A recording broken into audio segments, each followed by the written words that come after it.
The Mystery of the Blue Train. By Agatha Christie. Chapter 1. The Man with the White Hair. It was close on midnight when a man crossed the Place de la Concorde. In spite of the handsome fur coat which garbed his meager form, there was something essentially weak and paltry about him. A little man with a face like a rat.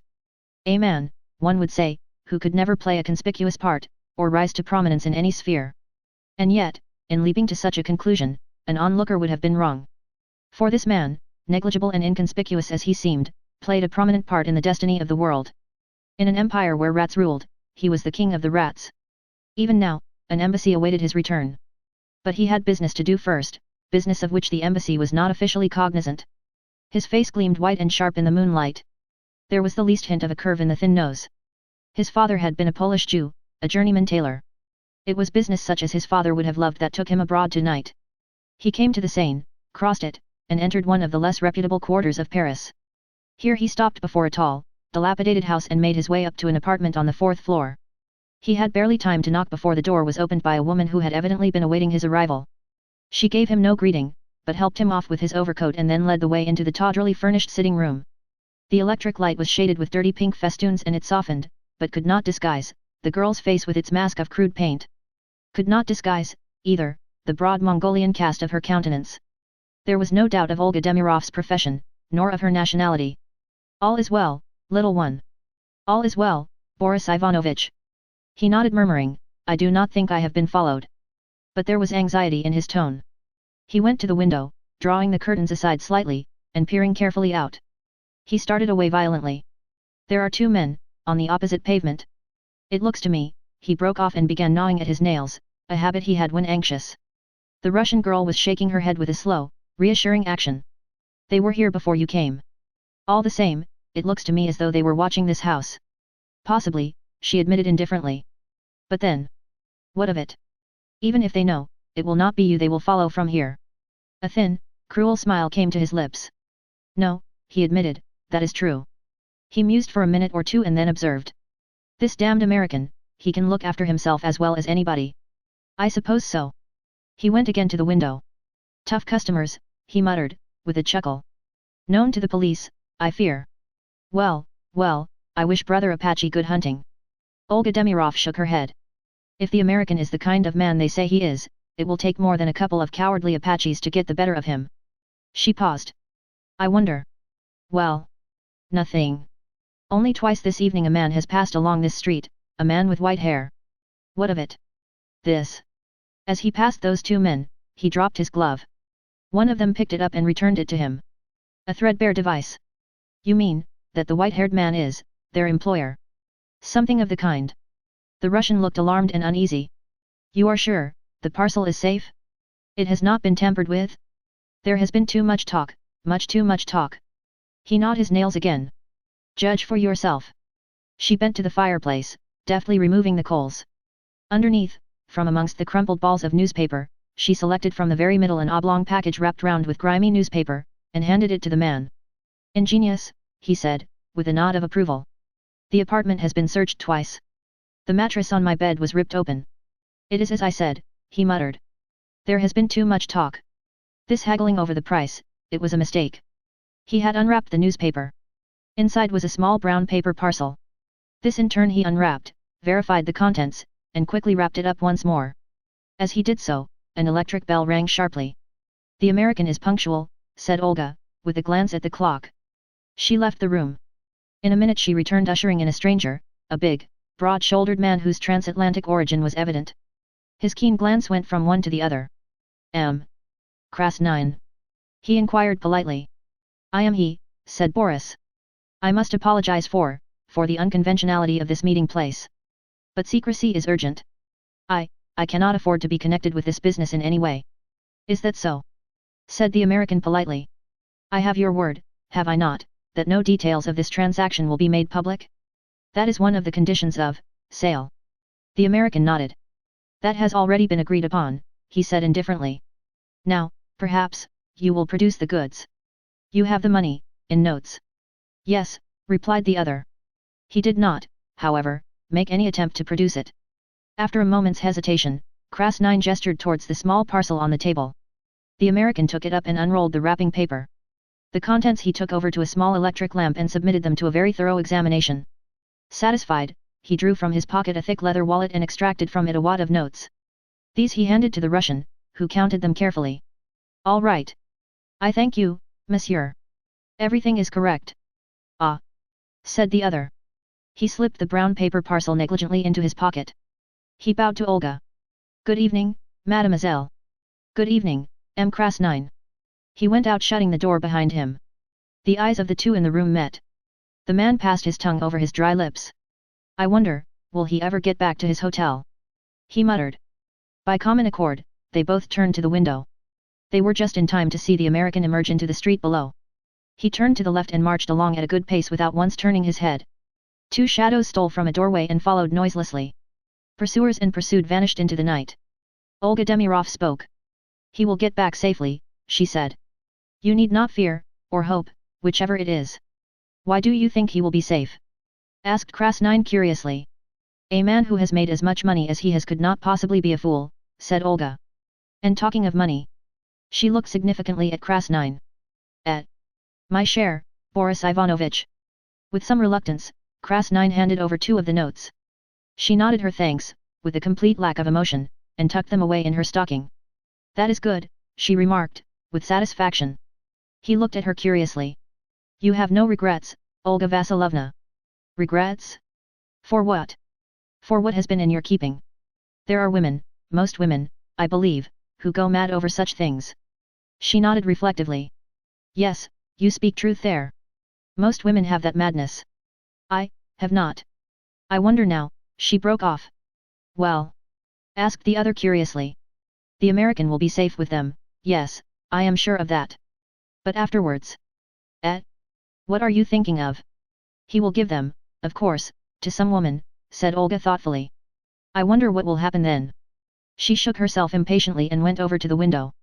Suddenly she uttered an exclamation and called to her companion. See, he is going down the street now, the man I mean. They both gazed down together. A slim, elegant figure was progressing along at a leisurely pace. He wore an opera hat and a cloak. As he passed a street lamp, the light illumined a thatch of thick white hair. Chapter 2.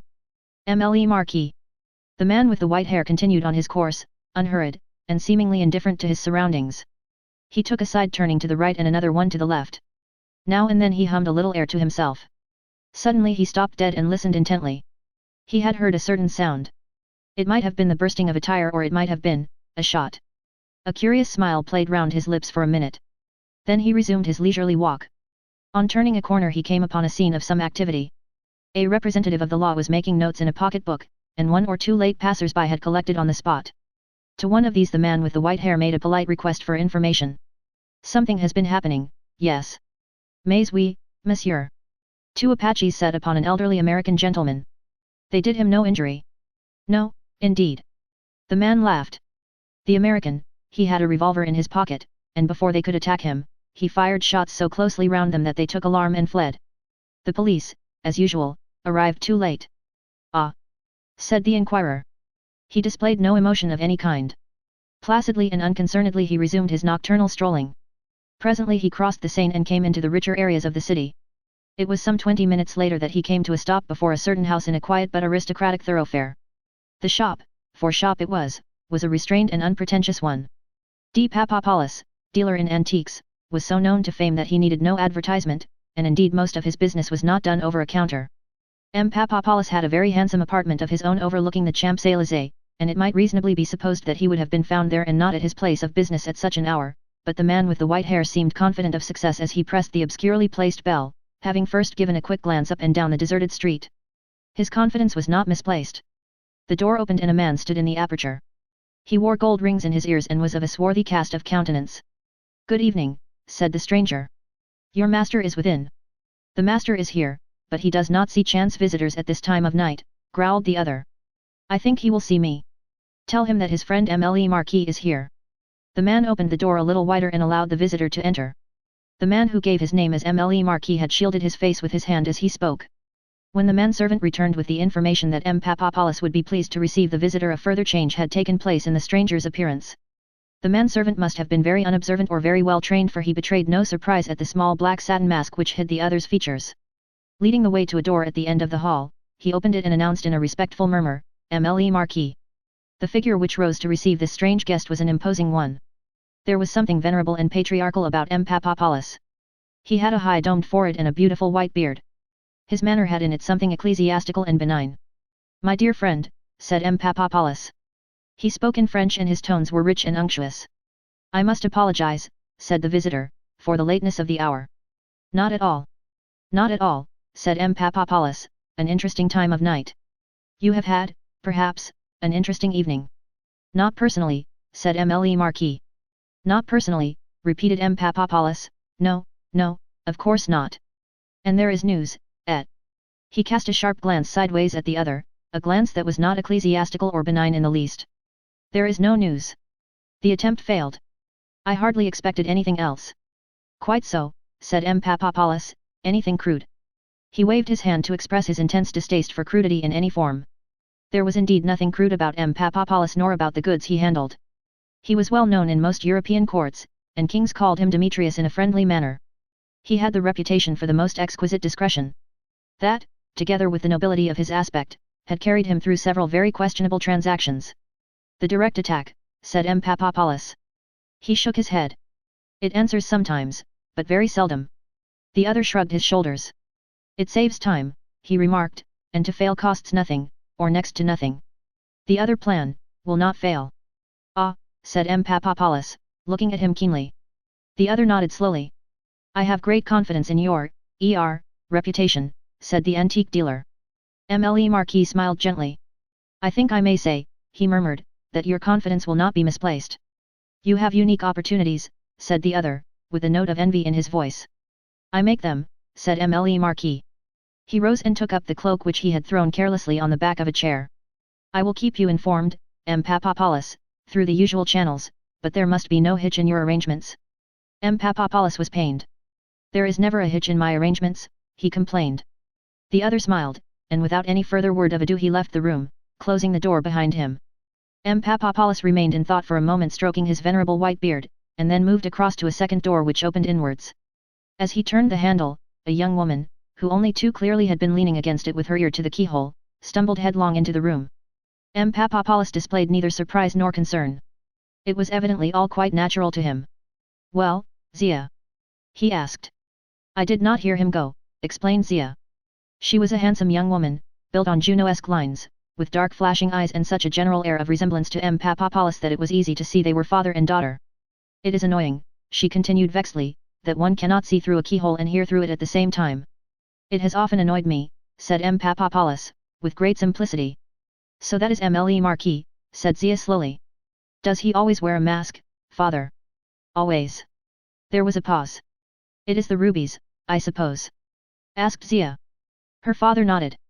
"What do you think, my little one?" he inquired, with a hint of amusement in his beady black eyes. "Of MLE Marquis?" "Yes. I think," said Zia slowly, "that it is a very rare thing to find a well-bred Englishman who speaks French as well as that." "Ah," said M. Papadopoulos, "so that is what you think." As usual, he did not commit himself, but he regarded Zia with benign approval. "I thought, too," said Zia, "that his head was an odd shape." "Massive," said her father, "a trifle massive. But then that effect is always created by a wig." They both looked at each other and smiled. Chapter 3. Heart of Fire. Rufus Van Aldine passed through the revolving doors of the Savoy, and walked to the reception desk. The desk clerk smiled a respectful greeting. "Pleased to see you back again, Mr. Van Aldine," he said. The American millionaire nodded his head in a casual greeting. "Everything all right?" he asked. "Yes, sir. Major Knighton is upstairs in the suite now." Van Aldine nodded again. "Any mail?" he vouchsafed. "They have all been sent up, Mr. Van Aldine." "Oh. Wait a minute." He dived into a pigeonhole, and produced a letter. "Just come this minute," he explained. Rufus Van Aldine took the letter from him, and as he saw the handwriting, a woman's flowing hand, his face was suddenly transformed. The harsh contours of it softened, and the hard line of his mouth relaxed.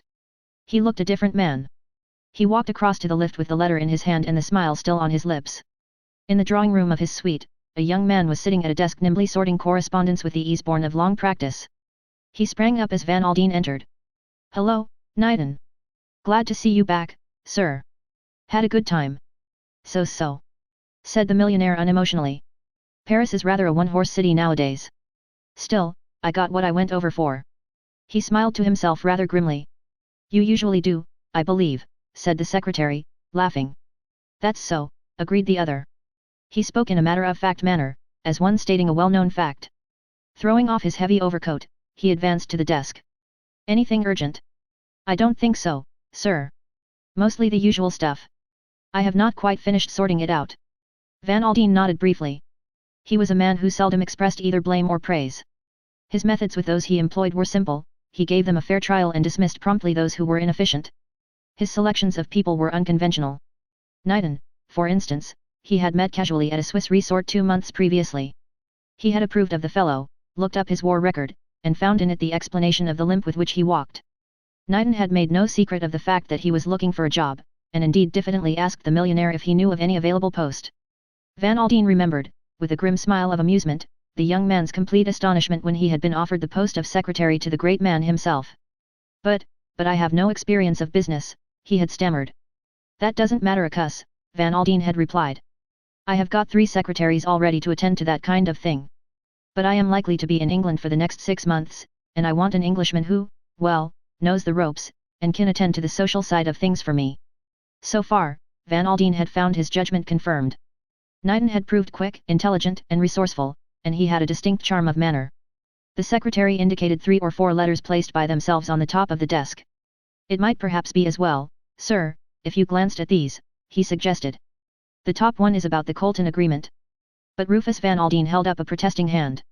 I am not going to look at a darn thing tonight, he declared. They can all wait till the morning. Except this one, he added, looking down at the letter he held in his hand. And again that strange transforming smile stole over his face. Richard Knighton smiled sympathetically.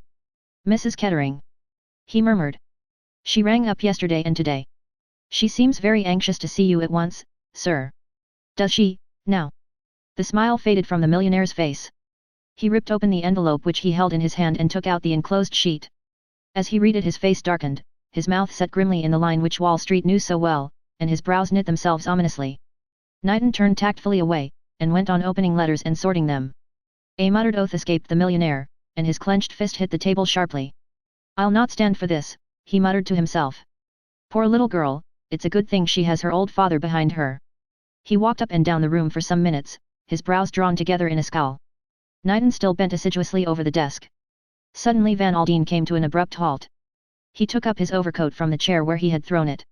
Are you going out again, sir? Yes, I'm going round to see my daughter. If Colton's people ring up, tell them to go to the devil, said Van Aldine. Very well, said the secretary unemotionally. Van Aldine had his overcoat on by now. Cramming his hat upon his head, he went towards the door. He paused with his hand upon the handle. You are a good fellow, Knighton, he said. You don't worry me when I am rattled. Knighton smiled a little, but made no reply. Ruth is my only child, said Van Aldine, and there is no one on this earth who knows quite what she means to me. A faint smile irradiated his face. He slipped his hand into his pocket. Care to see something, Knighton? He came back towards the secretary. From his pocket he drew out a parcel carelessly wrapped in brown paper. He tossed off the wrapping and disclosed a big, shabby, red velvet case. In the center of it were some twisted initials surmounted by a crown. He snapped the case open, and the secretary drew in his breath sharply. Against the slightly dingy white of the interior, the stones glowed like blood. My God! Sir, said Knighton. Are they real? Van Aldine laughed a quiet little cackle of amusement. I don't wonder at your asking that. Amongst these rubies are the 3 largest in the world. Catherine of Russia wore them, Knighton. That center one there is known as Heart of Fire. It's perfect, not a flaw in it. But, the secretary murmured, they must be worth a fortune. $400,000 or $500,000, said Van Aldine nonchalantly, and that is apart from the historical interest. And you carry them about, like that, loose in your pocket. Van Aldine laughed amusedly. I guess so. You see, they are my little present for Ruthie. The secretary smiled discreetly. I can understand now Mrs. Kettering's anxiety over the telephone, he murmured. But Van Aldine shook his head. The hard look returned to his face. You are wrong there, he said. She doesn't know about these, they are my little surprise for her. He shut the case, and began slowly to wrap it up again. It's a hard thing, Knighton, he said, how little one can do for those one loves. I can buy a good portion of the earth for Ruth, if it would be any use to her, but it isn't. I can hang these things round her neck and give her a moment or two's pleasure, maybe, but... He shook his head. When a woman is not happy in her home. He left the sentence unfinished. The secretary nodded discreetly. He knew, none better, the reputation of the Hon. Derek Kettering. Van Aldine sighed. Slipping the parcel back in his coat pocket, he nodded to Knighton and left the room. Chapter 4. In Curzon Street. The Hon.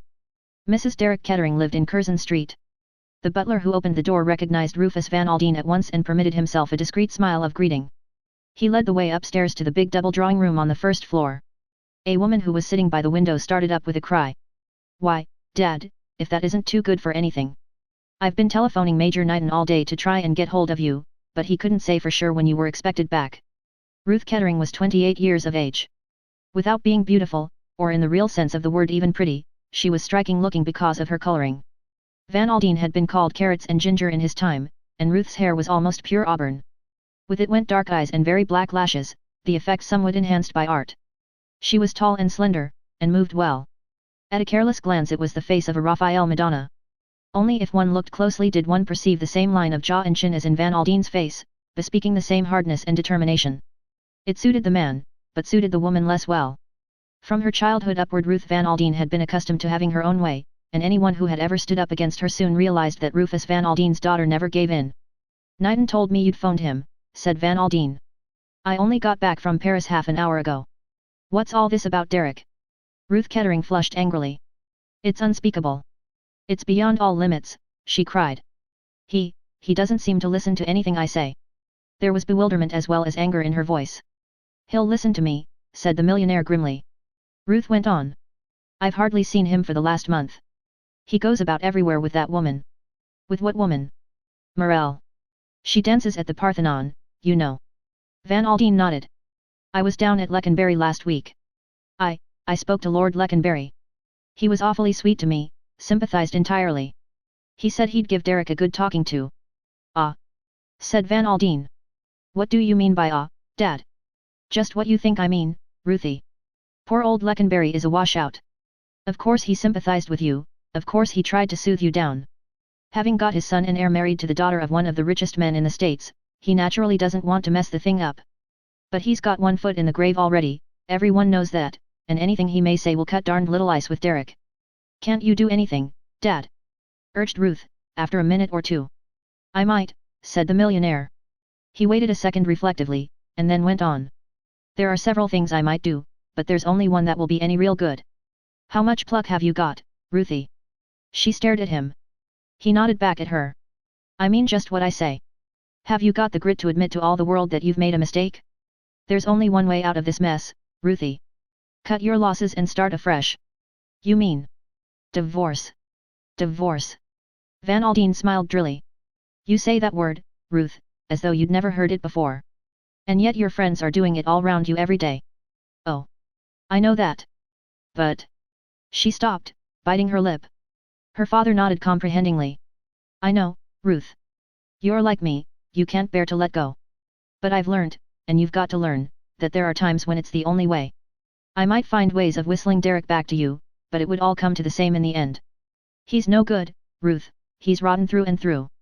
And mind you, I blame myself for ever letting you marry him. But you were kind of set on having him, and he seemed in earnest about turning over a new leaf, and well, I'd crossed you once, honey. He did not look at her as he said the last words. Had he done so, he might have seen the swift color that came up in her face.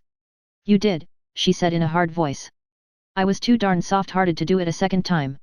I can't tell you how I wish I had, though. You've led a poor kind of life for the last few years, Ruth.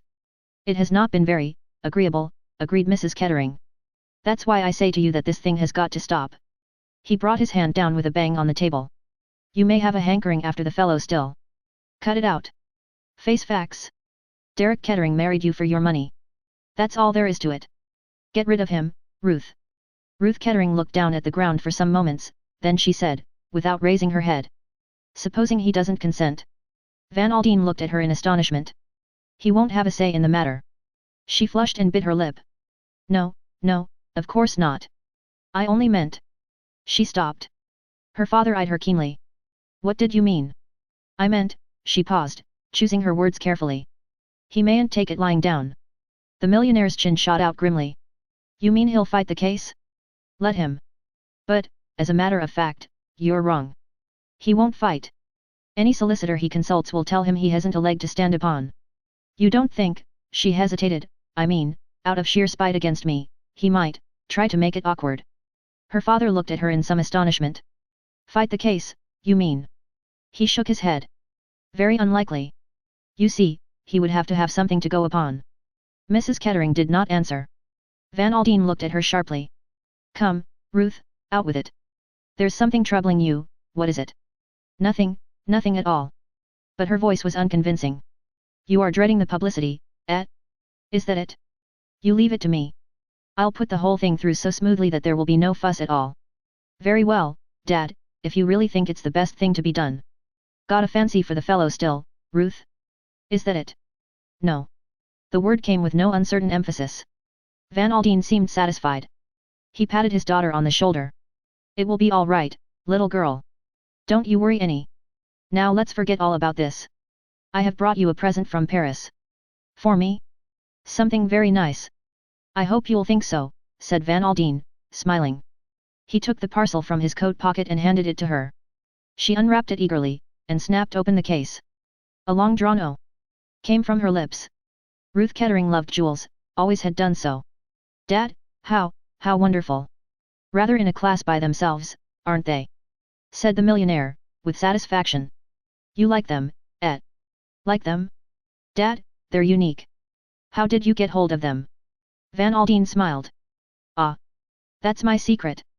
They had to be bought privately, of course. They are rather well known. See that big stone in the middle? You have heard of it, maybe, that's the historic Heart of Fire. Heart of Fire, repeated Mrs. Kettering. She had taken the stones from the case and was holding them against her breast. The millionaire watched her. He was thinking of the series of women who had worn the jewels. The heartaches, the despairs, the jealousies. Heart of Fire, like all famous stones, had left behind it a trail of tragedy and violence. Held in Ruth Kettering's assured hand, it seemed to lose its potency of evil. With her cool, equable poise, this woman of the Western world seemed a negation to tragedy or heart-burnings. Ruth returned the stones to their case, then, jumping up, she flung her arms round her father's neck. Thank you, thank you, thank you, Dad. They are wonderful. You do give me the most marvelous presents always. That's all right, said Van Aldine, patting her shoulder. You are all I have, you know, Ruthie.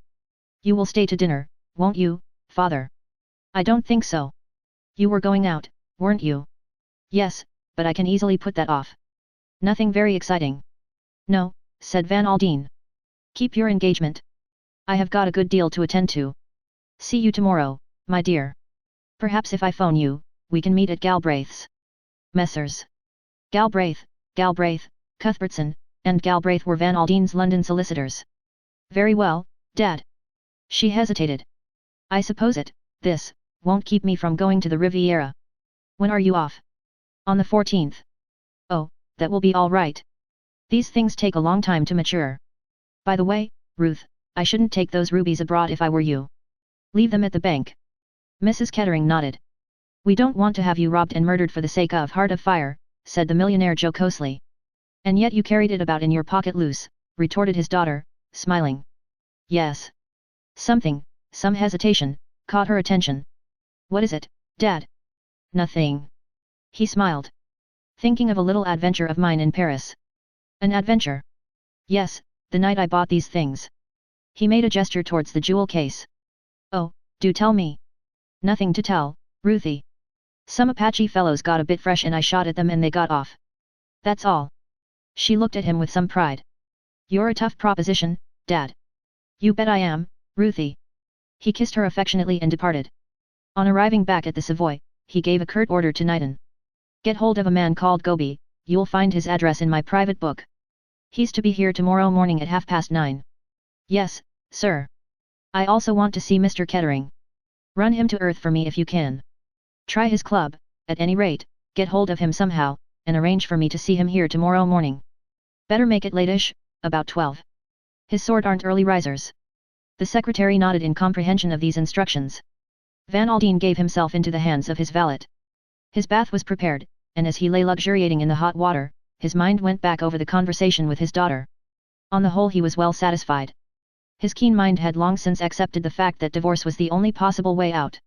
Ruth had agreed to the proposed solution with more readiness than he had hoped for.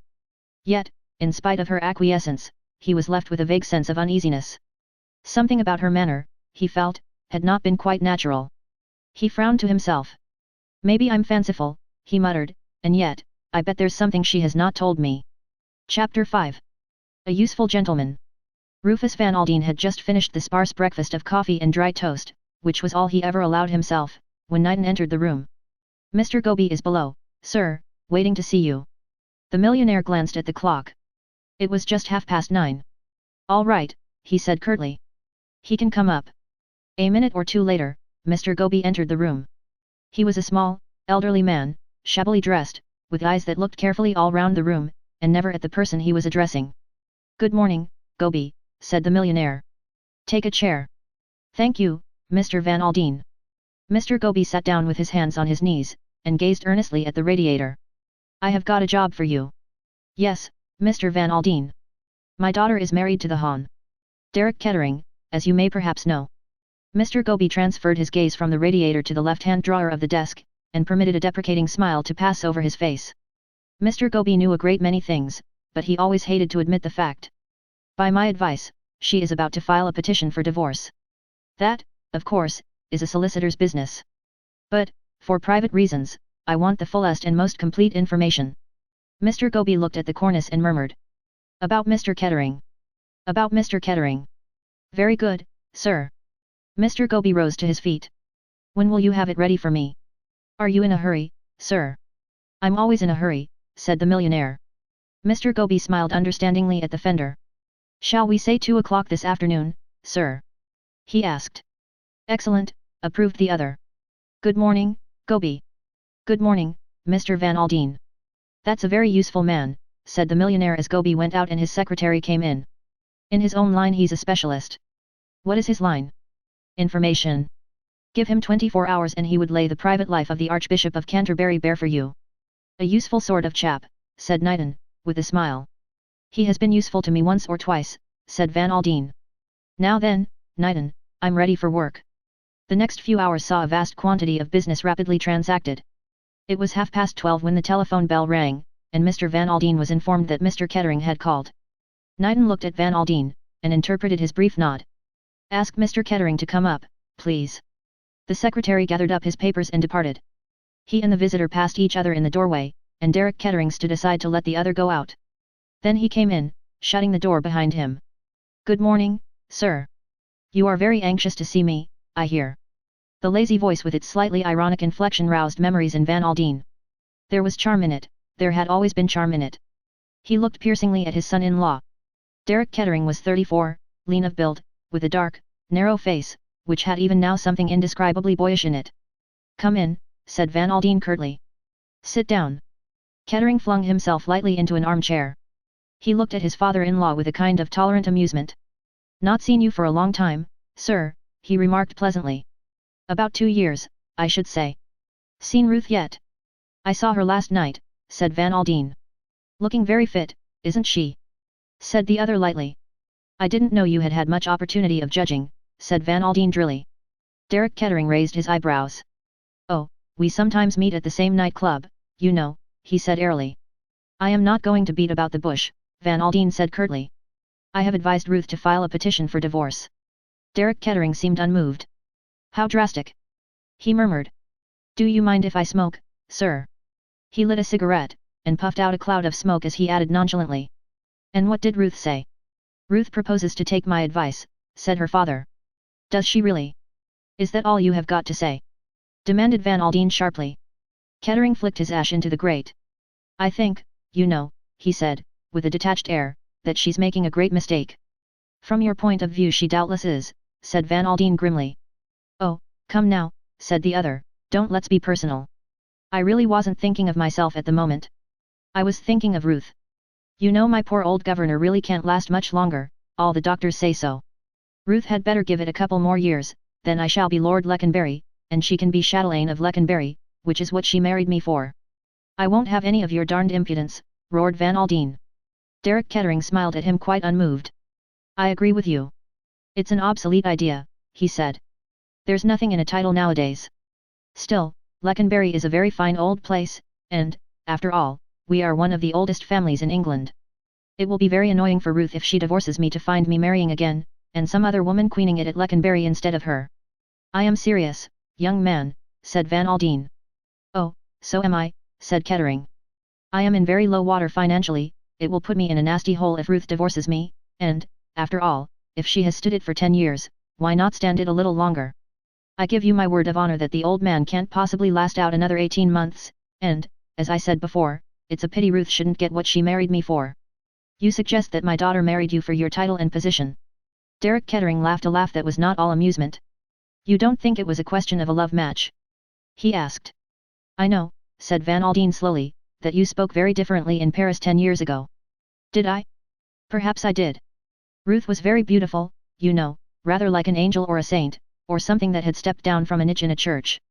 I had fine ideas, I remember, of turning over a new leaf, of settling down and living up to the highest traditions of English home life with a beautiful wife who loved me. He laughed again, rather more discordantly. But you don't believe that, I suppose. He said. I have no doubt at all that you married Ruth for her money, said Van Aldine unemotionally. And that she married me for love? Asked the other ironically. Certainly, said Van Aldine. Derek Kettering stared at him for a minute or two, then he nodded reflectively. I see you believe that, he said. So did I at the time. I can assure you, my dear father-in-law, I was very soon undeceived. I don't know what you are getting at, said Van Aldine, and I don't care. You have treated Ruth darned badly. Oh, I have, agreed Kettering lightly, but she's tough, you know. She's your daughter. Underneath the pink and white softness of her she's as hard as granite. You have always been known as a hard man, so I have been told, but Ruth is harder than you are. You, at any rate, love one person better than yourself. Ruth never has and never will. That is enough, said Van Aldine. I asked you here so that I could tell you fair and square what I meant to do. My girl has got to have some happiness, and remember this, I am behind her. Derek Kettering got up and stood by the mantelpiece. He tossed away his cigarette. When he spoke, his voice was very quiet. What exactly do you mean by that, I wonder? He said. I mean, said Van Aldine, that you had better not try to defend the case. Oh, said Kettering. Is that a threat? You can take it any way you please, said Van Aldine. Kettering drew a chair up to the table. He sat down fronting the millionaire. And supposing, he said softly, that, just for argument's sake, I did defend the case. Van Aldine shrugged his shoulders. You have not got a leg to stand upon, you young fool. Ask your solicitors, they will soon tell you. Your conduct has been notorious, the talk of London. Ruth has been kicking up a row about Morel, I suppose. Very foolish of her. I don't interfere with her friends.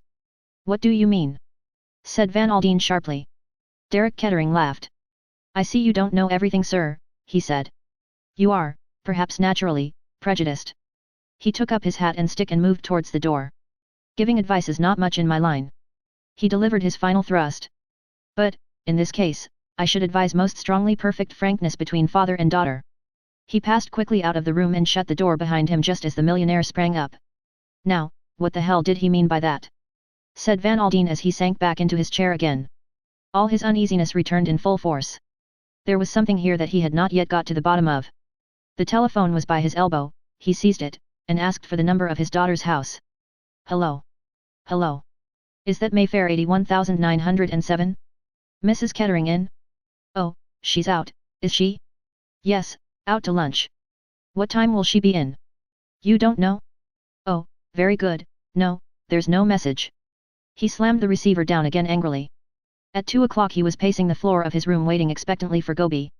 The latter was ushered in at 10 minutes past 2. Well? Barked the millionaire sharply. But little Mr. Gobi was not to be hurried.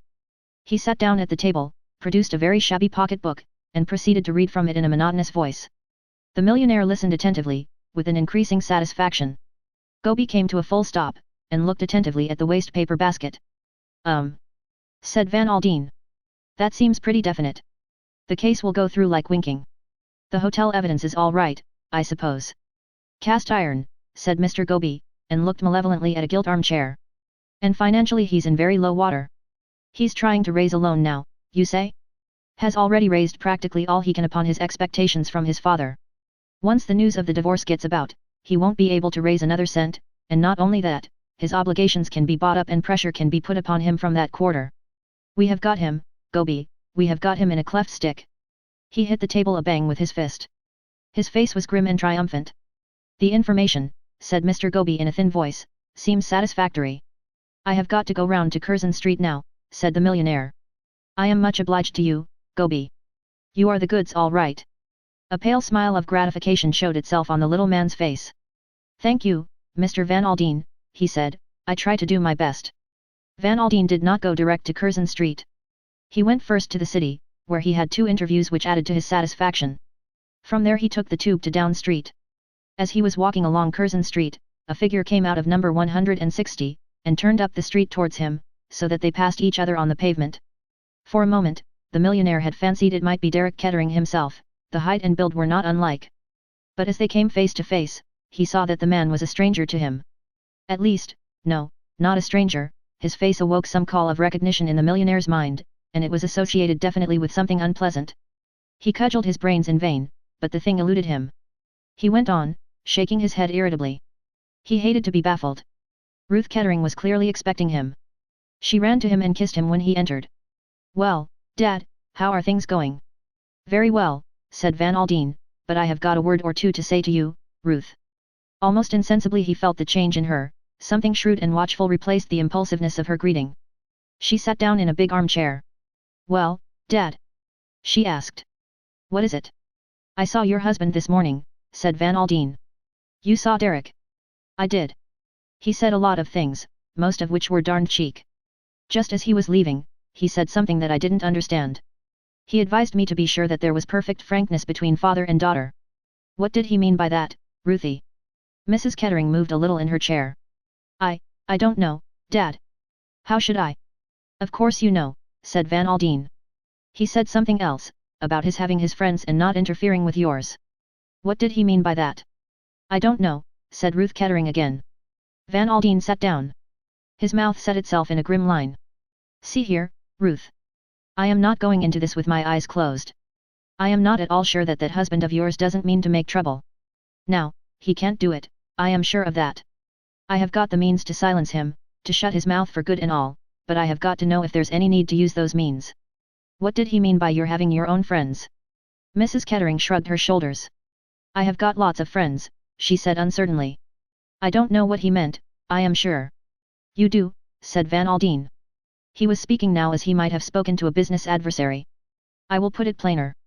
Who is the man? What man? The man. That's what Derek was driving at. Some special man who is a friend of yours.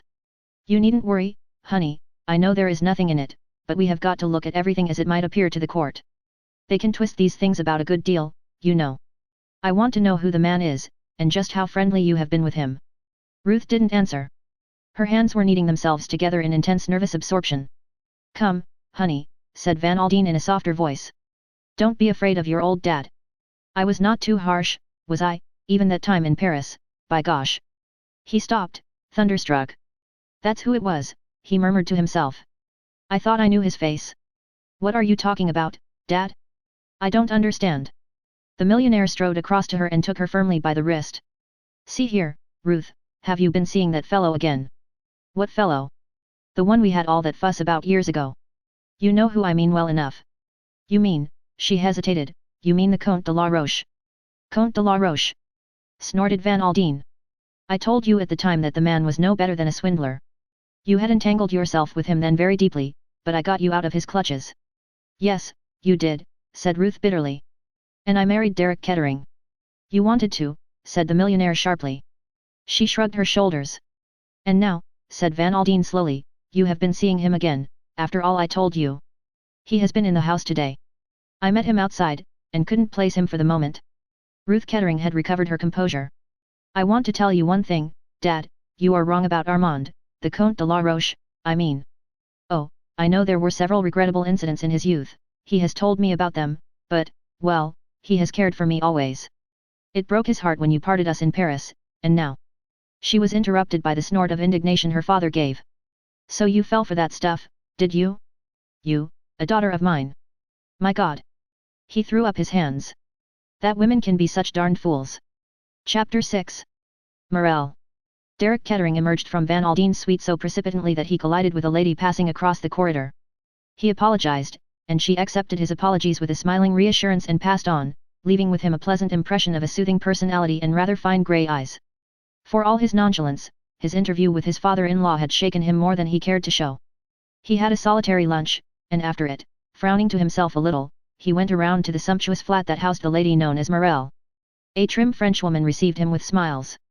But enter then, monsieur. Madame reposes herself. He was ushered into the long room with its eastern setting which he knew so well. Morel was lying on the divan, supported by an incredible number of cushions, all in varying shades of amber, to harmonize with the yellow ochre of her complexion. The dancer was a beautifully made woman, and if her face, beneath its mask of yellow, was in truth somewhat haggard, it had a bizarre charm of its own, and her orange lips smiled invitingly at Derek Kettering. He kissed her, and flung himself into a chair. What have you been doing with yourself? Just got up, I suppose. The orange mouth widened into a long smile.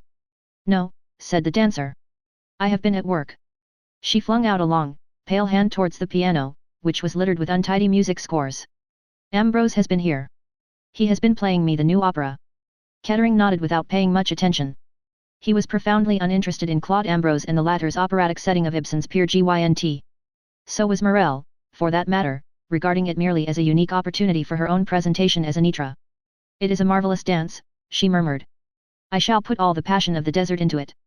I shall dance hung over with jewels, ah. And, by the way, Monday Ami, there is a pearl that I saw yesterday in Bond Street, a black pearl. She paused, looking at him invitingly. My dear girl, said Kettering, it's no use talking of black pearls to me. At the present minute, as far as I am concerned, the fat is in the fire. She was quick to respond to his tone. She sat up, her big black eyes widening. What is that you say, Derek? What has happened? My esteemed father-in-law, said Kettering, is preparing to go off the deep end. In other words, he wants Ruth to divorce me. How stupid! Said Morel. Why should she want to divorce you? Derek Kettering grinned. Mainly because of you, Cherie. He said. Morel shrugged her shoulders. That is foolish, she observed in a matter-of-fact voice. Very foolish, agreed Derek. What are you going to do about it? Demanded Morel. My dear girl, what can I do? On the one side, the man with unlimited money, on the other side, the man with unlimited debts. There is no question as to who will come out on top. They are extraordinary, these Americans, commented Morel. It is not as though your wife were fond of you. Well, said Derek, what are we going to do about it? She looked at him inquiringly. He came over and took both her hands in his. Are you going to stick to me? What do you mean? After. Yes, said Kettering. After, when the creditors come down like wolves on the fold. I am damned fond of you, Morel, are you going to let me down? She pulled her hands away from him. You know I adore you, Derek. He caught the note of evasion in her voice. So that's that, is it? The rats will leave the sinking ship. Ah, Derek. Out with it, he said violently. You will fling me over, is that it? She shrugged her shoulders. I am fond of you, Monday Ami, indeed I am fond of you. You are very charming, un beau garçon, but CENEST pas pratique. You are a rich man's luxury, eh? Is that it? If you like to put it that way. She leaned back on the cushions, her head flung back. All the same, I am fond of you, Derek. He went over to the window and stood there some time looking out, with his back to her. Presently the dancer raised herself on her elbow and stared at him curiously. What are you thinking of, Monday Ami? He grinned at her over his shoulder, a curious grin, that made her vaguely uneasy. As it happened, I was thinking of a woman, my dear. A woman, eh? Morel pounced on something that she could understand. You are thinking of some other woman, is that it? Oh, you needn't worry, it is purely a fancy portrait. Portrait of a lady with grey eyes. Morel said sharply, when did you meet her? Derek Kettering laughed, and his laughter had a mocking, ironical sound. I ran into the lady in the corridor of the Savoy Hotel. Well. What did she say? As far as I can remember, I said, I beg your pardon, and she said, it doesn't matter, or words to that effect. And then? Persisted the dancer. Kettering shrugged his shoulders. And then, nothing. That was the end of the incident. I don't understand a word of what you are talking about, declared the dancer. Portrait of a lady with grey eyes, murmured Derek reflectively. Just as well I am never likely to meet her again. Why? She might bring me bad luck. Women do. Morel slipped quickly from her couch, and came across to him, laying one long, snake-like arm round his neck. You are foolish, Derek, she murmured. You are very foolish.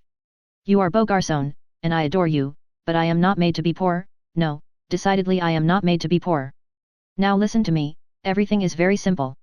You must make it up with your wife. I am afraid that's not going to be actually in the sphere of practical politics, said Derek drily. How do you say? I do not understand. Van Aldine, my dear, is not taking any. He is the kind of man who makes up his mind and sticks to it. I have heard of him, nodded the dancer. He is very rich, is he not? Almost the richest man in America. A few days ago, in Paris, he bought the most wonderful ruby in the world, Heart of Fire it is called. Kettering did not answer. The dancer went on musingly. It is a wonderful stone, a stone that should belong to a woman like me. I love jewels, Derek, they say something to me. Ah! To wear a ruby like Heart of Fire. She gave a little sigh, and then became practical once more. You don't understand these things, Derek, you are only a man. Van Aldine will give these rubies to his daughter, I suppose. Is she his only child? Yes. Then when he dies, she will inherit all his money. She will be a rich woman. She is a rich woman already, said Kettering drily. He settled a couple of millions on her at her marriage. A couple of millions. But that is immense. And if she died suddenly, that would all come to you. As things stand at present, said Kettering slowly, it would. As far as I know she has not made a will. Monday Dieu, said the dancer. If she were to die, what a solution that would be. There was a moment's pause, and then Derek Kettering laughed outright. I like your simple, practical mind, Morel, but I am afraid what you desire won't come to pass. My wife is an extremely healthy person. Bien, said Morel, there are accidents. He looked at her sharply but did not answer. She went on. But you are right, Monday Ami, we must not dwell on possibilities. See now, my little Derek, there must be no more talk of this divorce. Your wife must give up the idea. And if she won't? The dancer's eyes narrowed to slits. I think she will, my friend. She is one of those who would not like the publicity. There are one or two pretty stories that she would not like her friends to read in the newspapers. What do you mean? Asked Kettering sharply. Morel laughed, her head thrown back. Parbleu! I mean the gentleman who calls himself the Comte de la Roche. I know all about him. I am Parisienne, you remember. He was her lover before she married you, was he not? Kettering took her sharply by the shoulders. That is a damned lie, he said, and please remember that, after all, you are speaking of my wife. Morel was a little sobered. You are extraordinary, you English, she complained. All the same, I dare say that you may be right. The Americans are so cold, are they not? But you will permit me to say, Monday Ami, that she was in love with him before she married you, and her father stepped in and sent the Comte about his business. And the little mademoiselle, she wept many tears. But she obeyed. Still, you must know as well as I do, Derek, that it is a very different story now. She sees him nearly every day, and on the 14th she goes to Paris to meet him. How do you know all this? Demanded Kettering. Me? I have friends in Paris, my dear Derek, who know the Comte intimately. It is all arranged. She is going to the Riviera, so she says, but in reality the Comte meets her in Paris and, who knows? Yes, yes, you can take my word for it, it is all arranged. Derek Kettering stood motionless. You see, purred the dancer, if you are clever, you have her in the hollow of your hand. You can make things very awkward for her. Oh, for God's sake be quiet, cried Kettering. Shut your cursed mouth. Morel flung herself down again on the divan with a laugh. Kettering caught up his hat and coat and left the flat, banging the door violently. And still the dancer sat on the divan and laughed softly to herself. She was not displeased with her work. Chapter 7. Letters. Mrs. Samuel Harfield presents her compliments to Miss Catherine Grey and wishes to point out that under the circumstances Miss Grey may not be aware. Mrs. Harfield, having written so far fluently, came to a dead stop, held up by what has proved an insuperable difficulty to many other people, namely, the difficulty of expressing oneself fluently in the third person. After a minute or two of hesitation, Mrs. Harfield tore up the sheet of notepaper and started afresh. Dear Miss Grey, whilst fully appreciating the adequate way you discharged your duties to my cousin Jane, whose recent death has indeed been a severe blow to us all, I cannot but feel. Again Mrs. Harfield came to a stop. Once more the letter was consigned to the waste paper basket. It was not until 4 false starts had been made that Mrs. Harfield at last produced an epistle that satisfied her. It was duly sealed and stamped and addressed to Miss Catherine Grey, Little Crampton, Street, Mary Mead, Kent, and it lay beside that lady's plate on the following morning at breakfast time in company with a more important-looking communication in a long blue envelope. Catherine Grey opened Mrs. Harfield's letter first. The finished production ran as follows. Dear Miss Grey, my husband and I wish to express our thanks to you for your services to my poor cousin, Jane. Her death has been a great blow to us, though we were, of course, aware that her mind has been failing for some time past. I understand that her latter testamentary dispositions have been of a most peculiar character, and they would not hold good, of course, in any court of law. I have no doubt that, with your usual good sense, you have already realized this fact. If these matters can be arranged privately, it is always so much better, my husband says. We shall be pleased to recommend you most highly for a similar post and hope that you will also accept a small present. Believe me, dear Miss Grey, yours cordially, Mary Ann Harfield. Catherine Grey read the letter through, smiled a little, and read it a second time. Her face as she laid the letter down after the second reading was distinctly amused. Then she took up the second letter. After one brief perusal she laid it down and stared very straight in front of her. This time she did not smile. Indeed, it would have been hard for anyone watching her to guess what emotions lay behind that quiet, reflective gaze. Catherine Grey was 33. She came of good family, but her father had lost all his money, and Catherine had had to work for her living from an early age. She had been just 23 when she had come to old Mrs. Harfield as companion. It was generally recognized that old Mrs. Harfield was difficult. Companions came and went with startling rapidity. They arrived full of hope and they usually left in tears. But from the moment Catherine Grey set foot in Little Crampton, 10 years ago, perfect peace had reigned.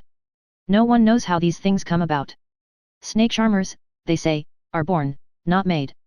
Catherine Grey was born with the power of managing old ladies, dogs, and small boys, and she did it without any apparent sense of strain. At 23 she had been a quiet girl with beautiful eyes. At 33 she was a quiet woman, with those same grey eyes, shining steadily out on the world with a kind of happy serenity that nothing could shake. Moreover, she had been born with, and still possessed, a sense of humor. As she sat at the breakfast table, staring in front of her, there was a ring at the bell, accompanied by a very energetic rat-a-tat-tat at the knocker. In another minute the little maidservant opened the door and announced rather breathlessly, Dr. Harrison. The big, middle-aged doctor came bustling in with the energy and breeziness that had been foreshadowed by his onslaught on the knocker. Good morning, Miss Grey. Good morning, Dr. Harrison. I dropped in early, began the doctor, in case you should have heard from one of those Harfield cousins. Mrs. Samuel, she calls herself, a perfectly poisonous person. Without a word, Catherine picked up Mrs. Harfield's letter from the table and gave it to him. With a good deal of amusement she watched his perusal of it, the drawing together of the bushy eyebrows, the snorts and grunts of violent disapproval. He dashed it down again on the table. Perfectly monstrous, he fumed. Don't you let it worry you, my dear. They're talking through their hat. Mrs. Harfield's intellect was as good as yours or mine and you won't get anyone to say the contrary. They wouldn't have a leg to stand upon, and they know it. All that talk of taking it into court is pure bluff. Hence, this attempt to get round you in a hole and corner way. And look here, my dear, don't let them get round you with soft soap either. Don't get fancying it's your duty to hand over the cash, or any tomfoolery of conscientious scruples. I'm afraid it hasn't occurred to me to have scruples, said Catherine. All these people are distant relatives of Mrs. Harfield's husband, and they never came near her or took any notice of her in her lifetime. You're a sensible woman, said the doctor. I know, none better, that you've had a hard life of it for the last 10 years. You're fully entitled to enjoy the old lady's savings, such as they were. Catherine smiled thoughtfully. Such as they were, she repeated.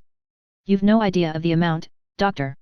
Well, enough to bring in 500 a year or so, I suppose. Catherine nodded. That's what I thought, she said. Now read this. She handed him the letter she had taken from the long blue envelope. The doctor read and uttered an exclamation of utter astonishment. Impossible, he muttered. Impossible. She was one of the original shareholders in Mordauld's. 40 years ago she must have had an income of 8 or 10,000 a year. She has never, I am sure, spent more than 400 a year. She was always terribly careful about money. I always believed that she was obliged to be careful about every penny. And all the time the income has accumulated at compound interest. My dear, you're going to be a very rich woman. Catherine Grey nodded. Yes, she said, I am. She spoke in a detached, impersonal tone, as though she were looking at the situation from outside. Well, said the doctor, preparing to depart, you have all my congratulations. He flicked Mrs. Samuel Harfield's letter with his thumb. Don't worry about that woman and her odious letter. It really isn't an odious letter, said Miss Grey tolerantly. Under the circumstances, I think it's really quite a natural thing to do. I have the gravest suspicions of you sometimes, said the doctor. Why? The things that you find perfectly natural. Catherine Grey laughed. Dr. Harrison retailed the great news to his wife at lunchtime. She was very excited about it. Fancy old Mrs. Harfield, with all that money. I'm glad she left it to Catherine Grey. That girl's a saint. The doctor made a wry face. Saints I always imagine must have been difficult people. Catherine Grey is too human for a saint. She's a saint with a sense of humor, said the doctor's wife, twinkling. And, though I don't suppose you've ever noticed the fact, she's extremely good-looking. Catherine Grey. The doctor was honestly surprised. She's got very nice eyes, I know. Oh, you men! Cried his wife. Blind as bats. Catherine's got all the makings of a beauty in her. All she wants is clothes. Clothes? What's wrong with her clothes? She always looks very nice. Mrs. Harrison gave an exasperated sigh, and the doctor rose preparatory to starting on his rounds. You might look in on her, Polly, he suggested.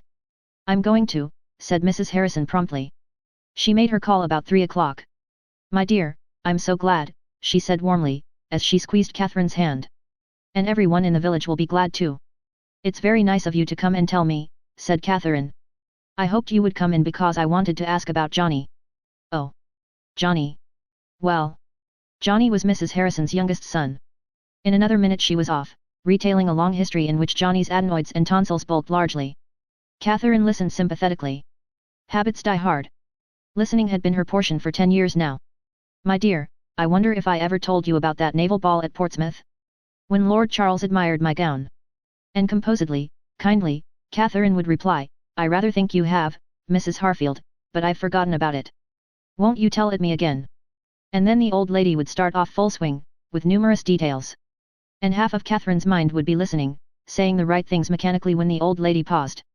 Now, with that same curious feeling of duality to which she was accustomed, she listened to Mrs. Harrison. At the end of half an hour, the latter recalled herself suddenly. I've been talking about myself all this time, she exclaimed. And I came here to talk about you and your plans. I don't know that I've got any yet. My dear, you're not going to stay on here. Catherine smiled at the horror in the other's tone. No, I think I want to travel. I've never seen much of the world, you know. I should think not. It must have been an awful life for you cooped up here all these years. I don't know, said Catherine. It gave me a lot of freedom. She caught the other's gasp, and reddened a little. It must sound foolish, saying that. Of course, I hadn't much freedom in the downright physical sense. I should think not, breathed Mrs. Harrison, remembering that Catherine had seldom had that useful thing, a day off. But, in a way, being tied physically gives you lots of scope mentally. You're always free to think. I've had a lovely feeling always of mental freedom. Mrs. Harrison shook her head. I can't understand that. Oh. You would if you'd been in my place. But, all the same, I feel I want a change. I want things to happen. Oh. Not to me, I don't mean that. But to be in the midst of things, exciting things, even if I'm only the looker-on.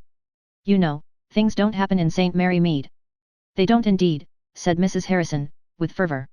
I shall go to London first, said Catherine. I have to see the solicitors, anyway. After that, I shall go abroad, I think. Very nice. But, of course, first of all. Yes. I must get some clothes. Exactly what I said to Arthur this morning, cried the doctor's wife. You know, Catherine, you could look positively beautiful if you tried. Miss Grey laughed unaffectedly. Oh. I don't think you could ever make a beauty out of me, she said sincerely. But I shall enjoy having some really good clothes.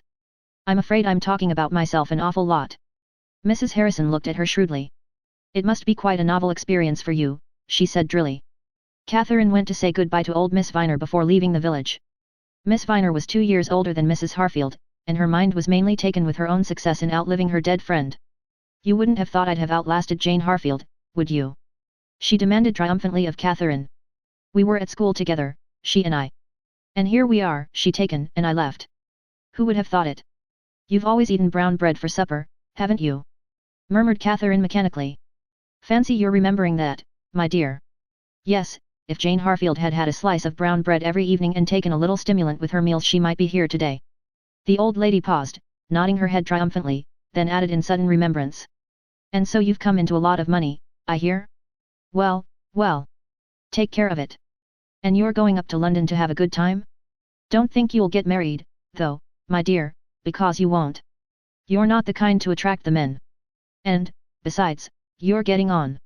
How old are you now? 33, Catherine told her. Well, remarked Miss Viner doubtfully, that's not so very bad. You've lost your first freshness, of course. I'm afraid so, said Catherine, much entertained. But you're a very nice girl, said Miss Viner kindly. And I'm sure there's many a man might do worse than take you for a wife instead of one of these flibberty-gibbets running about nowadays showing more of their legs than the Creator ever intended them to. Goodbye, my dear, and I hope you'll enjoy yourself, but things are seldom what they seem in this life.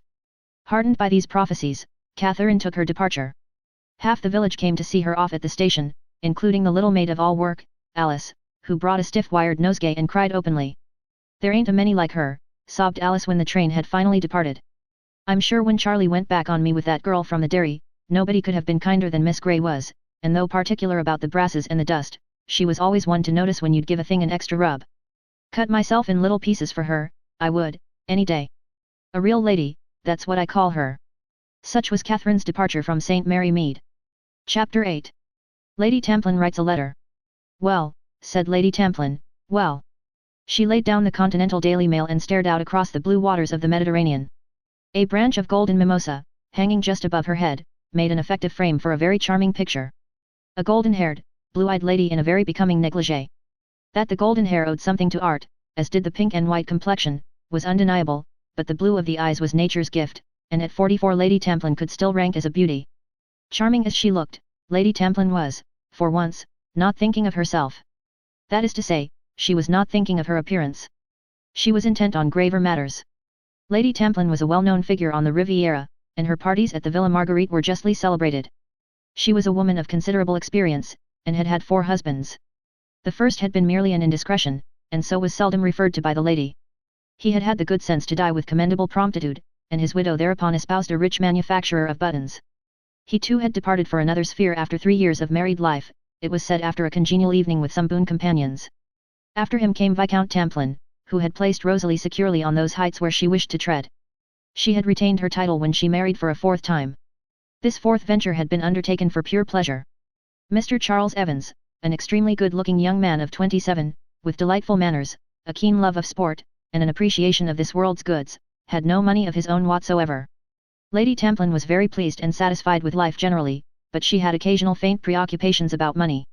The button manufacturer had left his widow a considerable fortune, but, as Lady Tamplin was wont to say, what with one thing and another, one thing being the depreciation of stocks owing to the war, and the other the extravagances of the late Lord Tamplin. She was still comfortably off. But to be merely comfortably off is hardly satisfactory to one of Rosalie Tamplin's temperament. So, on this particular January morning, she opened her blue eyes extremely wide as she read a certain item of news and uttered that noncommittal monosyllable well. The only other occupant of the balcony was her daughter, the Hon. Lennox Tamplin.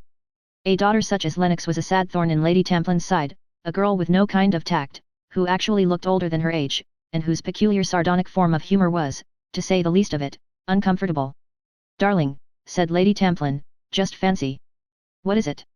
Lady Tamplin picked up the Daily Mail, handed it to her daughter, and indicated with an agitated forefinger the paragraph of interest. Lennox read it without any of the signs of agitation shown by her mother. She handed back the paper. What about it? She asked. It is the sort of thing that is always happening. Cheese-paring old women are always dying in villages and leaving fortunes of millions to their humble companions. Yes, dear, I know, said her mother, and I dare say the fortune is not anything like as large as they say it is, newspapers are so inaccurate. But even if you cut it down by half. Well, said Lennox, it has not been left to us. Not exactly, dear, said Lady Tamplin, but this girl, this Catherine Grey, is actually a cousin of mine. One of the Worcestershire Greys, the Edgeworth lot. My very own cousin. Fancy. Aha, said Lennox. And I was wondering, said her mother. What there was in it for us, finished Lennox, with that sideways smile that her mother always found difficult to understand. Oh, darling, said Lady Tamplin, on a faint note of reproach. It was very faint, because Rosalie Tamplin was used to her daughter's outspokenness and to what she called Lennox's uncomfortable way of putting things. I was wondering, said Lady Tamplin, again drawing her artistically penciled brows together, whether, oh, good morning, Chubby darling, are you going to play tennis? How nice. Chubby, thus addressed, smiled kindly at her, remarked perfunctorily, how topping you look in that peach-colored thing, and drifted past them and down the steps. The dear thing, said Lady Tamplin, looking affectionately after her husband. Let me see, what was I saying? Ah. She switched her mind back to business once more. I was wondering. Oh, for God's sake get on with it. That is the third time you have said that. Well, dear, said Lady Tamplin, I was thinking that it would be very nice if I wrote to dear Catherine and suggested that she should pay us a little visit out here. Naturally, she is quite out of touch with society. It would be nicer for her to be launched by one of her own people. An advantage for her and an advantage for us. How much do you think you would get her to cough up? Asked Lennox. Her mother looked at her reproachfully and murmured. We should have to come to some financial arrangement, of course. What with one thing and another, the war, your poor father. And Chubby now, said Lennox. He is an expensive luxury if you like. She was a nice girl as I remember her, murmured Lady Tamplin, pursuing her own line of thought, quiet, never wanted to shove herself forward, not a beauty, and never a manhunter. She will leave Chubby alone, then. Said Lennox. Lady Tamplin looked at her in protest. Chubby would never, she began. No, said Lennox, I don't believe he would, he knows a jolly sight too well which way his bread is buttered. Darling, said Lady Tamplin, you have such a coarse way of putting things. Sorry, said Lennox. Lady Tamplin gathered up the Daily Mail in her negligee, a vanity bag, and various odd letters. I shall write to dear Catherine at once, she said, and remind her of the dear old days at Edgeworth. She went into the house, a light of purpose shining in her eyes. Unlike Mrs. Samuel Harfield, correspondence flowed easily from her pen. She covered 4 sheets without pause or effort, and on rereading it found no occasion to alter a word. Catherine received it on the morning of her arrival in London. Whether she read between the lines of it or not is another matter. She put it in her handbag and started out to keep the appointment she had made with Mrs. Harfield's lawyers. The firm was an old established one in Lincoln's Inn Fields, and after a few minutes' delay Catherine was shown into the presence of the senior partner, a kindly, elderly man with shrewd blue eyes and a fatherly manner. They discussed Mrs. Harfield's will and various legal matters for some minutes, then Catherine handed the lawyer Mrs. Samuel's letter. I had better show you this, I suppose, she said, though it is really rather ridiculous. He read it with a slight smile. Rather a crude attempt, Miss Grey. I need hardly tell you, I suppose, that these people have no claim of any kind upon the estate, and if they endeavour to contest the will no court will uphold them. I thought as much. Human nature is not always very wise. In Mrs. Samuel Harfield's place, I should have been more inclined to make an appeal to your generosity. That is one of the things I wanted to speak to you about. I should like a certain sum to go to these people. There is no obligation. I know that. And they will not take it in the spirit it is meant. They will probably regard it as an attempt to pay them off, though they will not refuse it on that account. I can see that, and it can't be helped. I should advise you, Miss Grey, to put that idea out of your head. Catherine shook her head. You are quite right, I know, but I should like it done all the same. They will grab at the money and abuse you all the more afterwards. Well, said Catherine, let them if they like. We all have our own ways of enjoying ourselves. They were, after all, Mrs. Harfield's only relatives, and though they despised her as a poor relation and paid no attention to her when she was alive, it seems to me unfair that they should be cut off with nothing. She carried her point, though the lawyer was still unwilling, and she presently went out into the streets of London with a comfortable assurance that she could spend money freely and make what plans she liked for the future. Her first action was to visit the establishment of a famous dressmaker. A slim, elderly Frenchwoman, rather like a dreaming duchess, received her, and Catherine spoke with a certain naivete. I want, if I may, to put myself in your hands.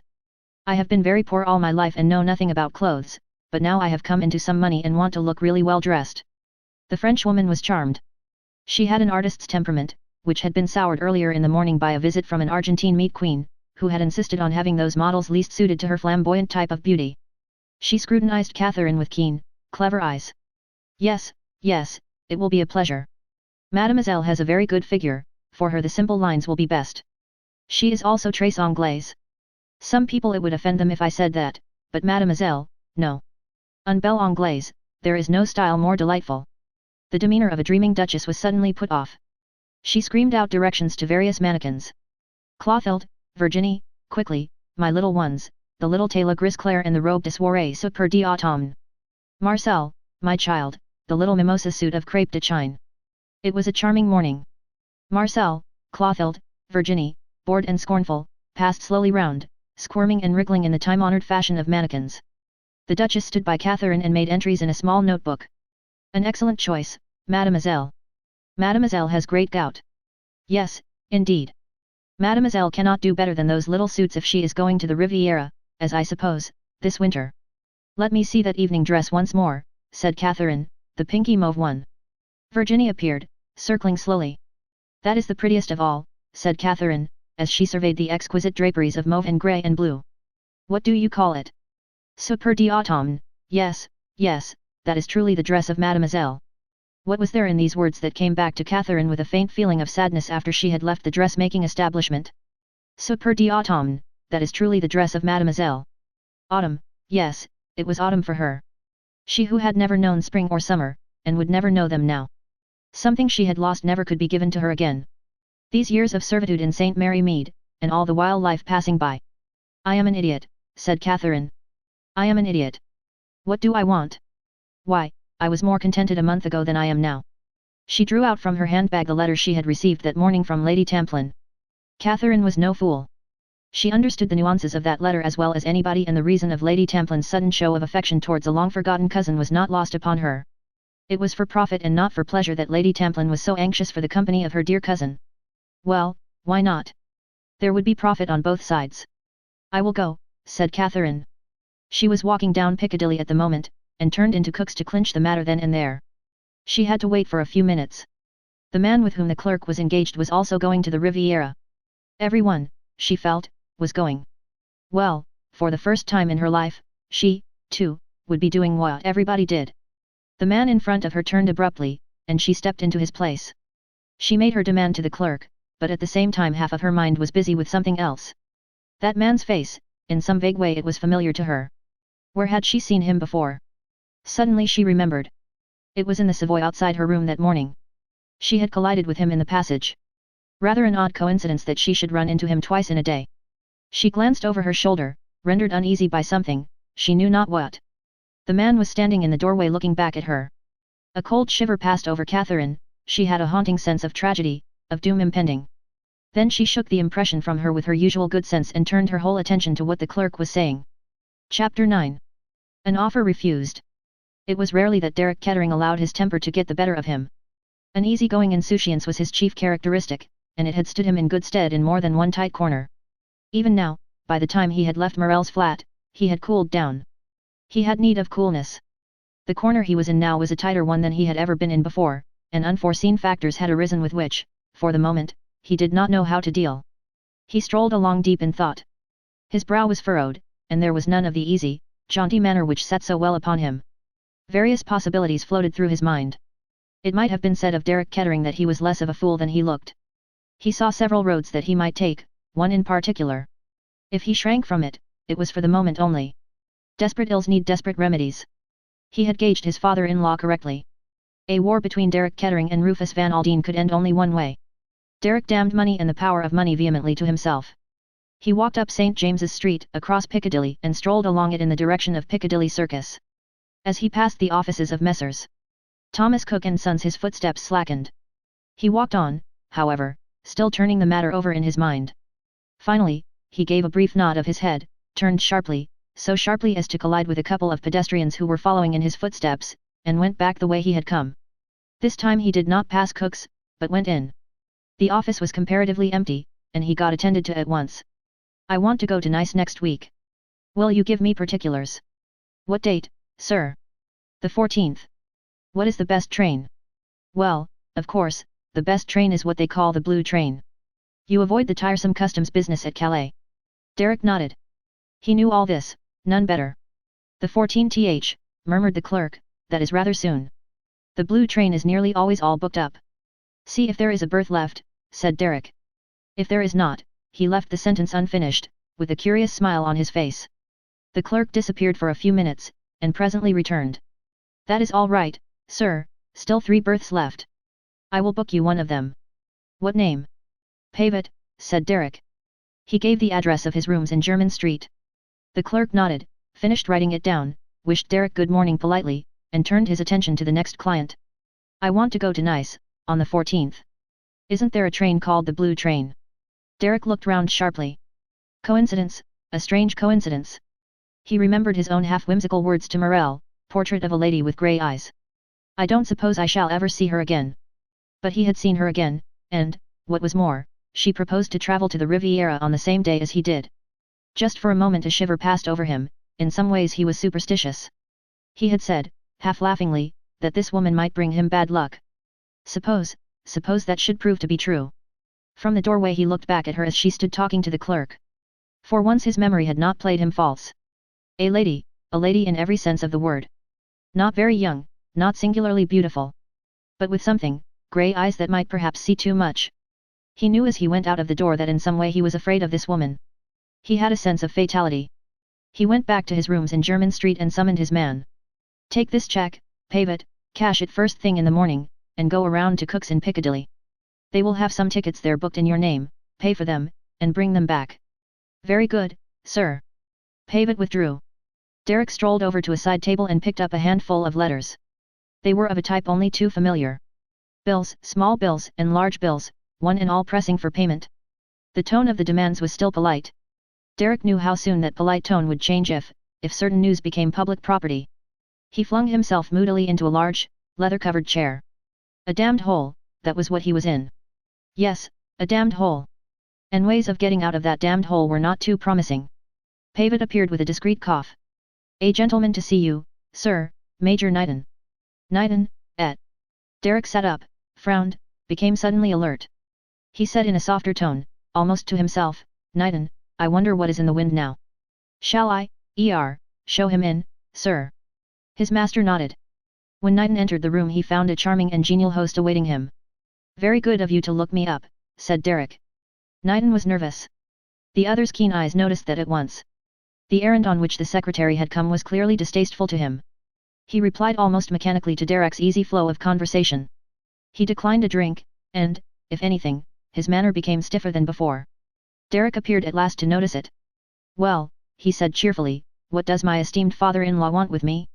You have come on his business, I take it. Knighton did not smile in reply. I have, yes, he said carefully. I wish Mr. Van Aldine had chosen someone else. Derek raised his eyebrows in mock dismay.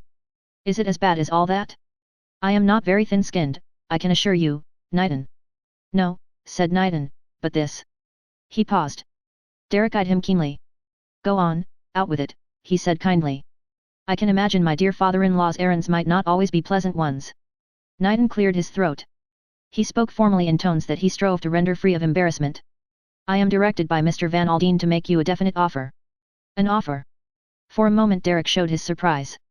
Knighton's opening words were clearly not what he had expected. He offered a cigarette to Knighton, lit one himself, and sank back in his chair, murmuring in a slightly sardonic voice. An offer? That sounds rather interesting.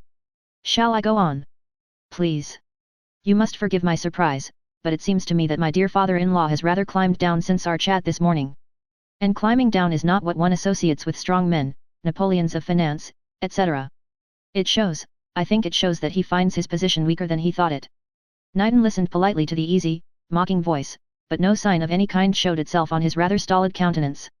He waited until Derek had finished, and then he said quietly. I will state the proposition in the fewest possible words. Go on. Knighton did not look at the other. His voice was curt and matter-of-fact. The matter is simply this. Mrs. Kettering, as you know, is about to file a petition for divorce. If the case goes undefended you will receive 100,000 on the day that the decree is made absolute. Derek, in the act of lighting his cigarette, suddenly stopped dead. 100,000. He said sharply. Dollars. Pounds. There was dead silence for at least 2 minutes. Kettering had his brows together thinking. 100,000 pounds. It meant Morel and a continuance of his pleasant, carefree life. It meant that Van Aldine knew something. Van Aldine did not pay for nothing. He got up and stood by the chimney-piece. And in the event of my refusing his handsome offer? He asked, with a cold, ironical politeness. Knighton made a deprecating gesture. I can assure you, Mr. Kettering, he said earnestly, that it is with the utmost unwillingness that I came here with this message. That's all right, said Kettering. Don't distress yourself, it's not your fault. Now then, I asked you a question, will you answer it? Knighton also rose. He spoke more reluctantly than before. In the event of your refusing this proposition, he said, Mr. Van Aldine wished me to tell you in plain words that he proposes to break you. Just that. Kettering raised his eyebrows, but he retained his light, amused manner. Well, well. He said, I suppose he can do it. I certainly should not be able to put up much of a fight against America's man of millions. 100,000. If you are going to bribe a man, there is nothing like doing it thoroughly. Supposing I were to tell you that for 200,000 I'd do what he wanted, what then? I would take your message back to Mr. Van Aldine, said Knighton unemotionally. Is that your answer? No, said Derek, funnily enough it is not. You can go back to my father-in-law and tell him to take himself and his bribes to hell. Is that clear? Perfectly, said Knighton. He got up, hesitated, and then flushed. You will allow me to say, Mr. Kettering, that I am glad you have answered as you have. Derek did not reply. When the other had left the room he remained for a minute or two lost in thought. A curious smile came to his lips. And that is that, he said softly. Chapter 10. On the blue train. Dad. Mrs. Kettering started violently. Her nerves were not completely under control this morning. Very perfectly dressed in a long mink coat and a little hat of Chinese lacquer red, she had been walking along the crowded platform of Victoria deep in thought, and her father's sudden appearance and hearty greeting had an unlooked-for effect upon her. Why, Ruth, how you jumped! I didn't expect to see you, I suppose, Dad. You said goodbye to me last night and said you had a conference this morning. So I have, said Van Aldine, but you are more to me than any number of darned conferences.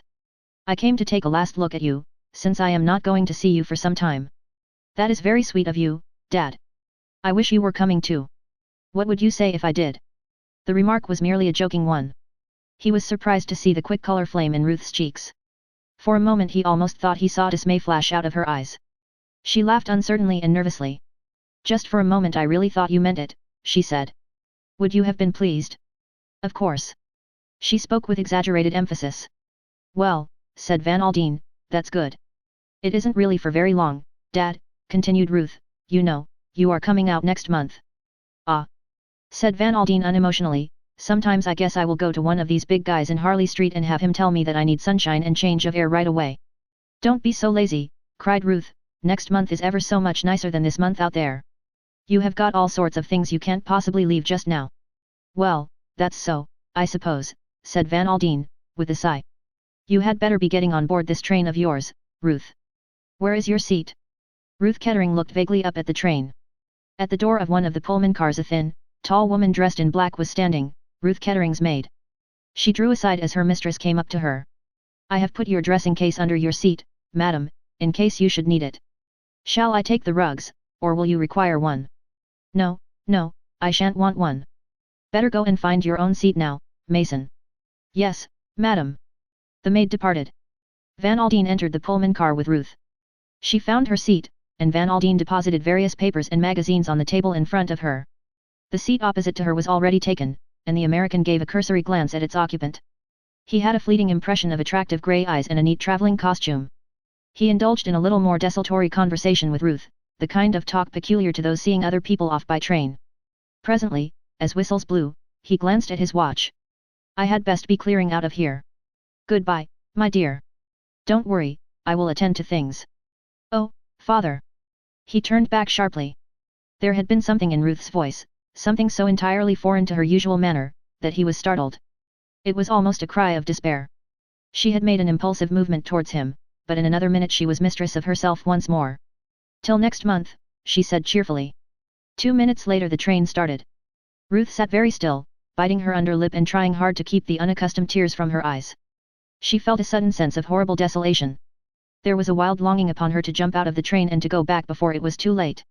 She, so calm, so self-assured, for the first time in her life felt like a leaf swept by the wind. If her father knew, what would he say? Madness. Yes, just that, madness. For the first time in her life she was swept away by emotion, swept away to the point of doing a thing which even she knew to be incredibly foolish and reckless.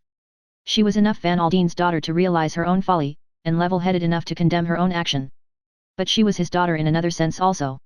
She had that same iron determination that would have what it wanted, and once it had made up its mind would not be balked. From her cradle she had been self-willed, the very circumstances of her life had developed that self-will in her. It drove her now remorselessly. Well, the die was cast. She must go through with it now. She looked up, and her eyes met those of the woman sitting opposite. She had a sudden fancy that in some way this other woman had read her mind. She saw in those grey eyes understanding and, yes, compassion. It was only a fleeting impression. The faces of both women hardened to well-bred impassiveness. Mrs. Kettering took up a magazine, and Catherine Grey looked out of the window and watched a seemingly endless vista of depressing streets and suburban houses. Ruth found an increasing difficulty in fixing her mind on the printed page in front of her. In spite of herself, 1,000 apprehensions preyed on her mind. What a fool she had been! What a fool she was! Like all cool and self-sufficient people, when she did lose her self-control she lost it thoroughly. It was too late. Was it too late? Oh, for someone to speak to, for someone to advise her. She had never before had such a wish. She would have scorned the idea of relying on any judgment other than her own, but now, what was the matter with her? Panic. Yes, that would describe it best, panic. She, Ruth Kettering, was completely and utterly panic-stricken.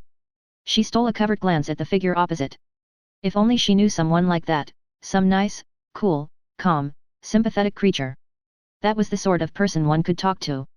But you can't, of course, confide in a stranger. And Ruth smiled to herself a little at the idea. She picked up the magazine again. Really she must control herself. After all, she had thought all this out. She had decided of her own free will. What happiness had she ever had in her life up to now? She said to herself restlessly, why shouldn't I be happy? No one will ever know. It seemed no time before Dover was reached. Ruth was a good sailor. She disliked the cold, and was glad to reach the shelter of the private cabin she had telegraphed for. Although she would not have admitted the fact, Ruth was in some ways superstitious. She was of the order of people to whom coincidence appeals. After disembarking at Calais and settling herself down with her maid in her double compartment in the blue train, she went along to the luncheon car. It was with a little shock of surprise that she found herself set down to a small table with, opposite her, the same woman who had been her vis-a-vis in the Pullman. A faint smile came to the lips of both women. This is quite a coincidence, said Mrs. Kettering. I know, said Catherine, it is odd the way things happen. A flying attendant shot up to them with the wonderful velocity always displayed by the Compagnie Internationale des Wagons lids and deposited 2 cups of soup. By the time the omelette succeeded the soup they were chatting together in friendly fashion. It will be heavenly to get into the sunshine, sighed Ruth. I am sure it will be a wonderful feeling. You know the Riviera well. No, this is my first visit. Fancy that. You go every year, I expect. Practically. January and February in London are horrible. I have always lived in the country. They are not very inspiring months there either. Mostly mud. What made you suddenly decide to travel? Money, said Catherine. For 10 years I have been a paid companion with just enough money of my own to buy myself strong country shoes. Now I have been left what seems to me a fortune, though I dare say it would not seem so to you. Now I wonder why you say that it would not seem so to me. Catherine laughed. I don't really know. I suppose one forms impressions without thinking of it. I put you down in my own mind as one of the very rich of the earth. It was just an impression. I dare say I am wrong. No, said Ruth, you are not wrong. She had suddenly become very grave. I wish you would tell me what other impressions you formed about me. Ruth swept on disregarding the other's embarrassment. Oh, please, don't be conventional. I want to know. As we left Victoria I looked across at you, and I had the sort of feeling that you, well, understood what was going on in my mind. I can assure you I am not a mind reader, said Catherine, smiling. No, but will you tell me, please, just what you thought? Ruth's eagerness was so intense and so sincere that she carried her point. I will tell you if you like, but you must not think me impertinent. I thought that for some reason you were in great distress of mind, and I was sorry for you. You are right. You are quite right. I am in terrible trouble. I should like to tell you something about it, if I may.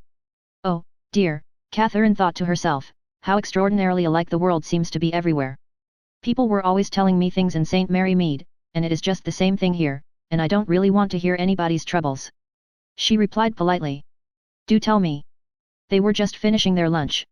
Ruth gulped down her coffee, rose from her seat, and quite oblivious of the fact that Catherine had not begun to sip her coffee, said, Come to my compartment with me. They were 2 single compartments with a communicating door between them. In the second of them a thin maid, whom Catherine had noticed at Victoria, was sitting very upright on the seat, clutching a big scarlet morocco case with the initials RVK on it. Mrs. Kettering pulled the communicating door to and sank down on the seat. Catherine sat down beside her. I am in trouble and I don't know what to do. There is a man whom I am fond of, very fond of indeed. We cared for each other when we were young, and we were thrust apart most brutally and unjustly. Now we have come together again. Yes. I am going to meet him now. Oh. I dare say you think it is all wrong, but you don't know the circumstances. My husband is impossible. He has treated me disgracefully. Yes, said Catherine again. What I feel so badly about is this. I have deceived my father, it was he who came to see me off at Victoria today. He wishes me to divorce my husband, and, of course, he has no idea that I am going to meet this other man. He would think it extraordinarily foolish. Well, don't you think it is? I suppose it is. Ruth Kettering looked down at her hands, they were shaking violently. But I can't draw back now. Why not? It is all arranged, and it would break his heart. Don't you believe it, said Catherine robustly, hearts are pretty tough. He will think I have no courage, no strength of purpose. It seems to me an awfully silly thing that you are going to do, said Catherine. I think you realize that yourself. Ruth Kettering buried her face in her hands. I don't know. Ever since I left Victoria I have had a horrible feeling of something that is coming to me very soon, that I can't escape. She clutched convulsively at Catherine's hand. You must think I am mad talking to you like this, but I tell you I know something horrible is going to happen. Don't think it, said Catherine, try to pull yourself together. You could send your father a wire from Paris, if you like, and he would come to you at once. The other brightened. Yes, I could do that. Dear old Dad. It is queer, but I never knew until today how terribly fond of him I am. She sat up and dried her eyes with a handkerchief. I have been very foolish. Thank you so much for letting me talk to you. I don't know why I got into such a queer, hysterical state. She got up. I am quite all right now. I suppose, really, I just needed someone to talk to. I can't think now why I have been making such an absolute fool of myself. Catherine got up too. I am so glad you feel better, she said, trying to make her voice sound as conventional as possible. She was only too well aware that the aftermath of confidences is embarrassment. She added tactfully. I must be going back to my own compartment. She emerged into the corridor at the same time as the maid was also coming out from the next door. The latter looked towards Catherine, over her shoulder, and an expression of intense surprise showed itself on her face. Catherine turned also, but by that time whoever it was who had aroused the maid's interest had retreated into his or her compartment, and the corridor was empty. Catherine walked down it to regain her own place, which was in the next coach. As she passed the end compartment the door opened and a woman's face looked out for a moment and then pulled the door to sharply. It was a face not easily forgotten, as Catherine was to know when she saw it again. A beautiful face, oval and dark, very heavily made up in a bizarre fashion. Catherine had a feeling that she had seen it before somewhere. She regained her own compartment without other adventure and sat for some time thinking of the confidence which had just been made to her. She wondered idly who the woman in the mink coat might be, wondered also how the end of her story would turn out. If I have stopped anyone from making an idiot of themselves, I suppose I have done good work, she thought to herself. But who knows? That is the kind of woman who is hard-headed and egotistical all her life, and it might be good for her to do the other sort of thing for a change. Oh, well, I don't suppose I shall ever see her again. She certainly won't want to see me again. That is the worst of letting people tell you things. They never do. She hoped that she would not be given the same place at dinner. She reflected, not without humor, that it might be awkward for both of them. Leaning back with her head against a cushion she felt tired and vaguely depressed. They had reached Paris, and the slow journey round the Seine, with its interminable stops and waits, was very wearisome. When they arrived at the Gare de Lyon she was glad to get out and walk up and down the platform. The keen cold air was refreshing after the steam-heated train. She observed with a smile that her friend of the mink coat was solving the possible awkwardness of the dinner problem in her own way. A dinner basket was being handed up and received through the window by the maid. When the train started once more, and dinner was announced by a violent ringing of bells, Catherine went along to it much relieved in mind. Her vis-a-vis tonight was of an entirely different kind, a small man, distinctly foreign in appearance, with a rigidly waxed moustache and an egg-shaped head which he carried rather on one side. Catherine had taken in a book to dinner with her. She found the little man's eyes fixed upon it with a kind of twinkling amusement. I see, madam, that you have a Roman policier. You are fond of such things. They amuse me, Catherine admitted. The little man nodded with the air of complete understanding. They have a good sale always, so I am told. Now why is that, mademoiselle? I ask it of you as a student of human nature, why should that be? Catherine felt more and more amused. Perhaps they give one the illusion of living an exciting life, she suggested. He nodded gravely. Yes, there is something in that. Of course, one knows that such things don't really happen, Catherine was continuing, but he interrupted her sharply. Sometimes, mademoiselle. Sometimes. I who speak to you, they have happened to me. She threw him a quick, interested glance. Someday, who knows, you might be in the thick of things, he went on. It is all chance. I don't think it is likely, said Catherine. Nothing of that kind ever happens to me. He leaned forward. Would you like it to? The question startled her, and she drew in her breath sharply. It is my fancy, perhaps, said the little man, as he dexterously polished one of the forks, but I think that you have a yearning in you for interesting happenings. Eh bien, mademoiselle, all through my life I have observed one thing, all one wants one gets. Who knows? His face screwed itself up comically. You may get more than you bargain for. Is that a prophecy? Asked Catherine, smiling as she rose from the table. The little man shook his head. I never prophesy, he declared pompously. It is true that I have the habit of being always right, but I do not boast of it. Good night, mademoiselle, and may you sleep well. Catherine went back along the train amused and entertained by her little neighbor. She passed the open door of her friend's compartment and saw the conductor making up the bed. The lady in the mink coat was standing looking out of the window. The second compartment, as Catherine saw through the communicating door, was empty, with rugs and bags heaped up on the seat. The maid was not there. Catherine found her own bed prepared, and since she was tired, she went to bed and switched off her light about 9:30. She woke with a sudden start. How much time had passed she did not know. Glancing at her watch, she found that it had stopped. A feeling of intense uneasiness pervaded her and grew stronger moment by moment. At last she got up, threw her dressing gown round her shoulders, and stepped out into the corridor. The whole train seemed wrapped in slumber. Catherine let down the window and sat by it for some minutes, drinking in the cool night air and trying vainly to calm her uneasy fears. She presently decided that she would go along to the end and ask the conductor for the right time so that she could set her watch. She found, however, that his little chair was vacant. She hesitated for a moment and then walked through into the next coach.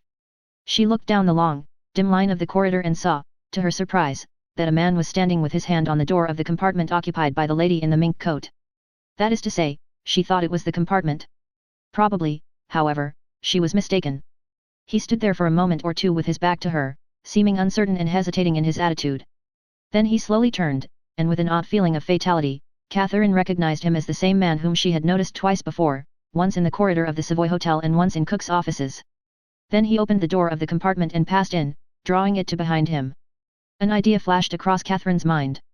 Could this be the man of whom the other woman had spoken, the man she was journeying to meet? Then Catherine told herself that she was romancing. In all probability she had mistaken the compartment. She went back to her own carriage. 5 minutes later the train slackened speed. There was the long plaintive hiss of the Westinghouse brake, and a few minutes later the train came to a stop at Lyons. Chapter 11. Murder. Catherine wakened the next morning to brilliant sunshine. She went along to breakfast early, but met none of her acquaintances of the day before. When she returned to her compartment it had just been restored to its daytime appearance by the conductor, a dark man with a drooping mustache and melancholy face. Madam is fortunate, he said, the sun shines. It is always a great disappointment to passengers when they arrive on a grey morning. I should have been disappointed, certainly, said Catherine. The man prepared to depart. We are rather late, madam, he said. I will let you know just before we get to Nice. Catherine nodded. She sat by the window, entranced by the sunlit panorama. The palm trees, the deep blue of the sea, the bright yellow mimosa came with all the charm of novelty to the woman who for 14 years had known only the drab winters of England. When they arrived at Caen, Catherine got out and walked up and down the platform. She was curious about the lady in the mink coat, and looked up at the windows of her compartment. The blinds were still drawn down, the only ones to be so on the whole train. Catherine wondered a little, and when she re-entered the train she passed along the corridor and noticed that these two compartments were still shuttered and closed. The lady of the mink coat was clearly no early riser. Presently the conductor came to her and told her that in a few minutes the train would arrive at Nice. Catherine handed him a tip, the man thanked her, but still lingered. There was something odd about him. Catherine, who had at first wondered whether the tip had not been big enough, was now convinced that something far more serious was amiss. His face was of a sickly pallor, he was shaking all over, and looked as if he had been frightened out of his life. He was eyeing her in a curious manner. Presently he said abruptly, Madam will excuse me, but is she expecting friends to meet her at Nice? Probably, said Catherine. Why? But the man merely shook his head and murmured something that Catherine could not catch and moved away, not reappearing until the train came to rest at the station, when he started handing her belongings down from the window. Catherine stood for a moment or two on the platform rather at a loss, but a fair young man with an ingenuous face came up to her and said rather hesitatingly. Miss Grey, is it not? Catherine said that it was, and the young man beamed upon her seraphically and murmured. I am Chubby, you know, Lady Tamplin's husband. I expect she mentioned me, but perhaps she forgot. Have you got your billet de bagages? I lost mine when I came out this year, and you would not believe the fuss they made about it. Regular French red tape. Catherine produced it, and was just about to move off beside him when a very gentle and insidious voice murmured in her ear. A little moment, madam, if you please. Catherine turned to behold an individual who made up for insignificance of stature by a large quantity of gold lace and uniform. The individual explained. There were certain formalities. Madam would perhaps be so kind as to accompany him. The regulations of the police, he threw up his arms. Absurd, doubtless, but there it was. Mr. Chubby Evans listened with a very imperfect comprehension, his French being of a limited order. So like the French, murmured Mr. Evans.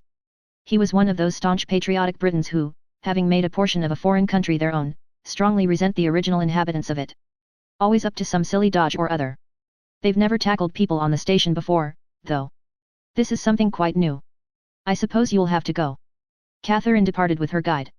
Somewhat to her surprise, he led her towards a siding where a coach of the departed train had been shunted. He invited her to mount into this, and, preceding her down the corridor, held aside the door of one of the compartments. In it was a pompous-looking official personage, and with him a nondescript being who appeared to be a clerk. The pompous-looking personage rose politely, bowed to Catherine, and said, You will excuse me, madam, but there are certain formalities to be complied with. Madam speaks French, I trust. Sufficiently, I think, monsieur, replied Catherine in that language. That is good. Pray be seated, madam. I am M. Cos, the commissary of police.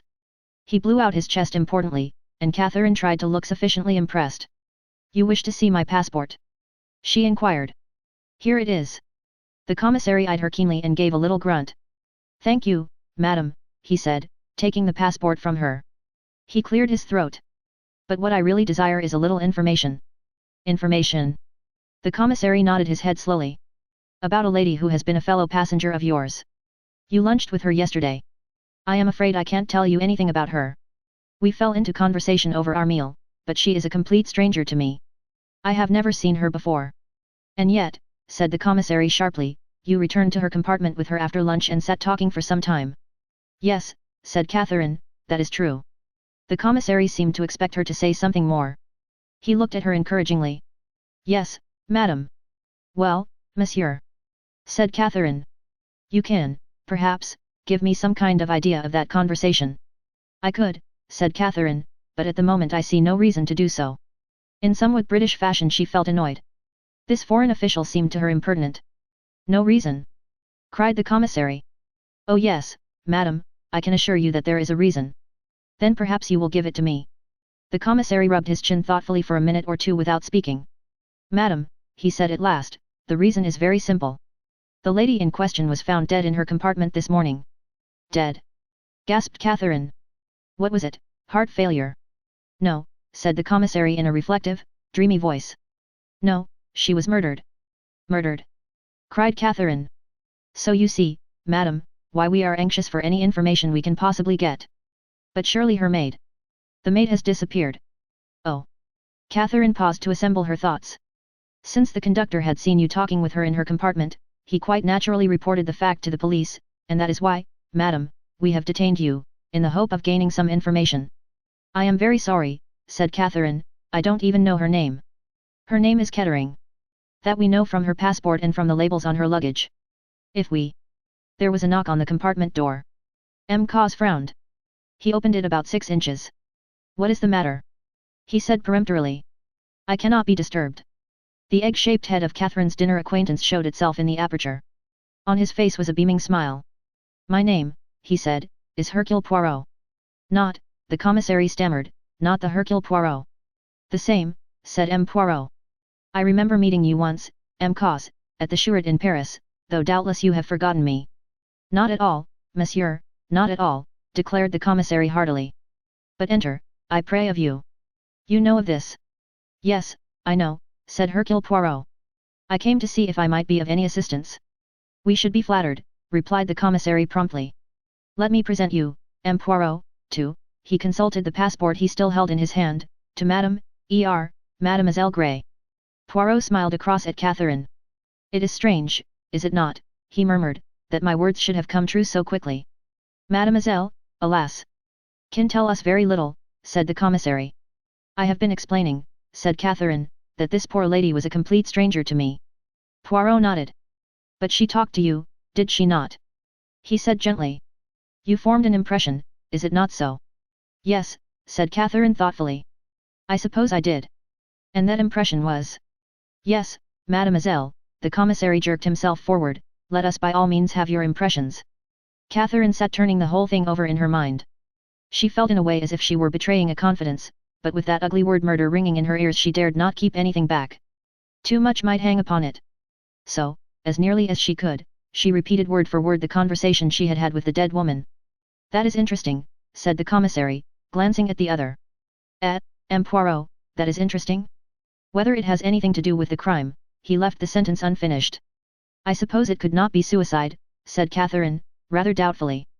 No, said the commissary, it could not be suicide. She was strangled with a length of black cord. Oh! Catherine shivered. Cos spread out his hands apologetically. It is not nice, no. I think that our train robbers are more brutal than they are in your country. It is horrible. Yes, yes, he was soothing and apologetic, but you have great courage, mademoiselle. At once, as soon as I saw you, I said to myself, mademoiselle has great courage. That is why I am going to ask you to do something more, something distressing, but I assure you very necessary. Catherine looked at him apprehensively. He spread out his hands apologetically. I am going to ask you, mademoiselle, to be so good as to accompany me to the next compartment. Must I? Asked Catherine in a low voice. Someone must identify her, said the commissary, and since the maid has disappeared, he coughed significantly, you appear to be the person who has seen most of her since she joined the train. Very well, said Catherine quietly, if it is necessary. She rose. Poirot gave her a little nod of approval. Mademoiselle is sensible, he said. May I accompany you, Cos? Enchanted, my dear M. Poirot. They went out into the corridor, and Cos unlocked the door of the dead woman's compartment. The blinds on the far side had been drawn halfway up to admit light. The dead woman lay on the berth to their left, in so natural a posture that one could have thought her asleep. The bedclothes were drawn up over her, and her head was turned to the wall, so that only the red auburn curls showed. Very gently Cos laid a hand on her shoulder and turned the body back so that the face came into view. Catherine flinched a little and dug her nails into her palms. A heavy blow had disfigured the features almost beyond recognition. Poirot gave a sharp exclamation. When was that done, I wonder? He demanded. Before death or after? The doctor says after, said Cos. Strange, said Poirot, drawing his brows together. He turned to Catherine. Be brave, mademoiselle, look at her well. Are you sure that this is the woman you talked to in the train yesterday? Catherine had good nerves. She steeled herself to look long and earnestly at the recumbent figure. Then she leaned forward and took up the dead woman's hand. I am quite sure, she replied at length. The face is too disfigured to recognize, but the build and carriage and hair are exact, and besides I noticed this, she pointed to a tiny mole on the dead woman's wrist, while I was talking to her. Bon, approved Poirot. You are an excellent witness, mademoiselle. There is, then, no question as to the identity, but it is strange, all the same. He frowned down on the dead woman in perplexity. Cos shrugged his shoulders. The murderer was carried away by rage, doubtless, he suggested. If she had been struck down, it would have been comprehensible, mused Poirot, but the man who strangled her slipped up behind and caught her unawares. A little choke, a little gurgle, that is all that would be heard, and then afterwards, that smashing blow on her face. Now why? Did he hope that if the face were unrecognizable she might not be identified? Or did he hate her so much that he could not resist striking that blow even after she was dead? Catherine shuddered, and he turned at once to her kindly. You must not let me distress you, mademoiselle, he said. To you this is all very new and terrible. To me, alas! It is an old story. One moment, I pray of you both. They stood against the door watching him as he went quickly round the compartment. He noted the dead woman's clothes neatly folded on the end of the berth, the big fur coat that hung from a hook, and the little red lacquer hat tossed up on the rack. Then he passed through into the adjoining compartment, that in which Catherine had seen the maid sitting. Here the berth had not been made up. 3 or 4 rugs were piled loosely on the seat, there was a hatbox and a couple of suitcases. He turned suddenly to Catherine. You were in here yesterday, he said. Do you see anything changed, anything missing? Catherine looked carefully round both compartments. Yes, she said, there is something missing, a scarlet morocco case. It had the initials RVK on it. It might have been a small dressing case or a big jewel case. When I saw it, the maid was holding it. Ah! Said Poirot. But, surely, said Catherine. Of course, I don't know anything about such things, but surely it is plain enough, if the maid and the jewel case are missing. You mean that it was the maid who was the thief? No, mademoiselle, there is a very good reason against that. What? The maid was left behind in Paris. He turned to Poirot. I should like you to hear the conductor's story yourself, he murmured confidentially. It is very suggestive. Mademoiselle would doubtless like to hear it also, said Poirot. You do not object, Monsieur le Commissaire? No, said the commissary, who clearly did object very much. No, certainly, M. Poirot, if you say so. You have finished here. I think so. One little minute. He had been turning over the rugs, and now he took one to the window and looked at it, picking something off it with his fingers. What is it? Demanded M. Cos sharply. 4 auburn hairs. He bent over the dead woman. Yes, they are from the head of Madame. And what of it? Do you attach importance to them? Poirot let the rug drop back on the seat. What is important? What is not? One cannot say at this stage. But we must note each little fact carefully. They went back again into the first compartment, and in a minute or two the conductor of the carriage arrived to be questioned. Your name is Pierre Michel? Said the commissary. Yes, Monsieur le Commissaire. I should like you to repeat to this gentleman, he indicated Poirot, the story that you told me as to what happened in Paris. Very good, Monsieur le Commissaire. It was after we had left the Gare de Lyon. I came along to make the beds, thinking that Madame would be at dinner, but she had a dinner basket in her compartment. She said to me that she had been obliged to leave her maid behind in Paris, so that I need make up only one berth. She took her dinner basket into the adjoining compartment, and sat there while I made up the bed. Then she told me that she did not wish to be wakened early in the morning, that she liked to sleep on. I told her I quite understood, and she wished me good night. You yourself did not go into the adjoining compartment? No, monsieur. Then you did not happen to notice if a scarlet morocco case was amongst the luggage there? No, monsieur, I did not. Would it have been possible for a man to have been concealed in the adjoining compartment? The conductor reflected. The door was half open, he said. If a man had stood behind that door I should not have been able to see him, but he would, of course, have been perfectly visible to Madame when she went in there. Quite so, said Poirot. Is there anything more you have to tell us? I think that is all, monsieur. I can remember nothing else. And now this morning? Prompted Poirot. As Madame had ordered, I did not disturb her. It was not until just before con that I ventured to knock at the door. Getting no reply, I opened it. The lady appeared to be in her bed asleep. I took her by the shoulder to rouse her, and then... And then you saw what had happened, volunteered Poirot. Trace bien. I think I know all I want to know. I hope, Monsieur le Commissaire, it is not that I have been guilty of any negligence, said the man piteously. Such an affair to happen on the blue train. It is horrible.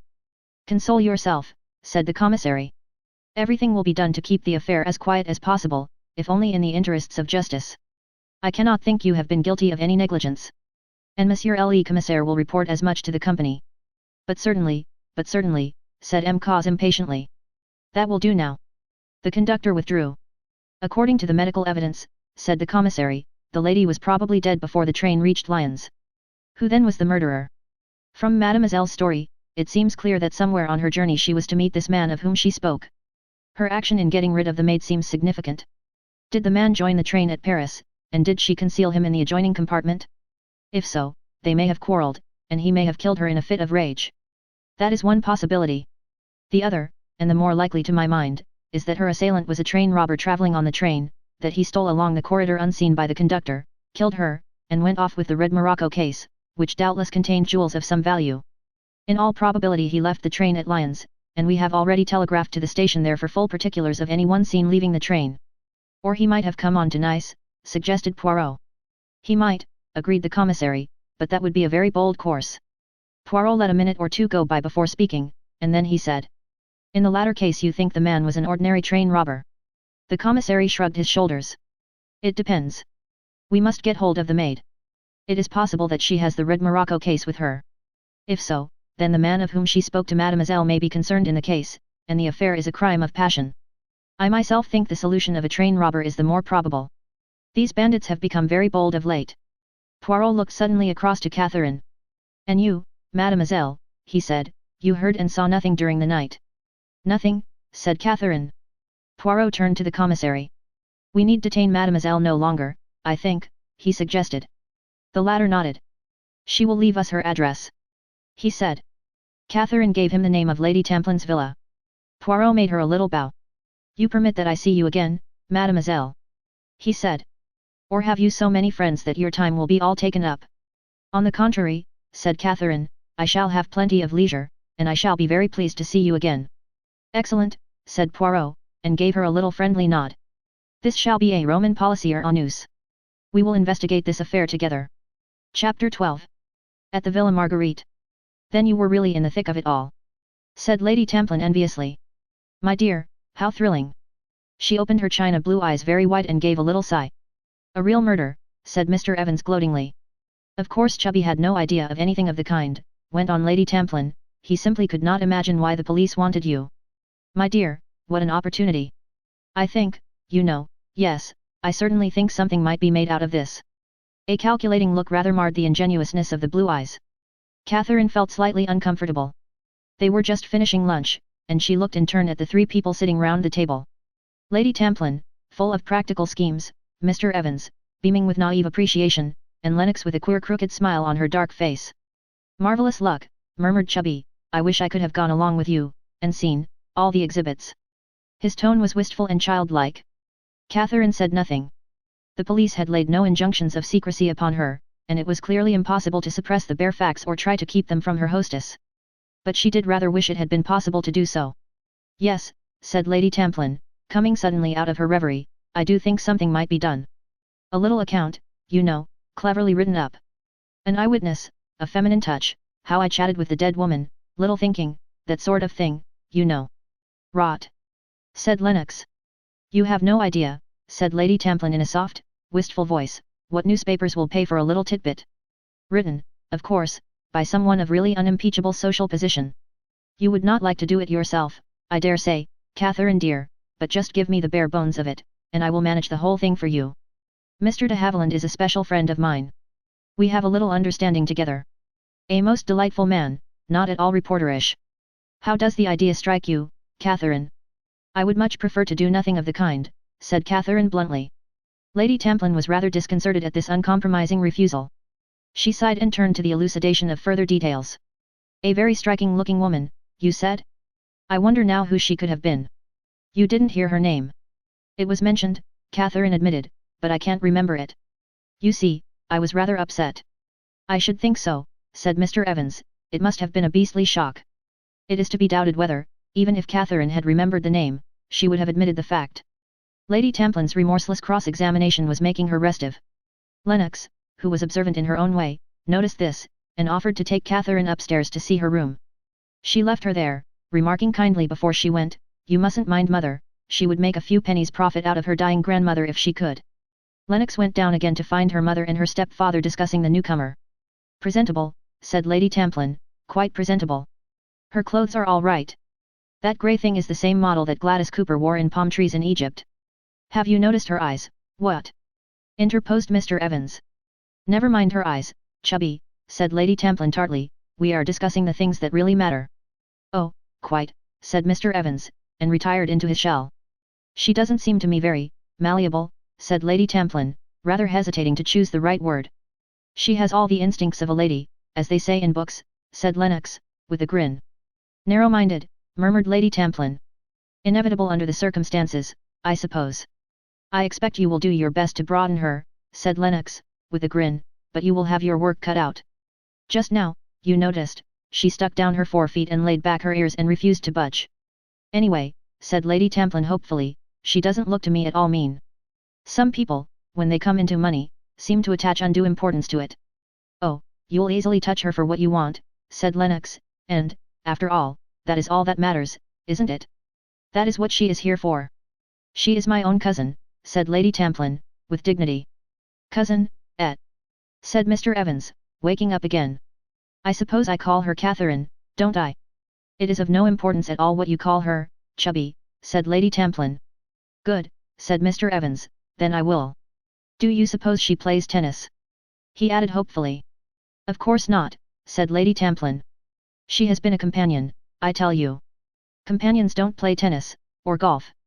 They might possibly play golf croquet, but I have always understood that they wind wool and wash dogs most of the day. Oh God!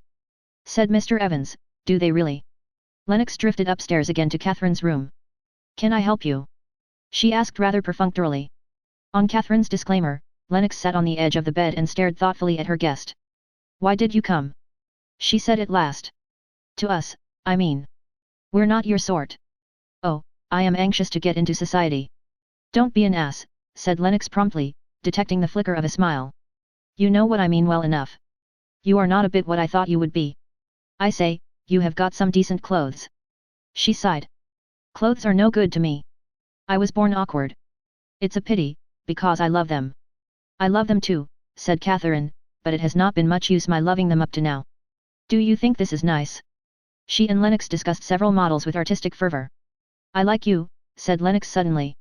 I came up to warn you not to be taken in by mother, but I think now that there is no need to do that.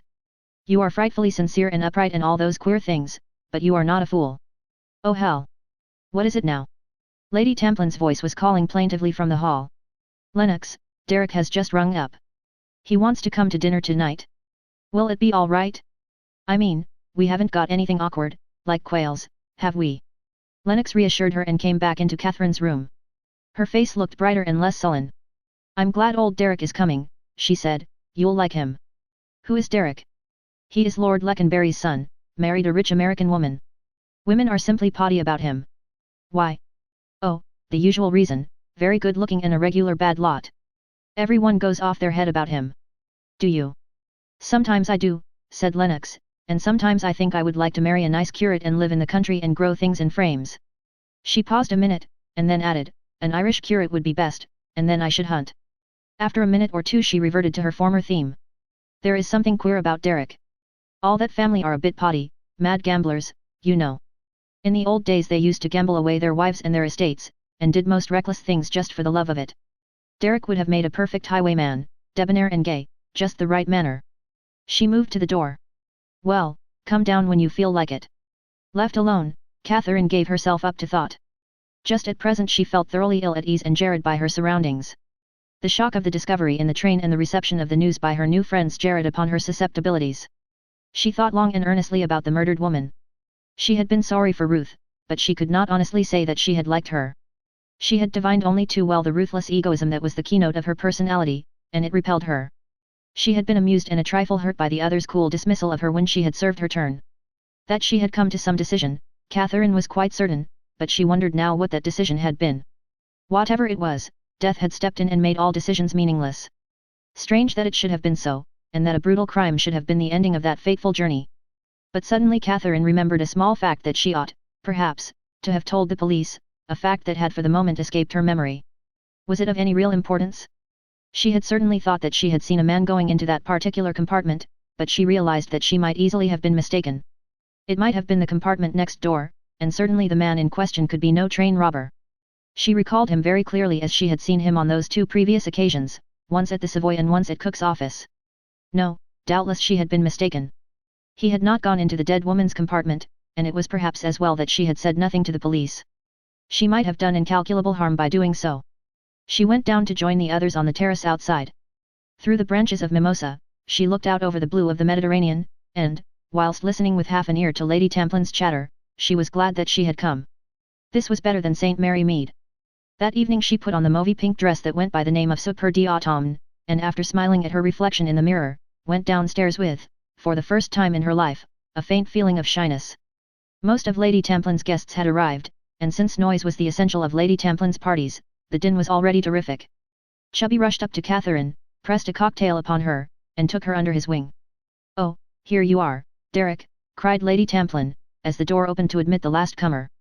Now at last we can have something to eat. I am starving. Catherine looked across the room. She was startled. So this was Derek, and she realized that she was not surprised.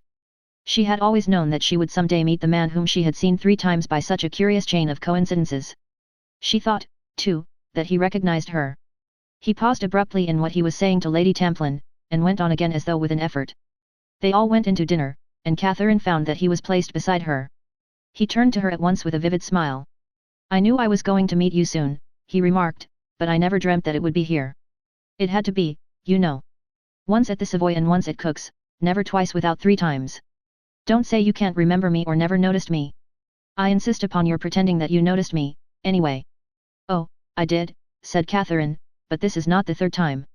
It is the 4th. I saw you on the blue train. On the blue train. Something undefinable came over his manner, she could not have said just what it was. It was as though he had received a check, a setback. Then he said carelessly. What was the rumpus this morning? Somebody had died, hadn't they? Yes, said Catherine slowly, somebody had died. You shouldn't die on a train, remarked Derek flippantly. I believe it causes all sorts of legal and international complications, and it gives the train an excuse for being even later than usual. Mr. Kettering.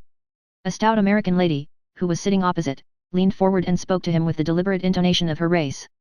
Mr. Kettering, I do believe you have forgotten me, and I thought you such a perfectly lovely man. Derek leaned forward, answering her, and Catherine sat almost dazed. Kettering. That was the name, of course. She remembered it now, but what a strange, ironical situation. Here was this man whom she had seen go into his wife's compartment last night, who had left her alive and well, and now he was sitting at dinner, quite unconscious of the fate that had befallen her. Of that there was no doubt. He did not know. A servant was leaning over Derek, handing him a note and murmuring in his ear. With a word of excuse to Lady Tamplin, he broke it open, and an expression of utter astonishment came over his face as he read, then he looked at his hostess. This is most extraordinary. I say, Rosalie, I am afraid I will have to leave you. The prefect of police wants to see me at once. I can't think what about. Your sins have found you out, remarked Lennox. They must have, said Derek, probably some idiotic nonsense, but I suppose I shall have to push off to the prefecture. How dare the old boy rout me out from dinner? It ought to be something deadly serious to justify that, and he laughed as he pushed back his chair and rose to leave the room. Chapter 13. Van Aldine gets a telegram. On the afternoon of the 15th of February a thick yellow fog had settled down on London. Rufus Van Aldine was in his suite at the Savoy and was making the most of the atmospheric conditions by working double time. Knighton was overjoyed. He had found it difficult of late to get his employer to concentrate on the matters in hand. When he had ventured to urge certain courses, Van Aldine had put him off with a curt word. But now Van Aldine seemed to be throwing himself into work with redoubled energy, and the secretary made the most of his opportunities. Always tactful, he plied the spurs so unobtrusively that Van Aldine never suspected it. Yet in the middle of this absorption in business matters, one little fact lay at the back of Van Aldine's mind. A chance remark of Knighton's, uttered by the secretary in all unconsciousness, had given rise to it. It now festered unseen, gradually reaching further and further forward into Van Aldine's consciousness, until at last, in spite of himself, he had to yield to its insistence. He listened to what Knighton was saying with his usual air of keen attention, but in reality not one word of it penetrated his mind. He nodded automatically, however, and the secretary turned to some other papers. As he was sorting them out, his employer spoke. Do you mind telling me that over again, Knighton? For a moment Knighton was at a loss. You mean about this, sir? He held up a closely written company report. No, said Van Aldine, what you told me about seeing Ruth's maid in Paris last night. I can't make it out. You must have been mistaken. I can't have been mistaken, sir, I actually spoke to her. Well, tell me the whole thing again. Knighton complied. I had fixed up the deal with Bartheimers, he explained, and had gone back to the Ritz to pick up my traps preparatory to having dinner and catching the 9 o'clock train from the Gare du Nord. At the reception desk I saw a woman whom I was quite sure was Mrs. Kettering's maid. I went up to her and asked if Mrs. Kettering was staying there. Yes, said Van Aldine. Of course. Naturally. And she told you that Ruth had gone on to the Riviera and had sent her to the Ritz to await further orders there. Exactly that, sir. It is very odd, said Van Aldine. Very odd, indeed, unless the woman had been impertinent or something of that kind. In that case, objected Knighton, surely Mrs. Kettering would have paid her down a sum of money, and told her to go back to England. She would hardly have sent her to the Ritz. No, muttered the millionaire, that's true. He was about to say something further, but checked himself. He was fond of Knighton and liked and trusted him, but he could hardly discuss his daughter's private affairs with his secretary. He had already felt hurt by Ruth's lack of frankness, and this chance information which had come to him did nothing to allay his misgivings. Why had Ruth got rid of her maid in Paris? What possible object or motive could she have had in so doing? He reflected for a moment or two on the curious combination of chance. How should it have occurred to Ruth, except as the wildest coincidence, that the first person that the maid should run across in Paris should be her father's secretary? Ah, but that was the way things happened. That was the way things got found out. He winced at the last phrase, it had arisen with complete naturalness to his mind. Was there then something to be found out? He hated to put this question to himself, he had no doubt of the answer. The answer was, he was sure of it, Armand de la Roche. It was bitter to Van Aldine that a daughter of his should be gulled by such a man, yet he was forced to admit that she was in good company, that other well-bred and intelligent women had succumbed just as easily to the Count's fascination. Men saw through him, women did not. He sought now for a phrase that would allay any suspicion that his secretary might have felt. Ruth is always changing her mind about things at a moment's notice, he remarked, and then he added in a would-be careless tone, the maid didn't give any reason for this change of plan. Knighton was careful to make his voice as natural as possible as he replied. She said, sir, that Mrs. Kettering had met a friend unexpectedly. Is that so? The secretary's practiced ears caught the note of strain underlying the seemingly casual tone. Oh, I see. Man or woman? I think she said a man, sir. Van Aldine nodded. His worst fears were being realized. He rose from his chair, and began pacing up and down the room, a habit of his when agitated. Unable to contain his feelings any longer, he burst forth. There is one thing no man can do, and that is to get a woman to listen to reason. Somehow or other, they don't seem to have any kind of sense. Talk of woman's instinct, why, it is well known all the world over that a woman is the surest mark for any rascally swindler. Not 1 in 10 of them knows a scoundrel when she meets one, they can be preyed on by any good-looking fellow with a soft side to his tongue. If I had my way. He was interrupted. A page boy entered with a telegram. Van Aldine tore it open, and his face went a sudden chalky white. He caught hold of the back of a chair to steady himself, and waved the page boy from the room. What's the matter, sir? Knighton had risen in concern. Ruth, said Van Aldine hoarsely. Mrs. Kettering. Killed. An accident to the train. Van Aldine shook his head. No. From this it seems she has been robbed as well. They don't use the word, Knighton, but my poor girl has been murdered. Oh, my God, sir. Van Aldine tapped the telegram with his forefinger. This is from the police at Nice. I must go out there by the first train. Knighton was efficient as ever. He glanced at the clock. 5 o'clock from Victoria, sir. That's right. You will come with me, Knighton. Tell my man, Archer, and pack your own things. See to everything here. I want to go round to Curzon Street. The telephone rang sharply, and the secretary lifted the receiver. Yes, who is it? Then to Van Aldine. Mr. Goby, sir. Goby? I can't see him now. No, wait, we have plenty of time. Tell them to send him up. Van Aldine was a strong man. Already he had recovered that iron calm of his. Few people would have noticed anything amiss in his greeting to Mr. Goby. I am pressed for time, Goby. Got anything important to tell me? Mr. Goby coughed. The movements of Mr. Kettering, sir. You wished them reported to you? Yes, well. Mr. Kettering, sir, left London for the Riviera yesterday morning.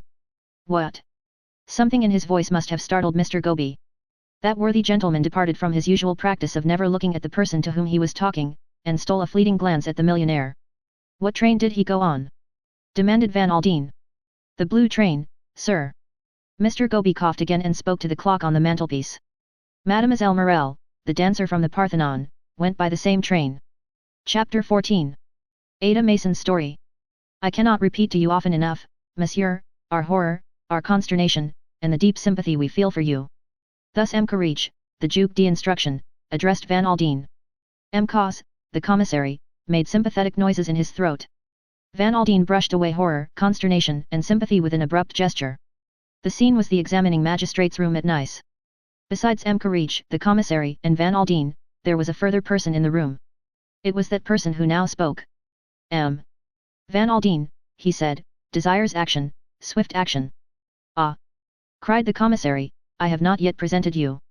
M. Van Aldine, this is M. Hercule Poirot, you have doubtless heard of him. Although he has retired from his profession for some years now, his name is still a household word as one of the greatest living detectives. Pleased to meet you, M. Poirot, said Van Aldine, falling back mechanically on a formula that he had discarded some years ago. You have retired from your profession. That is so, monsieur. Now I enjoy the world. The little man made a grandiloquent gesture. M.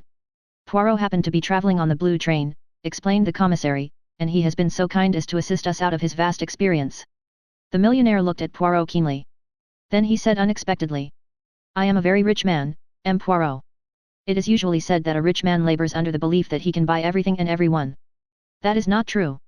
I am a big man in my way, and one big man can ask a favor from another big man. Poirot nodded a quick appreciation. That is very well said, M. Van Aldine. I place myself entirely at your service. Thank you, said Van Aldine. I can only say call upon me at any time, and you will not find me ungrateful. And now, gentlemen, to business. I propose, said M. Courage, to interrogate the maid, Ada Mason. You have her here, I understand. Yes, said Van Aldine. We picked her up in Paris in passing through.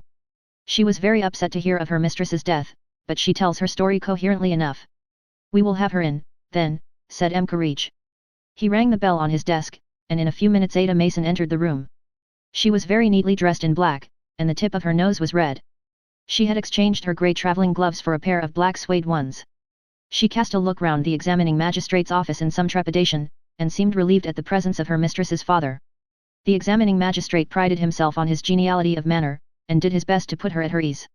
He was helped in this by Poirot, who acted as interpreter, and whose friendly manner was reassuring to the Englishwoman. Your name is Ada Mason, is that right? Ada Beatrice I was christened, sir, said Mason primly. Just so. And we can understand, Mason, that this has all been very distressing. Oh, indeed it has, sir. I have been with many ladies and always given satisfaction, I hope, and I never dreamt of anything of this kind happening in any situation where I was. No, no, said M. Courage. Naturally I have read of such things, of course, in the Sunday papers. And then I always have understood that those foreign trains, she suddenly checked her flow, remembering that the gentlemen who were speaking to her were of the same nationality as the trains. Now let us talk this affair over, said M. Courage. There was, I understand, no question of your staying in Paris when you started from London. Oh no, sir. We were to go straight through to Nice. Have you ever been abroad with your mistress before? No, sir. I had only been with her 2 months, you see. Did she seem quite as usual when starting on this journey? She was worried like and a bit upset, and she was rather irritable and difficult to please. M. Courage nodded. Now then, Mason, what was the first you heard of your stopping in Paris? It was at the place they call the Gare de Lyon, sir. My mistress was thinking of getting out and walking up and down the platform. She was just going out into the corridor when she gave a sudden exclamation, and came back into her compartment with a gentleman. She shut the door between her carriage and mine, so that I didn't see or hear anything, till she suddenly opened it again and told me that she had changed her plans. She gave me some money and told me to get out and go to the Ritz. They knew her well there, she said, and would give me a room. I was to wait there until I heard from her, she would wire me what she wanted me to do. I had just time to get my things together and jump out of the train before it started off. It was a rush. While Mrs. Kettering was telling you this, where was the gentleman? He was standing in the other compartment, sir, looking out of the window. Can you describe him to us? Well, you see, sir, I hardly saw him. He had his back to me most of the time. He was a tall gentleman and dark, that's all I can say. He was dressed very like any other gentleman in a dark blue overcoat and a grey hat. Was he one of the passengers on the train? I don't think so, sir, I took it that he had come to the station to see Mrs. Kettering in passing through. Of course he might have been one of the passengers, I never thought of that. Mason seemed a little flurried by the suggestion. Ah. M. Courage passed lightly to another subject. Your mistress later requested the conductor not to rouse her early in the morning. Was that a likely thing for her to do you think? Oh yes, sir. The mistress never ate any breakfast and she didn't sleep well at nights, so that she liked sleeping on in the morning. Again M. Courage passed to another subject. Amongst the luggage there was a scarlet morocco case, was there not? He asked. Your mistress's jewel case? Yes, sir. Did you take that case to the Ritz? Me take the mistress's jewel case to the Ritz? Oh no, indeed, sir. Mason's tones were horrified. You left it behind you in the carriage? Yes, sir. Had your mistress many jewels with her, do you know? A fair amount, sir, made me a bit uneasy sometimes, I can tell you, with those nasty tales you hear of being robbed in foreign countries. They were insured, I know, but all the same it seemed a frightful risk. Why, the rubies alone, the mistress told me, were worth several £100,000. The rubies? What rubies? Barked Van Aldine suddenly. Mason turned to him. I think it was you who gave them to her, sir, not very long ago. My God! Cried Van Aldine. You don't say she had those rubies with her? I told her to leave them at the bank. Mason gave once more the discreet cough which was apparently part of her stock in trade as a lady's maid. This time it expressed a good deal. It expressed far more clearly than words could have done, that Mason's mistress had been a lady who took her own way. Ruth must have been mad, muttered Van Aldine. What on earth could have possessed her? Courage in turn gave vent to a cough, again a cough of significance. It riveted Van Aldine's attention on him. For the moment, said Courage, addressing Mason, I think that is all. If you will go into the next room, mademoiselle, they will read over to you the questions and answers, and you will sign accordingly. Mason went out escorted by the clerk, and Van Aldine said immediately to the magistrate. Well. Courage opened a drawer in his desk, took out a letter, and handed it across to Van Aldine. This was found in Madame's handbag. Cher Amy, the letter ran, I will obey you, I will be prudent, discreet, all those things that a lover most hates.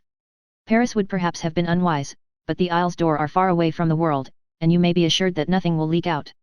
It is like you and your divine sympathy to be so interested in the work on famous jewels that I am writing. It will, indeed, be an extraordinary privilege to actually see and handle these historic rubies. I am devoting a special passage to Heart of Fire. My wonderful one.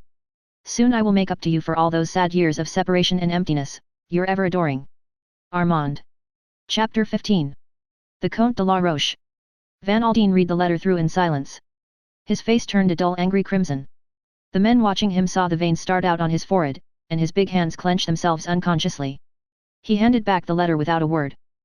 Courage was looking with close attention at his desk, Cause's eyes were fixed upon the ceiling, and Hercule Poirot was tenderly brushing a speck of dust from his coat sleeve. With the greatest tact they none of them looked at Van Aldine. It was Courage, mindful of his status and his duties, who tackled the unpleasant subject. Perhaps, monsieur, he murmured, you are aware by whom, this letter was written. Yes, I know, said Van Aldine heavily. Ah? Said the magistrate inquiringly. A scoundrel who calls himself the Comte de la Roche. There was a pause, then Poirot leaned forward, straightened a ruler on the judge's desk, and addressed the millionaire directly. Van Aldine, we are all sensible, deeply sensible, of the pain it must give you to speak of these matters, but believe me, monsieur, it is not the time for concealments. If justice is to be done, we must know everything. If you will reflect a little minute you will realize the truth of that clearly for yourself. Van Aldine was silent for a moment or two, then almost reluctantly he nodded his head in agreement. You are quite right, Poirot, he said. Painful as it is, I have no right to keep anything back. The commissary gave a sigh of relief, and the examining magistrate leaned back in his chair and adjusted a pince-nez on his long thin nose. Perhaps you will tell us in your own words, Van Aldine, he said, all that you know of this gentleman. It began 11 or 12 years ago, in Paris. My daughter was a young girl then, full of foolish, romantic notions, like all young girls are. Unknown to me, she made the acquaintance of this Comte de la Roche. You have heard of him, perhaps. The commissary and Poirot nodded in assent. He calls himself the Comte de la Roche, continued Van Aldine, but I doubt if he has any right to the title. You would not have found his name in the Almanach de Gotha, agreed the commissary. I discovered as much, said Van Aldine. The man was a good-looking, plausible scoundrel, with a fatal fascination for women. Ruth was infatuated with him, but I soon put a stop to the whole affair. The man was no better than a common swindler. You are quite right, said the commissary. The Comte de la Roche is well known to us. If it were possible, we should have laid him by the heels before now, but ma foi. It is not easy, the fellow is cunning, his affairs are always conducted with ladies of high social position. If he obtains money from them under false pretenses or as the fruit of blackmail, yet. Naturally they will not prosecute. To look foolish in the eyes of the world, oh no, that would never do, and he has an extraordinary power over women.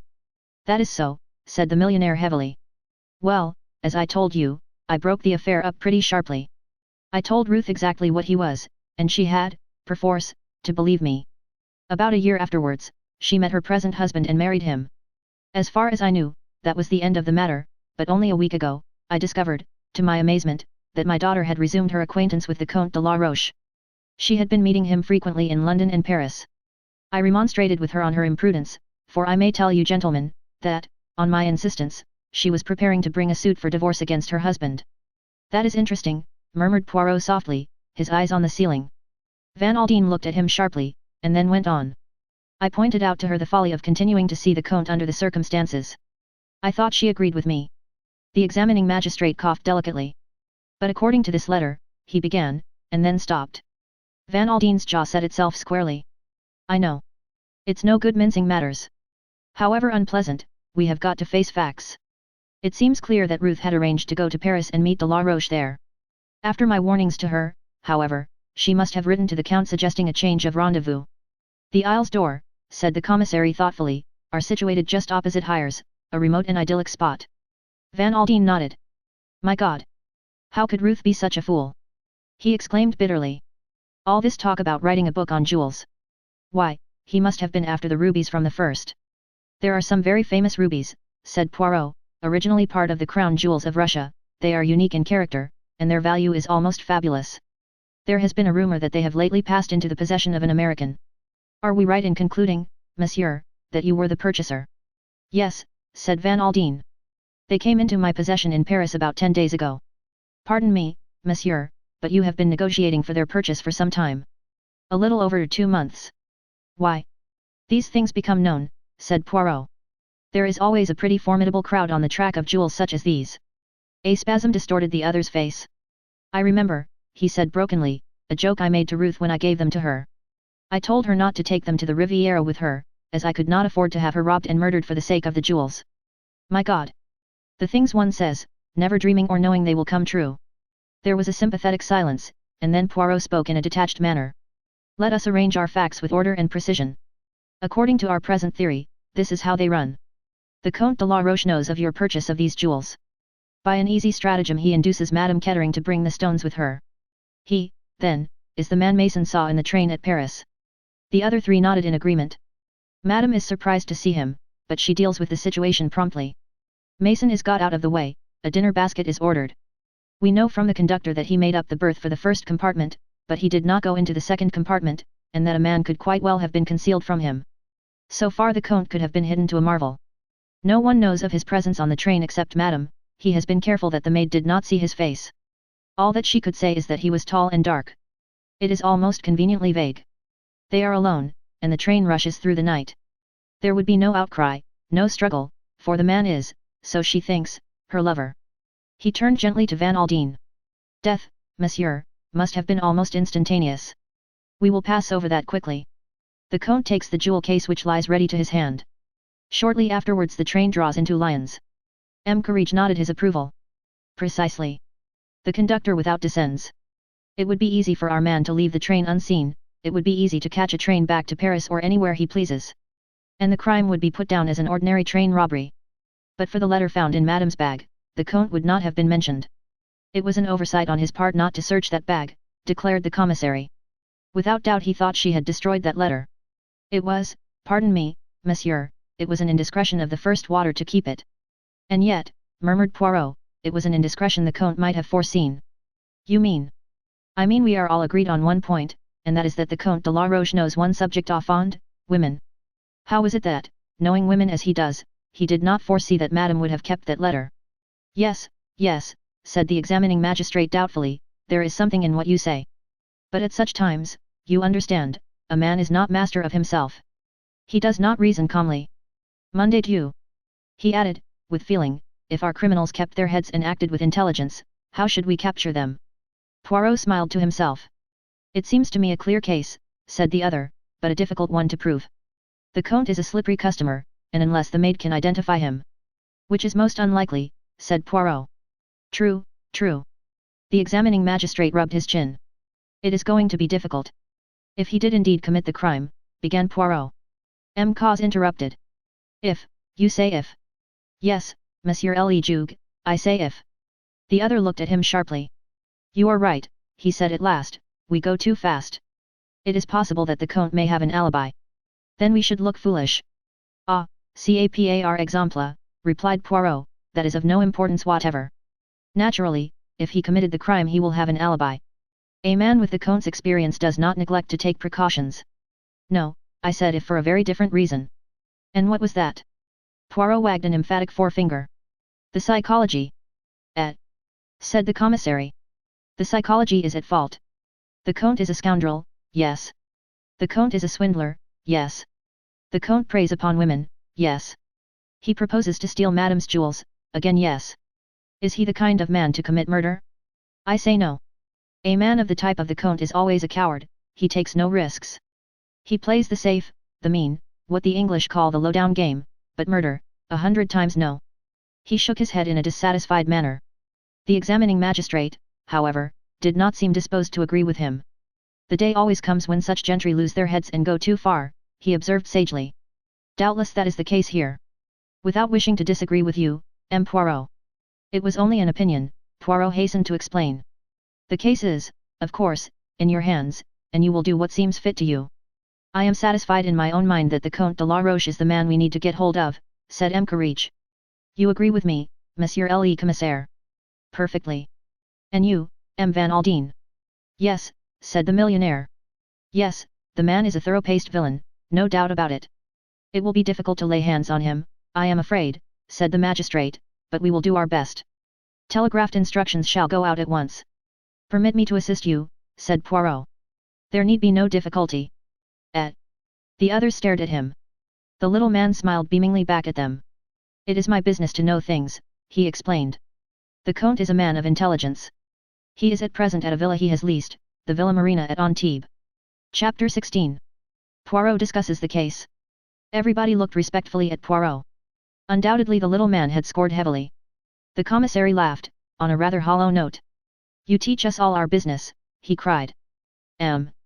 Poirot knows more than the police. Poirot gazed complacently at the ceiling, adopting a mock-modest air. What will you, it is my little hobby, he murmured, to know things. Naturally I have the time to indulge it. I am not overburdened with affairs. Ah! Said the commissary shaking his head portentously. As for me. He made an exaggerated gesture to represent the cares that lay on his shoulders. Poirot turned suddenly to Van Aldine.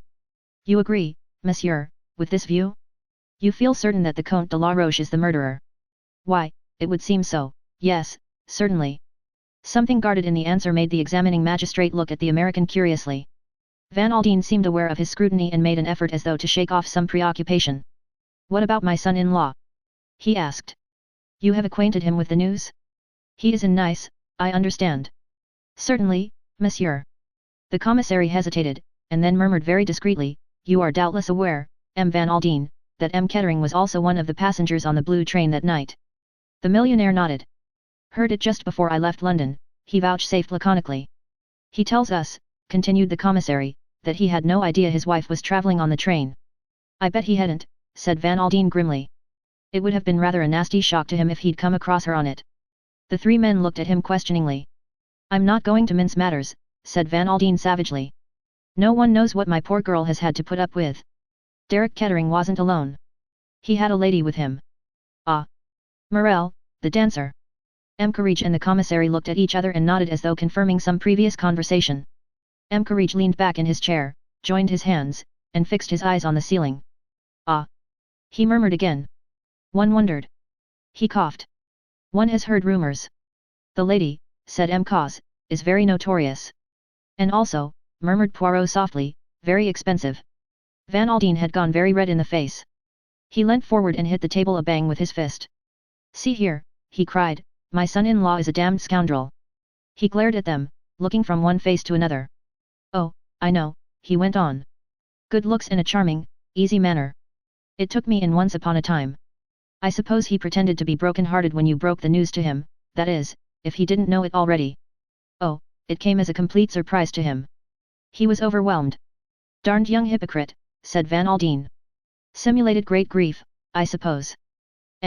No, said the commissary cautiously. I would not quite say that, M. Courage.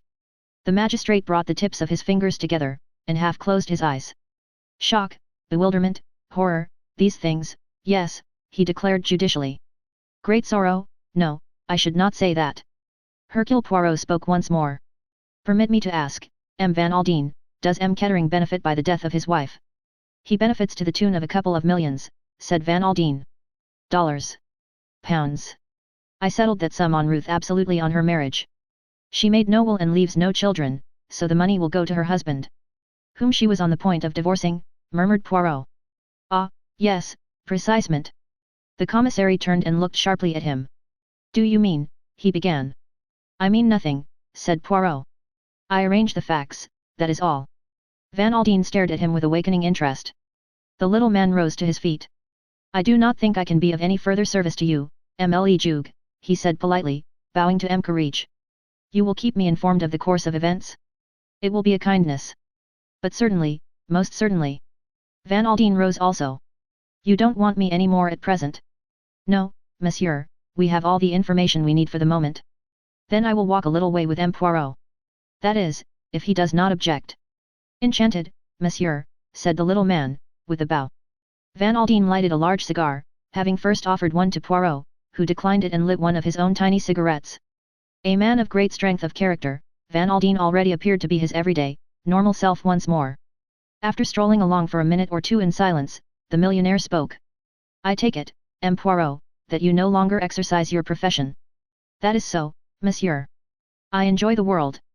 Yet you are assisting the police in this affair. Monsieur, if a doctor walks along the street and an accident happens, does he say, I have retired from my profession, I will continue my walk, when there is someone bleeding to death at his feet? If I had been already in Nice, and the police had sent to me and asked me to assist them, I should have refused. But this affair, the good God thrust it upon me. You were on the spot, said Van Aldine thoughtfully. You examined the compartment, did you not? Poirot nodded. Doubtless you found things that were, shall we say, suggestive to you. Perhaps, said Poirot. I hope you see what I am leading up to, said Van Aldine. It seems to me that the case against this Comte de la Roche is perfectly clear, but I am not a fool. I have been watching you for this last hour or so, and I realize that for some reason of your own you don't agree with that theory. Poirot shrugged his shoulders. I may be wrong. So we come to the favor I want to ask you. Will you act in this matter for me? For you personally. That was my meaning. Poirot was silent for a moment or two. Then he said. You realize what you are asking? I guess so, said Van Aldine. Very well, said Poirot. I accept. But in that case, I must have frank answers to my questions. Why, certainly. That is understood. Poirot's manner changed. He became suddenly brusque and businesslike. This question of a divorce, he said. It was you who advised your daughter to bring the suit. Yes. When? About 10 days ago. I had had a letter from her complaining of her husband's behavior, and I put it to her very strongly that divorce was the only remedy. In what way did she complain of his behavior? He was being seen about with a very notorious lady, the one we have been speaking of, Morel. The dancer. Aha! And Madame Kettering objected. Was she very devoted to her husband? I would not say that, said Van Aldine, hesitating a little. It was not her heart that suffered, it was her pride, is that what you would say? Yes, I suppose you might put it like that. I gather that the marriage had not been a happy one from the beginning. Derek Kettering is rotten to the core, said Van Aldine. He is incapable of making any woman happy. He is, as you say in England, a bad lot. That is right, is it not? Van Aldine nodded. Très bien. You advise Madame to seek a divorce, she agrees, you consult your solicitors. When does M. Kettering get news of what is in the wind? I sent for him myself, and explained the course of action I proposed to take. And what did he say? Murmured Poirot softly. Van Aldine's face darkened at the remembrance. He was infernally impudent. Excuse the question, monsieur, but did he refer to the Comte de la Roche? Not by name, growled the other unwillingly, but he showed himself cognizant of the affair. What, if I may ask, was M. Kettering's financial position at the time? How do you suppose I should know that? Asked Van Aldine, after a very brief hesitation. It seemed likely to me that you would inform yourself on that point. Well, you are quite right, I did. I discovered that Kettering was on the rocks. And now he has inherited £2 million. La vie, it is a strange thing, is it not? Van Aldine looked at him sharply. What do you mean? I moralize, said Poirot. I reflect, I speak the philosophy. But to return to where we were. Surely M. Kettering did not propose to allow himself to be divorced without making a fight for it. Van Aldine did not answer for a minute or two, then he said. I don't exactly know what his intentions were. Did you hold any further communications with him? Again a slight pause, then Van Aldine said. No. Poirot stopped dead, took off his hat, and held out his hand. I must wish you good day, monsieur. I can do nothing for you. What are you getting at? Demanded Van Aldine angrily. If you do not tell me the truth, I can do nothing. I don't know what you mean. I think you do. You may rest assured, M. Van Aldine, that I know how to be discreet. Very well, then, said the millionaire. I'll admit that I was not speaking the truth just now. I did have further communication with my son-in-law. Yes. To be exact, I sent my secretary, Major Knighton, to see him, with instructions to offer him the sum of £100,000 in cash if the divorce went through undefended. A pretty sum of money, said Poirot appreciatively, and the answer of Monsieur your son-in-law. He sent back word that I could go to hell, replied the millionaire succinctly. Ah! said Poirot. He betrayed no emotion of any kind. At the moment he was engaged in methodically recording facts. Monsieur Kettering has told the police that he neither saw nor spoke to his wife on the journey from England. Are you inclined to believe that statement, monsieur? Yes, I am, said Van Aldine. He would take particular pains to keep out of her way, I should say. Why? Because he had got that woman with him. Morel. Yes. How did you come to know that fact? A man of mine, whom I had put on to watch him, reported to me that they had both left by that train. I see, said Poirot. In that case, as you said before, he would not be likely to attempt to hold any communication with Madame Kettering. The little man fell silent for some time. Van Aldine did not interrupt his meditation. Chapter 17. An aristocratic gentleman. You have been to the Riviera before, Georges, said Poirot to his valet the following morning. George was an intensely English, rather wooden-faced individual. Yes, sir. I was here 2 years ago when I was in the service of Lord Edward Frampton. And today, murmured his master, you are here with Hercule Poirot. How one mounts in the world. The valet made no reply to this observation. After a suitable pause he asked. The brown lounge suit, sir? The wind is somewhat chilly today. There is a grease spot on the waistcoat, objected Poirot. A morceau of filet de sole à la Jeanette alighted there when I was lunching at the Ritz last Tuesday. There is no spot there now, sir, said George reproachfully. I have removed it. Très bien, said Poirot. I am pleased with you, Georges. Thank you, sir. There was a pause, and then Poirot murmured dreamily. Supposing, my good Georges, that you had been born in the same social sphere as your late master, Lord Edward Frampton, that, penniless yourself, you had married an extremely wealthy wife, but that wife proposed to divorce you, with excellent reasons, what would you do about it? I should endeavour, sir, replied George, to make her change her mind. By peaceful or by forcible methods. George looked shocked. You will excuse me, sir, he said, but a gentleman of the aristocracy would not behave like a Whitechapel coster. He would not do anything low. Would he not, Georges? I wonder now. Well, perhaps you are right. There was a knock on the door. George went to it and opened it a discreet inch or two. A low murmured colloquy went on, and then the valet returned to Poirot. A note, sir. Poirot took it. It was from M. Cos, the commissary of police. We are about to interrogate the Comte de la Roche. The Duc d'instruction begs that you will be present. Quickly, my suit, Georges. I must hasten myself. A quarter of an hour later, spick and span in his brown suit, Poirot entered the examining magistrate's room. M. Cos was already there, and both he and M. Carriage greeted Poirot with polite empressement. The affair is somewhat discouraging, murmured M. Cos. It appears that the Comte arrived in Nice the day before the murder. If that is true, it will settle your affair nicely for you, responded Poirot. M. Carriage cleared his throat. We must not accept this alibi without very cautious inquiry, he declared. He struck the bell upon the table with his hand. In another minute a tall dark man, exquisitely dressed, with a somewhat haughty cast of countenance, entered the room. So very aristocratic looking was the Count, that it would have seemed sheer heresy even to whisper that his father had been an obscure corn chandler in Nantes, which, as a matter of fact, was the case. Looking at him, one would have been prepared to swear that innumerable ancestors of his must have perished by the guillotine in the French Revolution. I am here, gentlemen, said the Count haughtily. May I ask why you wish to see me? Pray be seated, Monsieur le Comte, said the examining magistrate politely. It is the affair of the death of Madame Kettering that we are investigating. The death of Madame Kettering? I do not understand. You were, acquainted with the lady, I believe, Monsieur le Comte. Certainly I was acquainted with her. What has that to do with the matter? Sticking an eyeglass in his eye, he looked coldly round the room, his glance resting longest on Poirot, who was gazing at him with a kind of simple, innocent admiration which was most pleasing to the Count's vanity. M. Carriage leaned back in his chair and cleared his throat. You do not perhaps know, Monsieur le Comte, he paused, that Madame Kettering was murdered. Murdered? Mon Dieu, how terrible!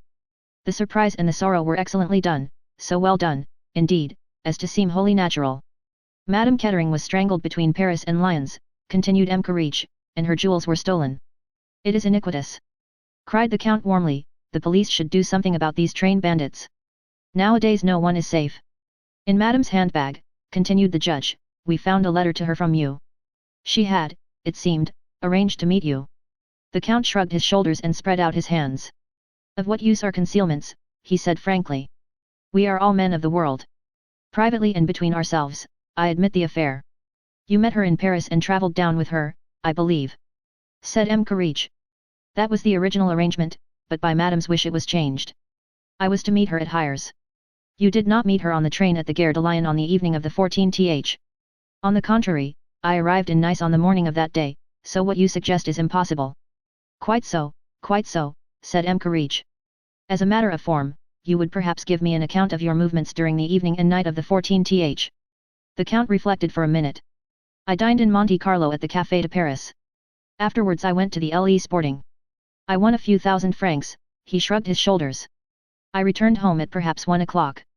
Pardon me, monsieur, but how did you return home? In my own two-seater car. No one was with you. No one. You could produce witnesses in support of this statement. Doubtless many of my friends saw me there that evening. I dined alone. Your servant admitted you on your return to your villa. I let myself in with my own latchkey. Ah! Murmured the magistrate. Again he struck the bell on the table with his hand. The door opened, and a messenger appeared. Bring in the maid, Mason, said M. Courage. Very good, Monsieur Le Juge. Ada Mason was brought in. Will you be so good, mademoiselle, as to look at this gentleman? To the best of your ability was it he who entered your mistress's compartment in Paris? The woman looked long and searchingly at the Count, who was, Poirot fancied, rather uneasy under this scrutiny. I could not say, sir, I am sure, said Mason at last. It might be and again it might not. Seeing as how I only saw his back, it's hard to say. I rather think it was the gentleman. But you are not sure? No, oh, said Mason unwillingly, no, I am not sure. You have seen this gentleman before in Curzon Street? Mason shook her head. I should not be likely to see any visitors that come to Curzon Street, she explained, unless they were staying in the house. Very well, that will do, said the examining magistrate sharply. Evidently he was disappointed. One moment, said Poirot. There is a question I would like to put to mademoiselle, if I may. Certainly, M. Poirot, certainly, by all means. Poirot addressed himself to the maid. What happened to the tickets? The tickets, sir? Yes, the tickets from London to Nice. Did you or your mistress have them? The mistress had her own Pullman ticket, sir, the others were in my charge. What happened to them? I gave them to the conductor on the French train, sir, he said it was usual. I hope I did right, sir. Oh, quite right, quite right. A mere matter of detail. Both M. Cos and the examining magistrate looked at him curiously. Mason stood uncertainly for a minute or two, and then the magistrate gave her a brief nod of dismissal, and she went out. Poirot scribbled something on a scrap of paper and handed it across to M. Courage. The latter read it and his brow cleared. Well, gentlemen, demanded the Count haughtily, am I to be detained further? Assuredly not, M. Courage hastened to say, with a great deal of amiability. Everything is now cleared up as regards your own position in this affair. Naturally, in view of Madame's letter, we were bound to question you. The Count rose, picked up his handsome stick from the corner, and, with rather a curt bow, left the room. And that is that, said M. Courage. You were quite right, M. Poirot, much better to let him feel he is not suspected. 2 of my men will shadow him night and day, and at the same time we will go into the question of the alibi. It seems to me rather, a fluid one. Possibly, agreed Poirot thoughtfully. I asked M. Kettering to come here this morning, continued the magistrate, though really I doubt if we have much to ask him, but there are 1 or 2 suspicious circumstances, he paused, rubbing his nose. Such as? Asked Poirot. Well, the magistrate coughed, this lady with whom he is said to be travelling, Mademoiselle Morel. She is staying at one hotel and he at another. That strikes me, as rather odd. It looks, said M. Cos, as though they were being careful. Exactly, said M. Courage triumphantly, and what should they have to be careful about? An excess of caution is suspicious, said Poirot. Precisement. We might, I think, murmured Poirot, ask M. Kettering 1 or 2 questions. The magistrate gave instructions. A moment or two later, Derek Kettering, debonair as ever, entered the room. Good morning, monsieur, said the judge politely. Good morning, said Derek Kettering curtly. You sent for me. Has anything fresh turned up? Pray sit down, monsieur. Derek took a seat and flung his hat and stick on the table. Well? He asked impatiently. We have, so far, no fresh data, said M. Courage cautiously. That's very interesting, said Derek drily. Did you send for me here in order to tell me that? We naturally thought, monsieur, that you would like to be informed of the progress of the case, said the magistrate severely. Even if the progress was non-existent. We also wished to ask you a few questions. Ask away. You are quite sure that you neither saw nor spoke with your wife on the train? I've answered that already. I did not. You had, no doubt, your reasons. Derek stared at him suspiciously. I did not know she was on the train, he explained, spacing his words elaborately, as though to someone dull of intellect. That is what you say, yes, murmured M. Courage. A frown suffused Derek's face. I should like to know what you're driving at. Do you know what I think, M. Courage? What do you think, monsieur? I think the French police are vastly overrated. Surely you must have some data as to these gangs of train robbers. It's outrageous that such a thing could happen on a train that looks like that, and that the French police should be helpless to deal with the matter. We are dealing with it, monsieur, never fear. Madame Kettering, I understand, did not leave a will, interposed Poirot suddenly. His fingertips were joined together, and he was looking intently at the ceiling. I don't think she ever made one, said Kettering. Why? It is a very pretty little fortune that you inherit there, said Poirot, a very pretty little fortune. Although his eyes were still on the ceiling, he managed to see the dark flush that rose to Derek Kettering's face. What do you mean, and who are you? Poirot gently uncrossed his knees, withdrew his gaze from the ceiling, and looked the young man full in the face. My name is Hercule Poirot, he said quietly, and I am probably the greatest detective in the world. You are quite sure that you did not see or speak to your wife on that train? What are you getting at? Do you mean to insinuate that I killed her? He laughed suddenly. I mustn't lose my temper, it's too palpably absurd. Why, if I killed her I should have had no need to steal her jewels, would I? That is true, murmured Poirot, with a rather crestfallen air. I did not think of that. If ever there were a clear case of murder and robbery, this is it, said Derek Kettering. Poor Ruth, it was those damned rubies did for her. It must have got about she had them with her. There has been murder done for those same stones before now, I believe. Poirot sat up suddenly in his chair. A very faint green light glowed in his eyes. He looked extraordinarily like a sleek, well-fed cat. One more question, M. Kettering, he said. Will you give me the date when you last saw your wife? Let me see, Kettering reflected. It must have been, yes, over 3 weeks ago. I am afraid I can't give you the date exactly. No matter, said Poirot drily, that is all I wanted to know. Well, said Derek Kettering impatiently, anything further? He looked towards M. Courage. The latter sought inspiration from Poirot, and received it in a very faint shake of the head.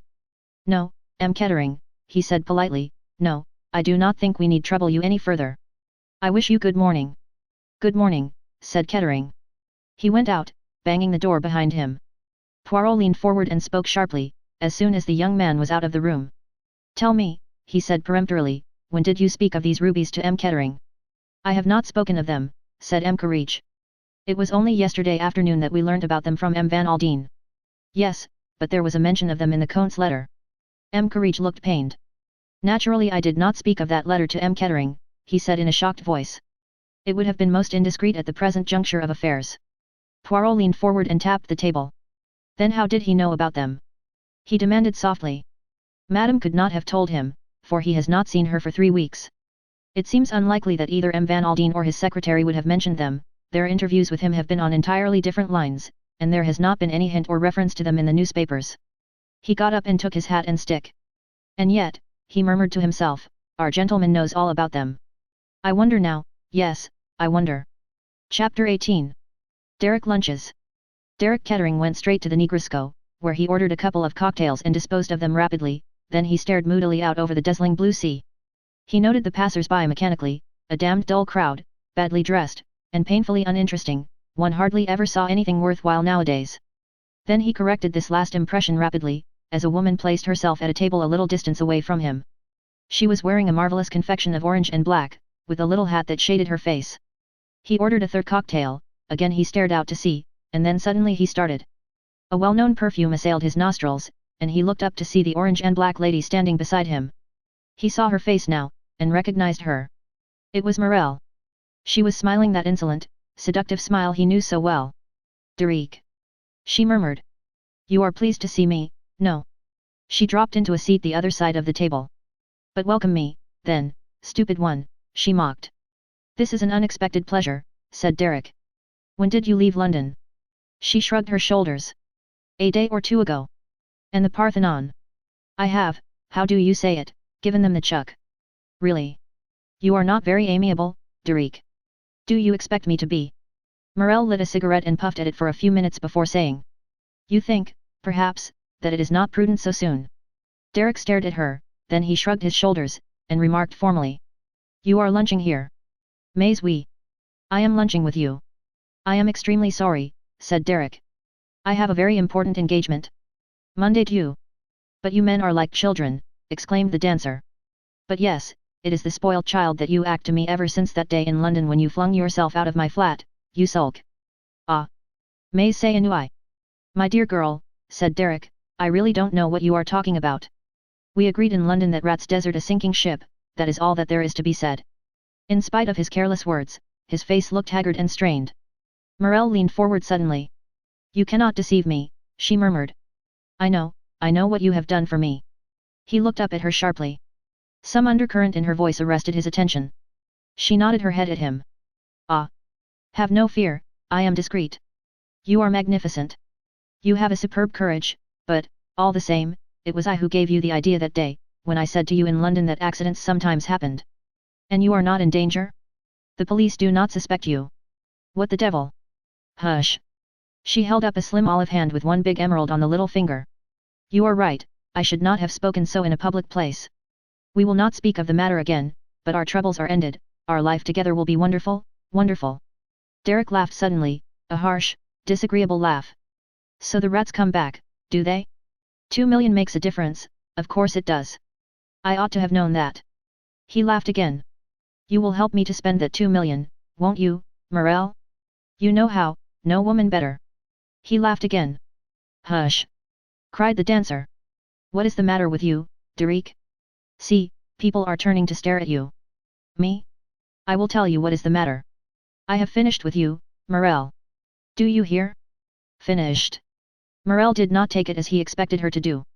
She looked at him for a minute or two, and then she smiled softly. But what a child! You are angry, you are sore, and all because I am practical. Did I not always tell you that I adored you? She leaned forward. But I know you, Derek. Look at me, see, it is Morel who speaks to you. You cannot live without her, you know it. I loved you before, I will love you 100 times more now. I will make life wonderful for you, but wonderful. There is no one like Morel. Her eyes burned into his. She saw him grow pale and draw in his breath, and she smiled to herself contentedly. She knew her own magic and power over men. That is settled, she said softly, and gave a little laugh. And now, Derek, will you give me lunch? No. He drew in his breath sharply and rose to his feet. I am sorry, but I told you, I have got an engagement. You are lunching with someone else? Bah! I don't believe it. I am lunching with that lady over there. He crossed abruptly to where a lady in white had just come up the steps.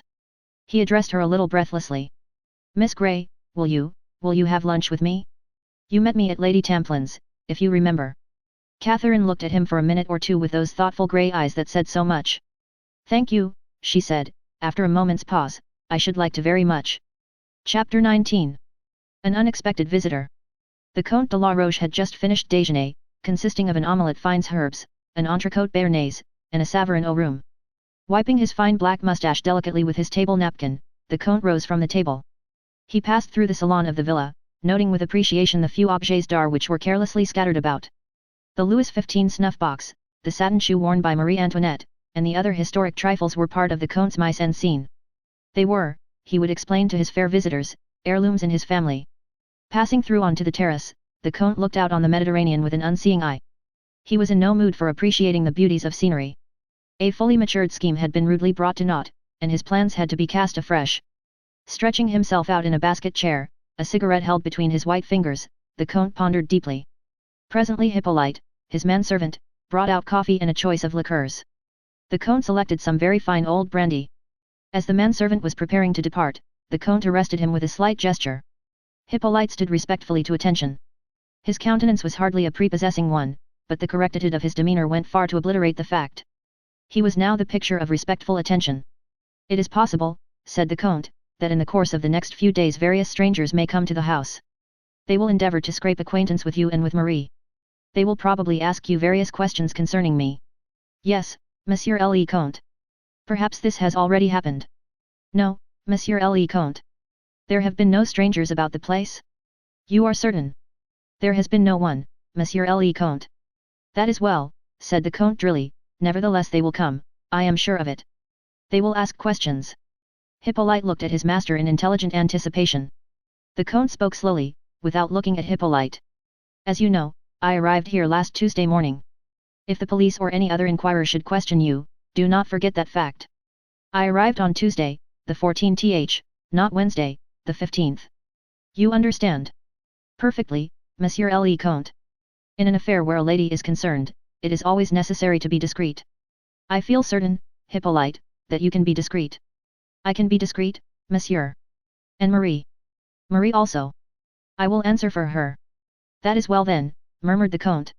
When Hippolyte had withdrawn, the Comte sipped his black coffee with a reflective air. Occasionally he frowned, once he shook his head slightly, twice he nodded it. Into the midst of these cogitations came Hippolyte once more. A lady, monsieur. A lady. The Comte was surprised.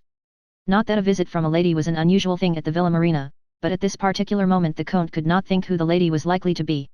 She is, I think, a lady not known to monsieur, murmured the valet helpfully.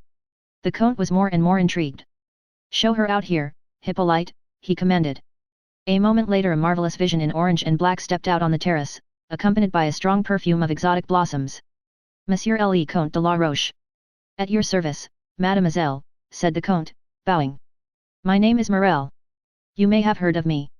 Ah, indeed, mademoiselle, but who has not been enchanted by the dancing of Mademoiselle Morel?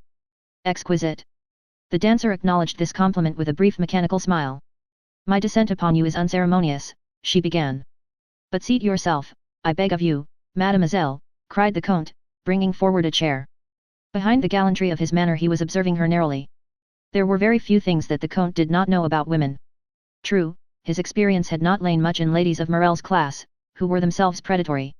He and the dancer were, in a sense, birds of a feather. His arts, the Comte knew, would be thrown away on Morel. She was a Parisienne, and a shrewd one. Nevertheless, there was one thing that the Comte could recognize infallibly when he saw it. He knew at once that he was in the presence of a very angry woman, and an angry woman, as the Comte was well aware, always says more than is prudent, and is occasionally a source of profit to a level-headed gentleman who keeps cool. It is most amiable of you, mademoiselle, to honor my poor abode thus. We have mutual friends in Paris, said Morel. I have heard of you from them, but I come to see you today for another reason. I have heard of you since I came to Nice, in a different way, you understand. Ah! said the Comte softly. I will be brutal, continued the dancer, nevertheless, believe that I have your welfare at heart. They are saying in Nice, Monsieur le Comte, that you are the murderer of the English lady, Madame Kettering. I, the murderer of Madame Kettering? Bah! But how absurd! He spoke more languidly than indignantly, knowing that he would thus provoke her further. But yes, she insisted, it is as I tell you. It amuses people to talk, murmured the Comte indifferently. It would be beneath me to take such wild accusations seriously. You do not understand. Morel bent forward, her dark eyes flashing. It is not the idle talk of those in the streets. It is the police. The police, ah! The Comte sat up, alert once more. Morel nodded her head vigorously several times. Yes, yes. You comprehend me, I have friends everywhere. The prefect himself, she left the sentence unfinished, with an eloquent shrug of the shoulders. Who is not indiscreet where a beautiful woman is concerned? Murmured the Count politely. The police believe that you killed Madame Kettering. But they are wrong. Certainly they are wrong, agreed the Comte easily. You say that, but you do not know the truth.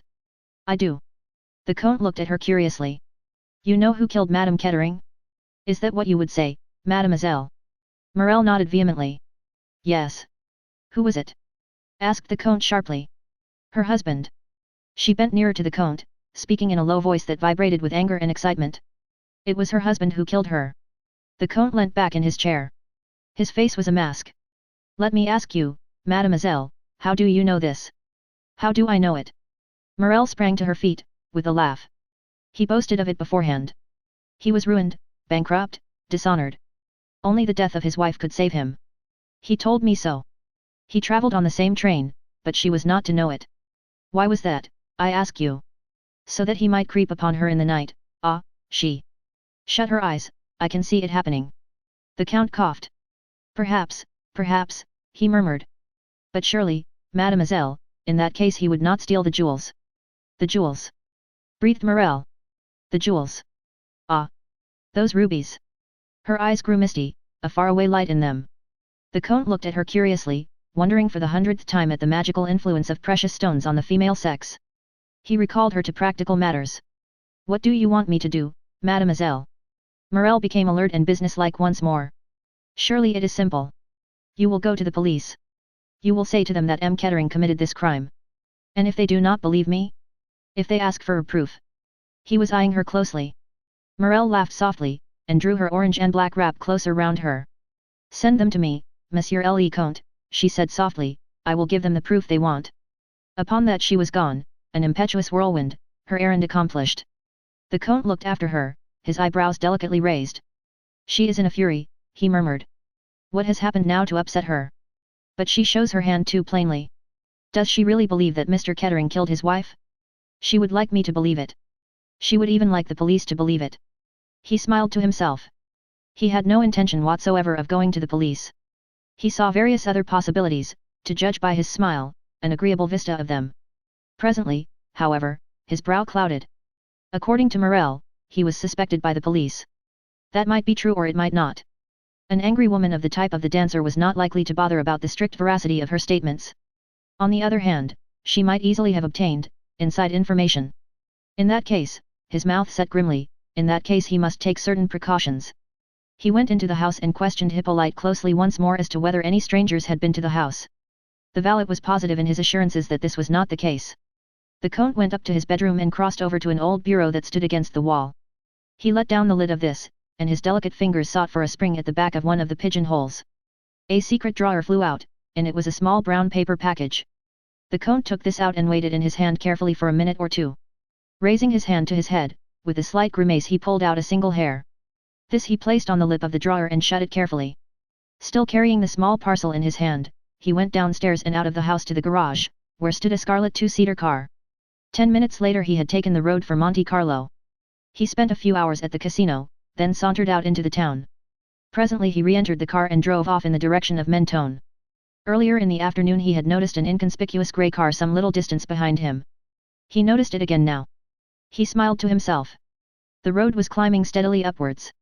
The Count's foot pressed hard on the accelerator. The little red car had been specially built to the Count's design, and had a far more powerful engine than would have been suspected from its appearance. It shot ahead. Presently he looked back and smiled, the grey car was following behind. Smothered in dust, the little red car leaped along the road. It was travelling now at a dangerous pace, but the Count was a first-class driver. Now they were going downhill, twisting and curving unceasingly. Presently the car slackened speed, and finally came to a standstill before a bureau de poste. The Count jumped out, lifted the lid of the tool chest, extracted the small brown paper parcel and hurried into the post office. 2 minutes later he was driving once more in the direction of Mentone. When the grey car arrived there, the Count was drinking English 5 o'clock tea on the terrace of one of the hotels. Later, he drove back to Monte Carlo, dined there, and reached home once more at 11 o'clock. Hippolyte came out to meet him with a disturbed face. Ah! Monsieur le Comte has arrived. Monsieur le Comte did not telephone me, by any chance? The Count shook his head. And yet at 3 o'clock I received a summons from Monsieur le Comte, to present myself to him at Nice, at the Negresco. Really, said the Count, and you went? Certainly, monsieur, but at the Negresco they knew nothing of Monsieur le Comte. He had not been there. Ah, said the Count, doubtless at that hour Marie was out doing her afternoon marketing. That is so, Monsieur le Comte. Ah, well, said the Count, it is of no importance. A mistake. He went upstairs, smiling to himself. Once within his own room, he bolted his door and looked sharply round. Everything seemed as usual. He opened various drawers and cupboards. Then he nodded to himself. Things had been replaced almost exactly as he had left them, but not quite. It was evident that a very thorough search had been made. He went over to the bureau and pressed the hidden spring. The drawer flew open, but the hair was no longer where he had placed it. He nodded his head several times. They are excellent, our French police, he murmured to himself, excellent. Nothing escapes them. Chapter 20. Catherine makes a friend. On the following morning Catherine and Lennox were sitting on the terrace of the Villa Marguerite. Something in the nature of a friendship was springing up between them, despite the difference in age. But for Lennox, Catherine would have found life at the Villa Marguerite quite intolerable. The Kettering case was the topic of the moment. Lady Tamplin frankly exploited her guest's connection with the affair for all it was worth. The most persistent rebuffs that Catherine could administer quite failed to pierce Lady Tamplin's self-esteem. Lennox adopted a detached attitude, seemingly amused at her mother's maneuvers, and yet with a sympathetic understanding of Catherine's feelings. The situation was not helped by Chubby, whose naive delight was unquenchable, and who introduced Catherine to all and sundry as, "This is Miss Grey. You know that blue train business?" She was in it up to the ears. Had a long talk with Ruth Kettering a few hours before the murder. Bit of luck for her, eh? A few remarks of this kind had provoked Catherine that morning to an unusually tart rejoinder, and when they were alone together Lennox observed in her slow drawl, "Not used to exploitation, are you? You have a lot to learn, Catherine. I am sorry I lost my temper. I don't, as a rule. It is about time you learnt to blow off steam. Chubby is only an ass, there is no harm in him. Mother, of course, is trying, but you can lose your temper with her until kingdom come, and it won't make any impression. She will open large, sad blue eyes at you and not care a bit." Catherine made no reply to this filial observation, and Lennox presently went on. "I am rather like Chubby. I delight in a good murder, and besides, well, knowing Derek makes a difference." Catherine nodded. "So you lunched with him yesterday," pursued Lennox reflectively. "Do you like him, Catherine?" Catherine considered for a minute or two. "I don't know," she said very slowly. "He is very attractive." "Yes, he is attractive. What don't you like about him?" Catherine did not reply to the question, or at any rate not directly. "He spoke of his wife's death," she said. "He said he would not pretend that it had been anything but a bit of most marvelous luck for him." "And that shocked you, I suppose," said Lennox. She paused, and then added in rather a queer tone of voice, "He likes you, Catherine." "He gave me a very good lunch," said Catherine, smiling. Lennox refused to be sidetracked. "I saw it the night he came here," she said thoughtfully. "The way he looked at you, and you are not his usual type, just the opposite." "Well, I suppose it is like religion, you get it at a certain age." "Mademoiselle is wanted at the telephone," said Marie, appearing at the window of the salon. Hercule Poirot desires to speak with her." More blood and thunder. "Go on, Catherine, go and dally with your detective." Hercule Poirot's voice came neat and precise in its intonation to Catherine's ear. "That is Mademoiselle Grey who speaks?" "Von. Mademoiselle, I have a word for you from M. Van Aldine, the father of Madame Kettering. He wishes very much to speak with you, either at the Villa Marguerite or at his hotel, whichever you prefer." Catherine reflected for a moment, but she decided that for Van Aldine to come to the Villa Marguerite would be both painful and unnecessary. Lady Tamplin would have hailed his advent with far too much delight. She never lost a chance of cultivating millionaires. She told Poirot that she would much rather come to Nice. "Excellent, mademoiselle. I will call for you myself in an auto. Shall we say in about 3/4 of an hour?" Punctually to the moment Poirot appeared. Catherine was waiting for him, and they drove off at once. "Well, mademoiselle, how goes it?" She looked at his twinkling eyes, and was confirmed in her first impression that there was something very attractive about Hercule Poirot. "This is our own Roman policier, is it not?" said Poirot. "I made you the promise that we should study it together." "And me, I always keep my promises." "You are too kind," murmured Catherine. "Ah, you mock yourself at me, but do you want to hear the developments of the case, or do you not?" Catherine admitted that she did, and Poirot proceeded to sketch for her a thumbnail portrait of the Comte de la Roche. "You think he killed her," said Catherine thoughtfully. "That is the theory," said Poirot guardedly. "Do you yourself believe that?" "I did not say so." "And you, mademoiselle, what do you think?" Catherine shook her head. "How should I know? I don't know anything about those things, but I should say that." "Yes," said Poirot encouragingly. "Well, from what you say the Count does not sound the kind of man who would actually kill anybody." "Ah! Very good," cried Poirot, "you agree with me, that is just what I have said." He looked at her sharply. "But tell me, you have met Mr. Derek Kettering?" "I met him at Lady Tamplin's, and I lunched with him yesterday." "A mauvaise sujet," said Poirot, shaking his head, "but les femmes, they like that, eh?" He twinkled at Catherine and she laughed. "He is the kind of man one would notice anywhere," continued Poirot. "Doubtless you observed him on the blue train." "Yes, I noticed him." "In the restaurant car?" "No. I didn't notice him at meals at all. I only saw him once, going into his wife's compartment." Poirot nodded. "A strange business," he murmured. "I believe you said you were awake, mademoiselle, and looked out of your window at Lyons?" You saw no tall dark man such as the Comte de la Roche leave the train. Catherine shook her head. I don't think I saw anyone at all, she said. There was a youngish lad in a cap and overcoat who got out, but I don't think he was leaving the train, only walking up and down the platform. There was a fat Frenchman with a beard, in pajamas and an overcoat, who wanted a cup of coffee. Otherwise, I think there were only the train attendants. Poirot nodded his head several times. It is like this, you see, he confided, the Comte de la Roche has an alibi. An alibi, it is a very pestilential thing, and always open to the gravest suspicion. But here we are. They went straight up to Van Aldine's suite, where they found Knighton. Poirot introduced him to Catherine. After a few commonplaces had been exchanged, Knighton said, I will tell Mr. Van Aldine that Miss Grey is here. He went through a second door into an adjoining room. There was a low murmur of voices, and then Van Aldine came into the room and advanced towards Catherine with outstretched hand, giving her at the same time a shrewd and penetrating glance. I am pleased to meet you, Miss Grey, he said simply. I have been wanting very badly to hear what you can tell me about Ruth. The quiet simplicity of the millionaire's manner appealed to Catherine strongly. She felt herself in the presence of a very genuine grief, the more real for its absence of outward sign. He drew forward a chair. Sit here, will you, and just tell me all about it. Poirot and Knighton retired discreetly into the other room, and Catherine and Van Aldine were left alone together. She found no difficulty in her task. Quite simply and naturally she related her conversation with Ruth Kettering, word for word as nearly as she could. He listened in silence, leaning back in his chair, with one hand shading his eyes. When she had finished he said quietly. Thank you, my dear. They both sat silent for a minute or two. Catherine felt that words of sympathy would be out of place. When the millionaire spoke, it was in a different tone. I am very grateful to you, Miss Grey. I think you did something to ease my poor Ruth's mind in the last hours of her life. Now I want to ask you something. You know, M. Poirot will have told you, about the scoundrel that my poor girl had got herself mixed up with. He was the man of whom she spoke to you, the man she was going to meet. In your judgment, do you think she might have changed her mind after her conversation with you? Do you think she meant to go back on her word? I can't honestly tell you. She had certainly come to some decision, and seemed more cheerful in consequence of it. She gave you no idea where she intended to meet the skunk, whether in Paris or at Hyères. Catherine shook her head.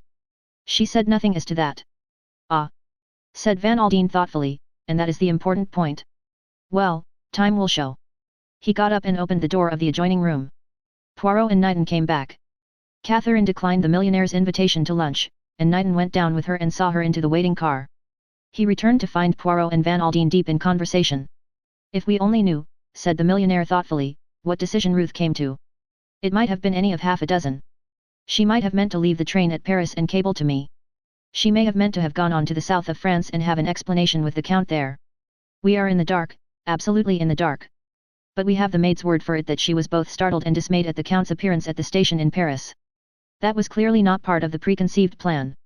You agree with me, Knighton? The secretary started. I beg your pardon, Mr. Van Aldine. I was not listening. Daydreaming, said Van Aldine. That's not like you. I believe that girl has bowled you over. Knighton blushed. She is a remarkably nice girl, said Van Aldine thoughtfully, very nice. Did you happen to notice her eyes? Any man, said Knighton, would be bound to notice her eyes. Chapter 21. At the tennis. Several days had elapsed. Catherine had been for a walk by herself one morning, and came back to find Lennox grinning at her expectantly. Your young man has been ringing you up, Catherine. Who do you call my young man? A new one, Rufus Van Aldine's secretary. You seem to have made rather an impression there. You are becoming a serious breaker of hearts, Catherine. First Derek Kettering, and now this young Knighton. The funny thing is, that I remember him quite well. He was in Mother's War Hospital that she ran out here. I was only a kid of about 8 at the time. Was he badly wounded? Shot in the leg, if I remember rightly, rather a nasty business. I think the doctors messed it up a bit. They said he wouldn't limp or anything, but when he left here he was still completely dot and go one. Lady Tamplin came out and joined them. Have you been telling Catherine about Major Knighton? She asked. Such a dear fellow. Just at first I didn't remember him, one had so many, but now it all comes back. He was a bit too unimportant to be remembered before, said Lennox.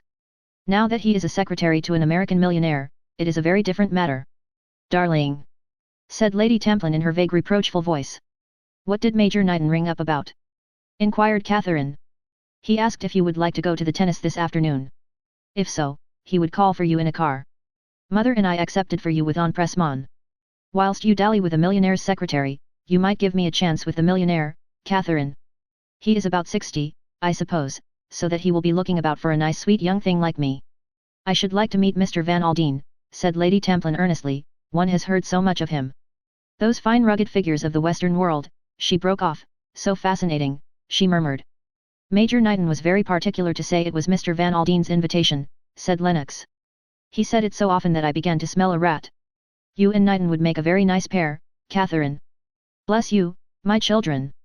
Catherine laughed, and went upstairs to change her clothes. Knighton arrived soon after lunch and endured manfully Lady Templin's transports of recognition. When they were driving together towards Cannes he remarked to Catherine, Lady Templin has changed wonderfully little. In manner or appearance? Both. She must be, I suppose, well over 40, but she is a remarkably beautiful woman still. She is, agreed Catherine. I am very glad that you could come today, went on Knighton. Poirot is going to be there also. What an extraordinary little man he is. Do you know him well, Miss Grey? Catherine shook her head. I met him on the train on the way here. I was reading a detective novel, and I happened to say something about such things not happening in real life. Of course, I had no idea of who he was. He is a very remarkable person, said Knighton slowly, and has done some very remarkable things. He has a kind of genius for going to the root of the matter, and right up to the end no one has any idea of what he is really thinking. I remember I was staying at a house in Yorkshire, and Lady Clanraven's jewels were stolen. It seemed at first to be a simple robbery, but it completely baffled the local police. I wanted them to call in Hercule Poirot, and said he was the only man who could help them, but they pinned their faith to Scotland Yard. And what happened? Said Catherine curiously. The jewels were never recovered, said Knighton drily. You really do believe in him? I do indeed. The Comte de la Roche is a pretty wily customer. He has wriggled out of most things. But I think he has met his match in Hercule Poirot. The Comte de la Roche, said Catherine thoughtfully, so you really think he did it? Of course. Knighton looked at her in astonishment. Don't you?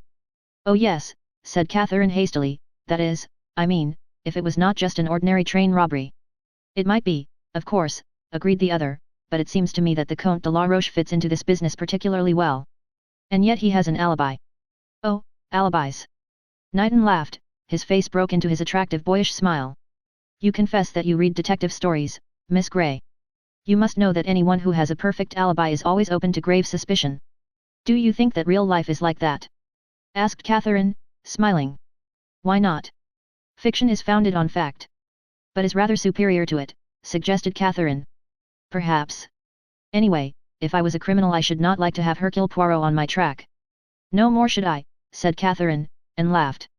They were met on arrival by Poirot. As the day was warm he was attired in a white duck suit, with a white camellia in his buttonhole. Bonjour, mademoiselle, said Poirot. I look very English, do I not? You look wonderful, said Catherine tactfully. You mock yourself at me, said Poirot genially, but no matter. Papa Poirot, he always laughs the last. Where is Mr. Van Aldine? Asked Knighton. He will meet us at our seats. To tell you the truth, my friend, he is not too well pleased with me. Oh, those Americans, the repose, the calm, they know it not. Mr. Van Aldine, he would that I fly myself in the pursuit of criminals through all the byways of Nice.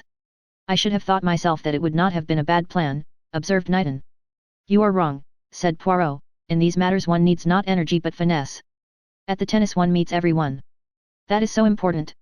Ah, there is Mr. Kettering. Derek came abruptly up to them. He looked reckless and angry, as though something had arisen to upset him. He and Knighton greeted each other with some frigidity. Poirot alone seemed unconscious of any sense of strain, and chatted pleasantly in a laudable attempt to put everyone at his ease. He paid little compliments. It is amazing, M. Kettering, how well you speak the French, he observed, so well that you could be taken for a Frenchman if you chose. That is a very rare accomplishment among Englishmen. I wish I did, said Catherine. I am only too well aware that my French is of a painfully British order. They reached their seats and sat down, and almost immediately Knighton perceived his employer signalling to him from the other end of the court, and went off to speak to him. Me, I approve of that young man, said Poirot, sending a beaming smile after the departing secretary, and you, mademoiselle? I like him very much. And you, M. Kettering? Some quick rejoinder was springing to Derek's lips, but he checked it as though something in the little Belgian's twinkling eyes had made him suddenly alert. He spoke carefully, choosing his words. Knighton is a very good fellow, he said. Just for a moment Catherine fancied that Poirot looked disappointed. He is a great admirer of yours, M. Poirot, she said, and she related some of the things that Knighton had said. It amused her to see the little man plume himself like a bird, thrusting out his chest, and assuming an air of mock modesty that would have deceived no one.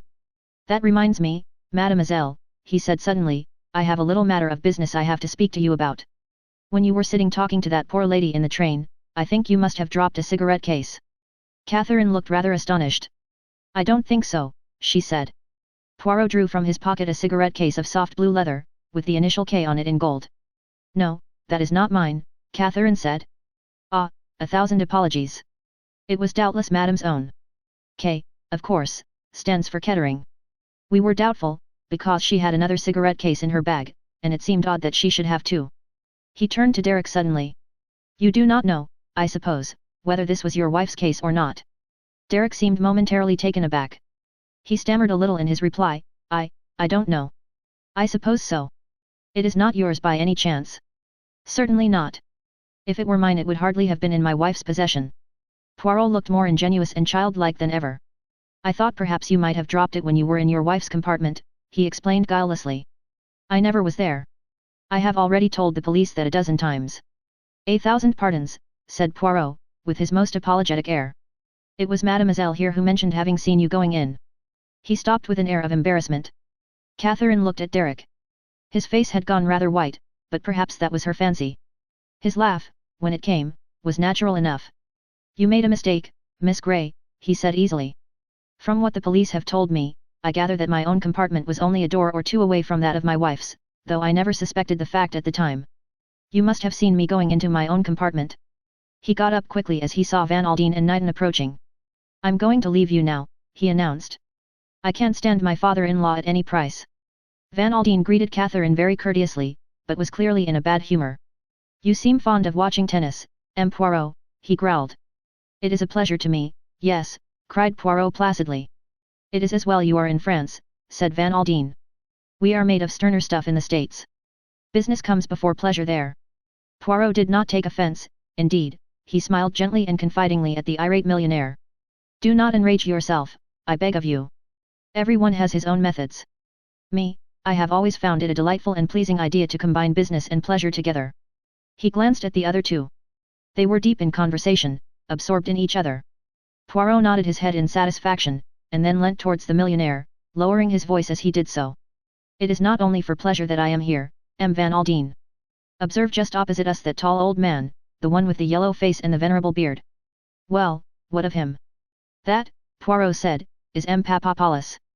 A Greek, as you say, a Greek. He is a dealer in antiques of worldwide reputation. He has a small shop in Paris, and he is suspected by the police of being something more. What? A receiver of stolen goods, especially jewels. There is nothing as to the recutting and resetting of gems that he does not know. He deals with the highest in Europe and with the lowest of the riffraff of the underworld. Van Aldine was looking at Poirot with suddenly awakened attention. Well? He demanded, a new note in his voice. I ask myself, said Poirot, Hercule Poirot, he thumped himself dramatically on the chest, ask myself why is M. Papopoulos suddenly come to Nice. Van Aldine was impressed. For a moment he had doubted Poirot and suspected the little man of being past his job, a poser only. Now, in a moment, he switched back to his original opinion. He looked straight at the little detective. I must apologize to you, M. Poirot. Poirot waved the apology aside with an extravagant gesture. Bah! He cried, all that is of no importance. Now listen, M. Van Aldine, I have news for you. The millionaire looked sharply at him, all his interest aroused. Poirot nodded. It is as I say. You will be interested. As you know, M. Van Aldine, the Comte de la Roche has been under surveillance ever since his interview with the Duc d'Instruction. The day after that, during his absence, the Villa Marina was searched by the police. Well, said Van Aldine, did they find anything? I bet they didn't. Poirot made him a little bow. Your acumen is not at fault, M. Van Aldine. They found nothing of an incriminating nature. It was not to be expected that they would. The Comte de la Roche, as your expressive idiom has it, was not born on the preceding day. He is an astute gentleman with great experience. Well, go on, growled Van Aldine. It may be, of course, that the Comte had nothing of a compromising nature to conceal. But we must not neglect the possibility. If, then, he has something to conceal, where is it? Not in his house, the police searched thoroughly. Not on his person, for he knows that he is liable to arrest at any minute. There remains his car. As I say, he was under surveillance. He was followed on that day to Monte Carlo. From there he went by road to Mentone, driving himself. His car is a very powerful one, it outdistanced his pursuers, and for about a quarter of an hour they completely lost sight of him. And during that time you think he concealed something by the roadside? Asked Van Aldine, keenly interested. By the roadside, no. Canest pas pratique. But listen now, I have made a little suggestion to M. Courage. He is graciously pleased to approve of it. In each bureau de poste in the neighborhood it has been seen to that there is someone who knows the Comte de la Roche by sight. Because, you see, monsieur, the best way of hiding a thing is by sending it away by the post. Well? Demanded Van Aldine, his face was keenly alight with interest and expectation. Well, voila! With a dramatic flourish Poirot drew out from his pocket a loosely wrapped brown paper package from which the string had been removed. During that quarter of an hour's interval, our good gentleman mailed this. The address? Asked the other sharply. Poirot nodded his head. Might have told us something, but unfortunately it does not. The package was addressed to one of these little newspaper shops in Paris where letters and parcels are kept until called for on payment of a small commission. Yes, but what is inside? Demanded Van Aldine impatiently. Poirot unwrapped the brown paper and disclosed a square cardboard box. He looked round him. It is a good moment, he said quietly. All eyes are on the tennis. Look, monsieur. He lifted the lid of the box for the fraction of a second. An exclamation of utter astonishment came from the millionaire. His face turned as white as chalk. My God! He breathed, the rubies. He sat for a minute as though dazed. Poirot restored the box to his pocket and beamed placidly. Then suddenly the millionaire seemed to come out of his trance, he leaned across to Poirot and wrung his hand so heartily that the little man winced with pain. This is great, said Van Aldine. Great. You are the goods, M. Poirot. Once and for all, you are the goods. It is nothing, said Poirot modestly. Order, method, being prepared for eventualities beforehand, that is all there is to it. And now, I suppose, the Comte de la Roche has been arrested? Continued Van Aldine eagerly. No, said Poirot. A look of utter astonishment came over Van Aldine's face. But why? What more do you want? The Comte's alibi is still unshaken. But that is nonsense. Yes, said Poirot, I rather think it is nonsense, but unfortunately we have to prove it so. In the meantime he will slip through your fingers. Poirot shook his head very energetically. No, he said, he will not do that. The one thing the Comte cannot afford to sacrifice is his social position. At all costs he must stop and brazen it out. Van Aldine was still dissatisfied. But I don't see. Poirot raised a hand. Grant me a little moment, monsieur. I have a little idea. Many people have mocked themselves at the little ideas of Hercule Poirot, and they have been wrong. Well, said Van Aldine, go ahead. What is this little idea? Poirot paused for a moment and then he said. I will call upon you at your hotel at 11 o'clock tomorrow morning. Until then, say nothing to anyone. Chapter 22. M. Papadopoulos breakfasts. M. Papadopoulos was at breakfast. Opposite him sat his daughter, Zia. There was a knock at the sitting-room door, and a chasseur entered with a card which he brought to Mr. Papadopoulos. The latter scrutinized it, raised his eyebrows, and passed it over to his daughter. Ah! Said M. Papadopoulos, scratching his left ear thoughtfully, Hercule Poirot. I wonder now. Father and daughter looked at each other. I saw him yesterday at the tennis, said M. Papadopoulos. Zia, I hardly like this. He was very useful to you once, his daughter reminded him.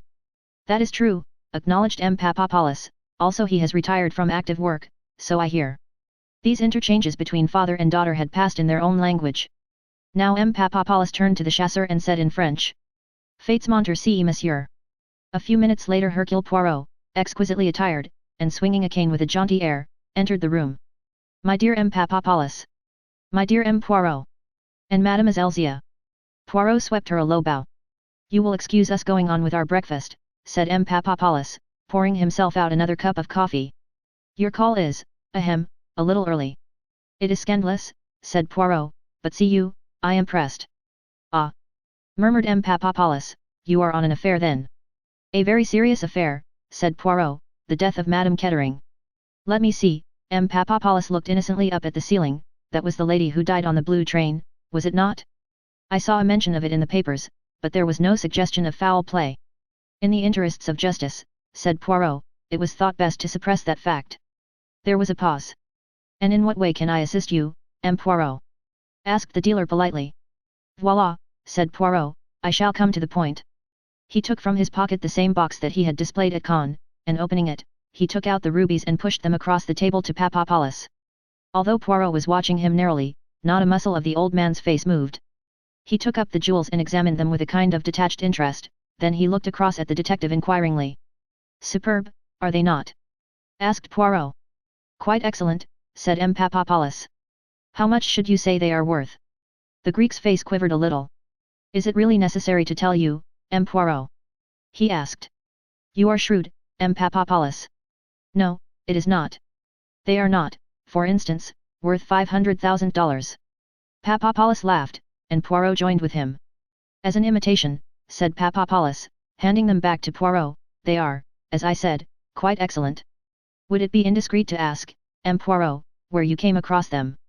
Not at all, said Poirot, I have no objection to telling an old friend like yourself. They were in the possession of the Comte de la Roche. M. Papadopoulos' eyebrows lifted themselves eloquently. Indeed, he murmured. Poirot leant forward and assumed his most innocent and beguiling air. M. Papadopoulos, he said, I am going to lay my cards upon the table. The original of these jewels was stolen from Madame Kettering on the blue train. Now I will say to you first this, I am not concerned with the recovery of these jewels. That is the affair of the police. I am working not for the police but for M. Van Aldine. I want to lay hands on the man who killed Madame Kettering. I am interested in the jewels only in so far as they may lead me to the man. You understand? The last two words were uttered with great significance. M. Papadopoulos, his face quite unmoved, said quietly. Go on. It seems to me probable, monsieur, that the jewels will change hands in Nice, may already have done so. Ah! Said M. Papadopoulos. He sipped his coffee reflectively, and looked a shade more noble and patriarchal than usual. I say to myself, continued Poirot, with animation, what good fortune. My old friend, M. Papadopoulos, is in Nice. He will aid me. And how do you think I can aid you? Inquired M. Papadopoulos coldly. I said to myself, without doubt M. Papadopoulos is in Nice on business. Not at all, said M. Papadopoulos, I am here for my health, by the doctor's orders. He coughed hollowly. I am desolated to hear it, replied Poirot, with somewhat insincere sympathy. But to continue. When a Russian Grand Duke, an Austrian Archduchess, or an Italian prince wish to dispose of their family jewels, to whom do they go?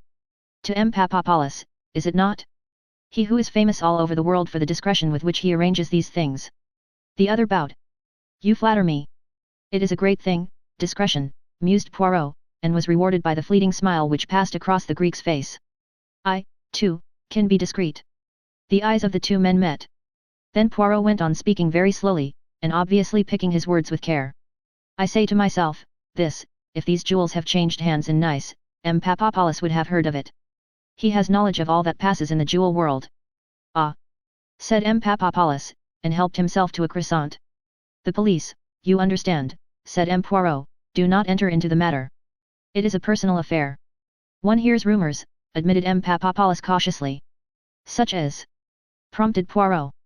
Is there any reason why I should pass them on? Yes, said Poirot, I think there is. You may remember, M. Papadopoulos, that 17 years ago there was a certain article in your hands, left there as security by a very, prominent person. It was in your keeping and it unaccountably disappeared. You were, if I may use the English expression, in the soup. His eyes came gently round to the girl.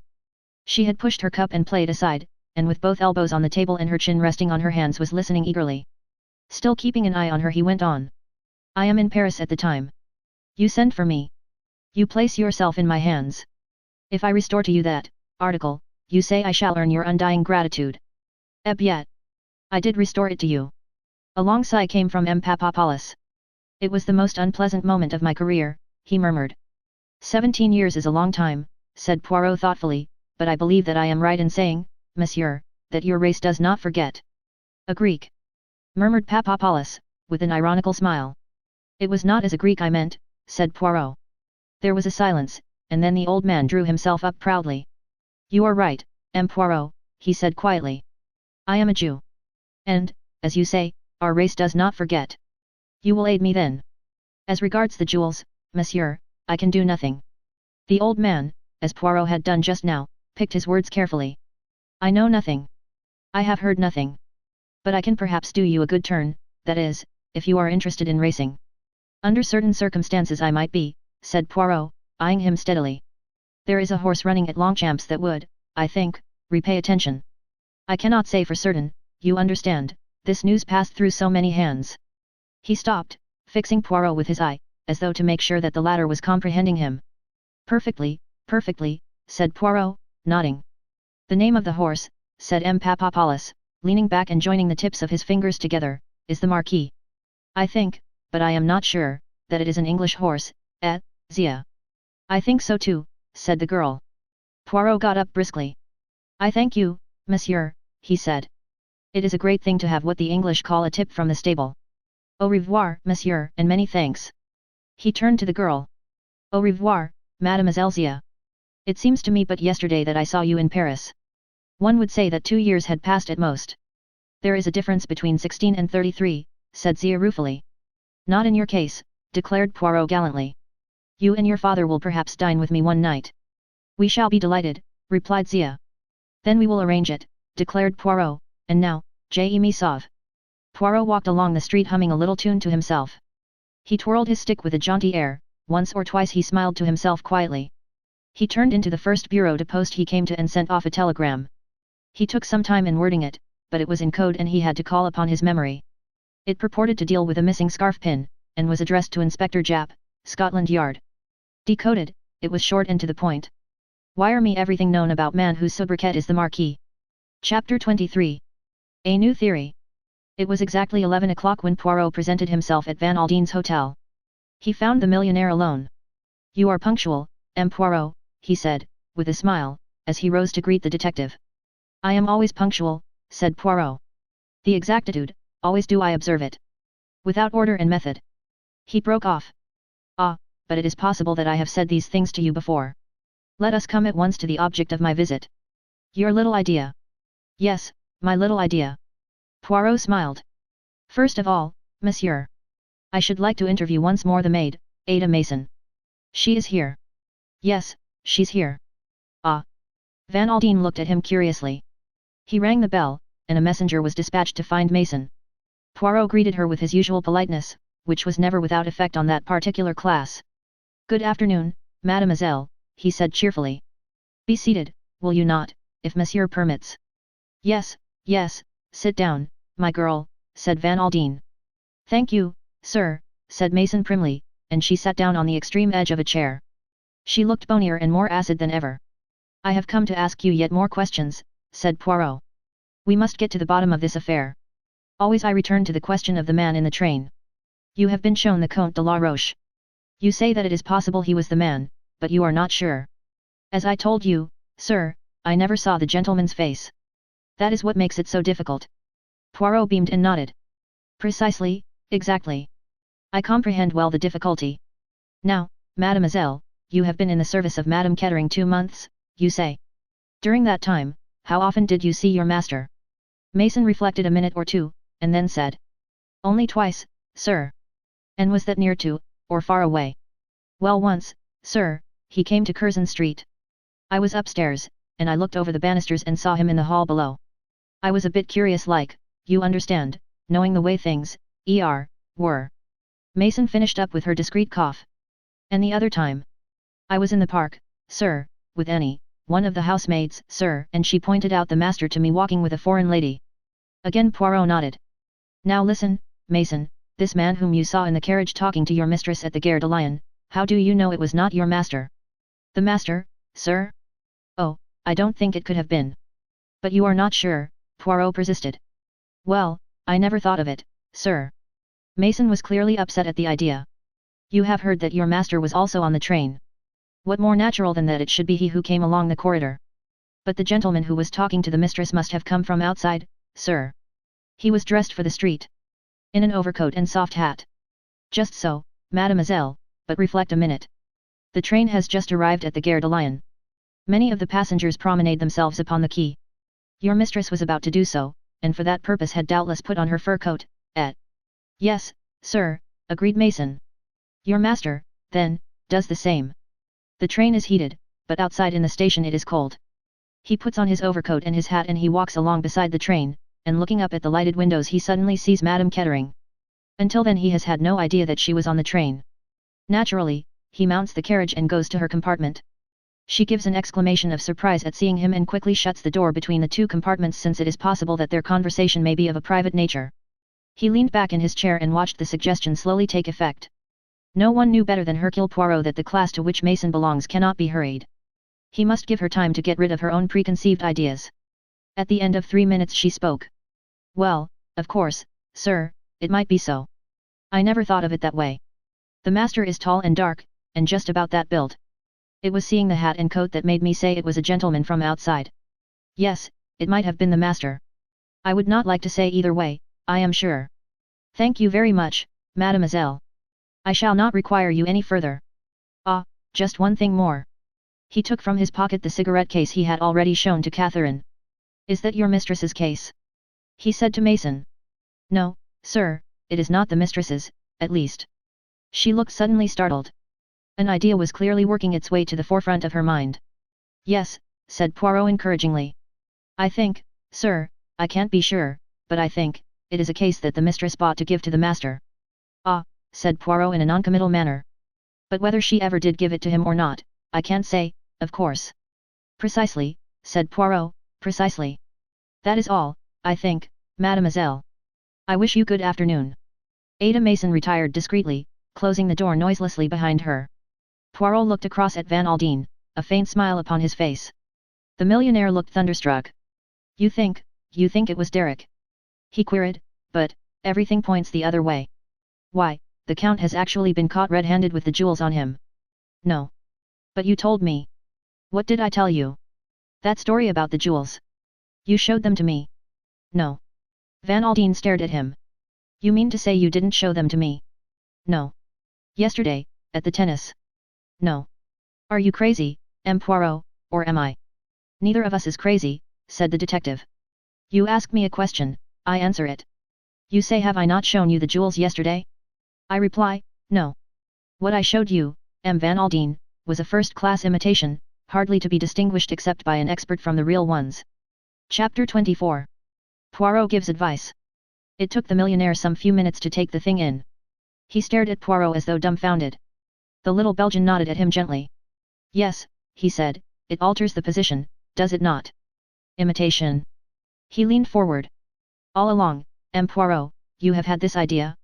All along this is what you have been driving at? You never believed that the Comte de la Roche was the murderer. I have had doubts, said Poirot quietly. I said as much to you. Robbery with violence and murder, he shook his head energetically, no, it is difficult to picture. It does not harmonize with the personality of the Comte de la Roche. But you believe that he meant to steal the rubies? Certainly. There is no doubt as to that. See, I will recount to you the affair as I see it. The Comte knew of the rubies and he laid his plans accordingly. He made up a romantic story of a book he was writing, so as to induce your daughter to bring them with her. He provided himself with an exact duplicate. It is clear, is it not, that substitution is what he was after. Madam, your daughter, was not an expert on jewels. It would probably be a long time before she discovered what had occurred. When she did so, well, I do not think she would prosecute the Comte. Too much would come out. He would have in his possession various letters of hers. Oh yes, a very safe scheme from the Comte's point of view, one that he has probably carried out before. It seems clear enough, yes, said Van Aldine musingly. It accords with the personality of the Comte de la Roche, said Poirot. Yes, but now, Van Aldine looked searchingly at the other. What actually happened? Tell me that, M. Poirot. Poirot shrugged his shoulders. It is quite simple, he said, someone stepped in ahead of the Comte. There was a long pause. Van Aldine seemed to be turning things over in his mind. When he spoke it was without beating about the bush. How long have you suspected my son-in-law, M. Poirot? From the very first. He had the motive and the opportunity. Everyone took for granted that the man in Madame's compartment in Paris was the Comte de la Roche. I thought so, too. Then you happened to mention that you had once mistaken the Comte for your son-in-law. That told me that they were of the same height and build, and alike in coloring.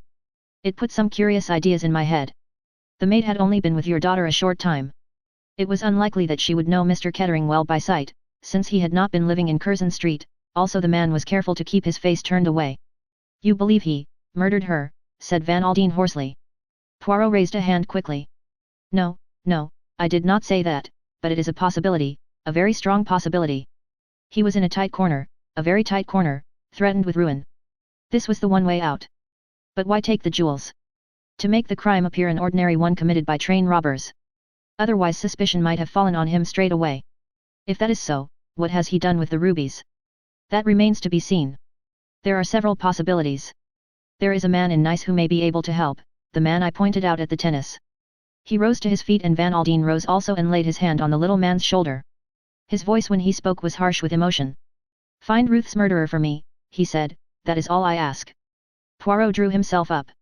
Leave it in the hands of Hercule Poirot, he said superbly, have no fears. I will discover the truth. He brushed a speck of fluff from his hat, smiled reassuringly at the millionaire, and left the room. Nevertheless, as he went down the stairs some of the confidence faded from his face. It is all very well, he murmured to himself, but there are difficulties. Yes, there are great difficulties. As he was passing out of the hotel he came to a sudden halt. A car had drawn up in front of the door. In it was Catherine Grey, and Derek Kettering was standing beside it talking to her earnestly. A minute or two later the car drove off and Derek remained standing on the pavement looking after it. The expression on his face was an odd one. He gave a sudden impatient gesture of the shoulders, sighed deeply, and turned to find Hercule Poirot standing at his elbow. In spite of himself he started. The two men looked at each other. Poirot steadily and unwaveringly and Derek with a kind of light-hearted defiance. There was a sneer behind the easy mockery of his tone when he spoke, raising his eyebrows slightly as he did so. Rather a dear, isn't she? He asked easily. His manner was perfectly natural. Yes, said Poirot thoughtfully, that describes Mademoiselle Catherine very well. It is very English, that phrase there, and Mademoiselle Catherine, she also is very English. Derek remained perfectly still without answering. And yet she is sympathique, is it not so? Yes, said Derek, there are not many like her. He spoke softly, almost as though to himself. Poirot nodded significantly. Then he leant towards the other and spoke in a different tone, a quiet, grave tone that was new to Derek Kettering. You will pardon an old man, monsieur, if he says to you something that you may consider impertinent. There is one of your English proverbs that I would quote to you. It says that it is well to be off with the old love, before being on with the new. Kettering turned on him angrily. What the devil do you mean? You enrage yourself at me, said Poirot placidly. I expected as much. As to what I mean, monsieur, that there is a second car with a lady in it. If you turn your head you will see her. Derek spun round. His face darkened with anger. Morel, damn her! He muttered. I will soon. Poirot arrested the movement he was about to make. Is it wise what you are about to do there? He asked warningly. His eyes shone softly with a green light in them. But Derek was past noticing the warning signs. In his anger he was completely off his guard. I have broken with her utterly, and she knows it, cried Derek angrily. You have broken with her, yes, but has she broken with you? Derek gave a sudden harsh laugh. She won't break with £2 million if she can help it, he murmured brutally, trust Morel for that. Poirot raised his eyebrows. You have the outlook cynical, he murmured. Have I? There was no mirth in his sudden wide smile. I have lived in the world long enough, M. Poirot, to know that all women are pretty much alike. His face softened suddenly. All save one. He met Poirot's gaze defiantly. A look of alertness crept into his eyes, then faded again. That one, he said, and jerked his head in the direction of Cap Martin. Ah! said Poirot. This quiescence was well calculated to provoke the impetuous temperament of the other. I know what you are going to say, said Derek rapidly, the kind of life I have led, the fact that I am not worthy of her. You will say that I have no right to think even of such a thing. You will say that it is not a case of giving a dog a bad name. I know that it is not decent to be speaking like this with my wife dead only a few days, and murdered at that. He paused for breath, and Poirot took advantage of the pause to remark in his plaintive tone. But, indeed, I have not said anything at all. But you will.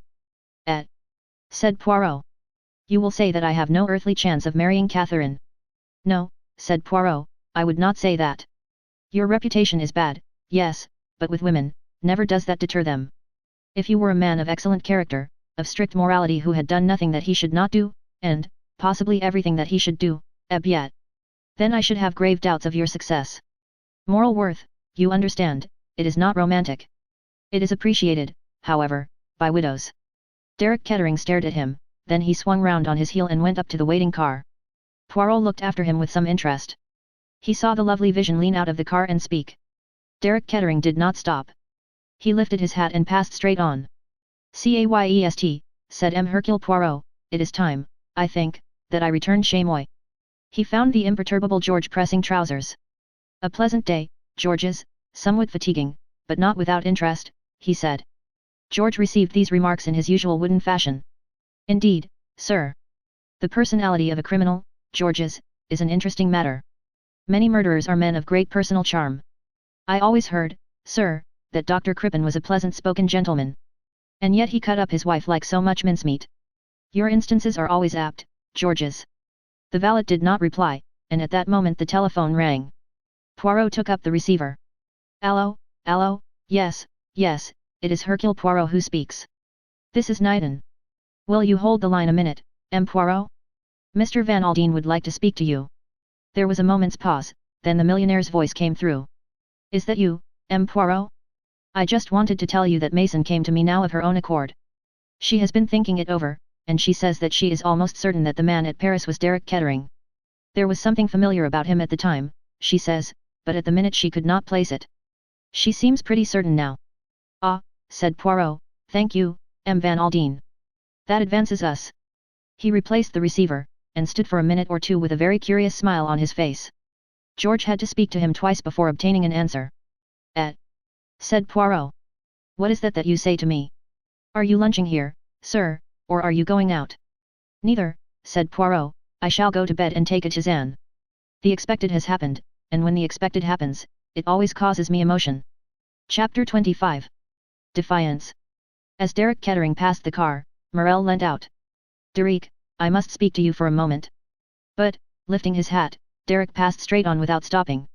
When he got back to his hotel, the concierge detached himself from his wooden pen and accosted him. A gentleman is waiting to see you, monsieur. Who is it? Asked Derek. He did not give me his name, monsieur, but he said his business with you was important, and that he would wait. Where is he? In the little salon, monsieur. He preferred it to the lounge, he said, as being more private. Derek nodded, and turned his steps in that direction. The small salon was empty except for the visitor, who rose and bowed with easy foreign grace as Derek entered. As it chanced, Derek had seen the Comte de la Roche only once, but found no difficulty in recognizing that aristocratic nobleman, and he frowned angrily. Of all the consummate impertinence! The Comte de la Roche, is it not? He said. I am afraid you have wasted your time in coming here. I hope not, said the Comte agreeably. His white teeth glittered. The Comte's charm of manner was usually wasted on his own sex. All men, without exception, disliked him heartily. Derek Kettering was already conscious of a distinct longing to kick the Count bodily out of the room. It was only the realization that scandal would be unfortunate just at present that restrained him. He marveled anew that Ruth could have cared, as she certainly had, for this fellow. A bounder, and worse than a bounder. He looked with distaste at the Count's exquisitely manicured hands. I called, said the Count, on a little matter of business. It would be advisable, I think, for you to listen to me. Again Derek felt strongly tempted to kick him out, but again he refrained. The hint of a threat was not lost upon him, but he interpreted it in his own way. There were various reasons why it would be better to hear what the Count had to say. He sat down and drummed impatiently with his fingers on the table. Well, he said sharply, what is it? It was not the Count's way to come out into the open at once. Allow me, monsieur, to offer you my condolences on your recent bereavement. If I have any impertinence from you, said Derek quietly, you go out by that window. He nodded his head towards the window beside the Count, and the latter moved uneasily. I will send my friends to you, monsieur, if that is what you desire, he said haughtily. Derek laughed. A duel, eh? My dear Count, I don't take you seriously enough for that. But I should take a good deal of pleasure in kicking you down the Promenade des Anglais. The Count was not at all anxious to take offense. He merely raised his eyebrows and murmured. The English are barbarians. Well, said Derek, what is it you have to say to me? I will be frank, said the Count, I will come immediately to the point. That will suit us both, will it not? Again he smiled in his agreeable fashion. Go on, said Derek curtly. The Count looked at the ceiling, joined the tips of his fingers together, and murmured softly. You have come into a lot of money, monsieur. What the devil has that got to do with you? The Count drew himself up. Monsieur, my name is tarnished. I am suspected, accused, of foul crime. The accusation does not come from me, said Derek coldly, as an interested party I have not expressed any opinion. I am innocent, said the Count, I swear before heaven, he raised his hand to heaven, that I am innocent. Courage is, I believe, the Duke d'instruction in charge of the case, hinted Derek politely. The Count took no notice. Not only am I unjustly suspected of a crime that I did not commit, but I am also in serious need of money. He coughed softly and suggestively. Derek rose to his feet. I was waiting for that, he said softly, you blackmailing brute. I will not give you a penny. My wife is dead, and no scandal that you can make can touch her now.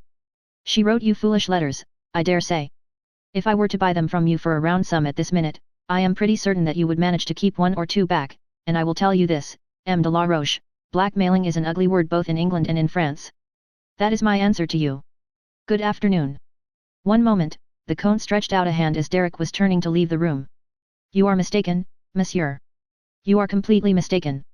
I am, I hope, a gentleman. Derek laughed. Any letters that a lady might write to me I should hold sacred. He flung back his head with a beautiful air of nobility. The proposition that I was putting before you was of quite a different nature.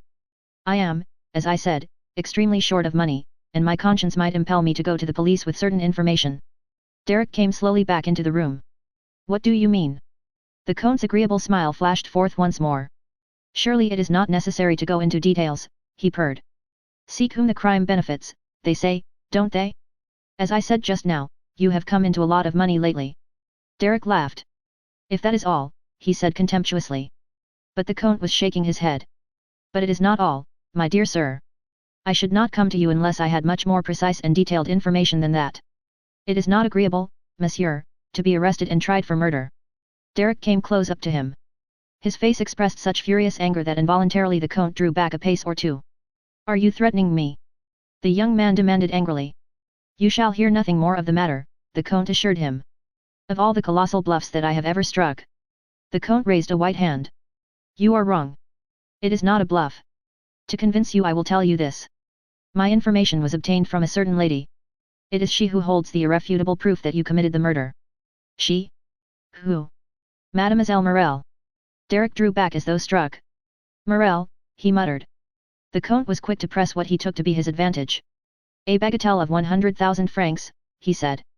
I ask no more. Said Derek absently. I was saying, monsieur, that a bagatelle of 100,000 francs would satisfy my conscience.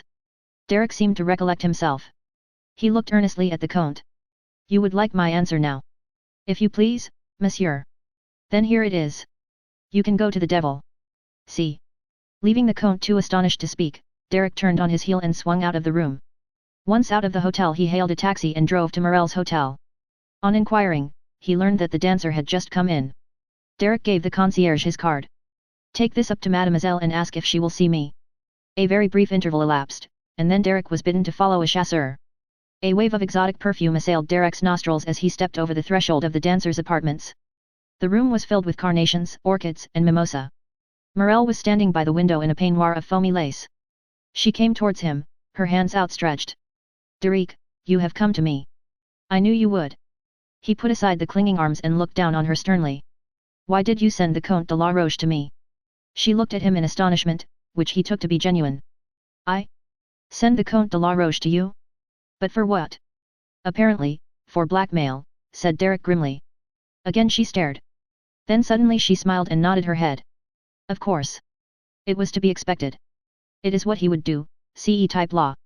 I might have known it. No, indeed, Derek, I did not send him. He looked at her piercingly, as though seeking to read her mind. I will tell you, said Morel. I am ashamed, but I will tell you. The other day, you comprehend, I was mad with rage, quite mad, she made an eloquent gesture. My temperament, it is not a patient one. I want to be revenged on you, and so I go to the Comte de la Roche, and I tell him to go to the police and say so and so and so and so. But have no fear, Derek.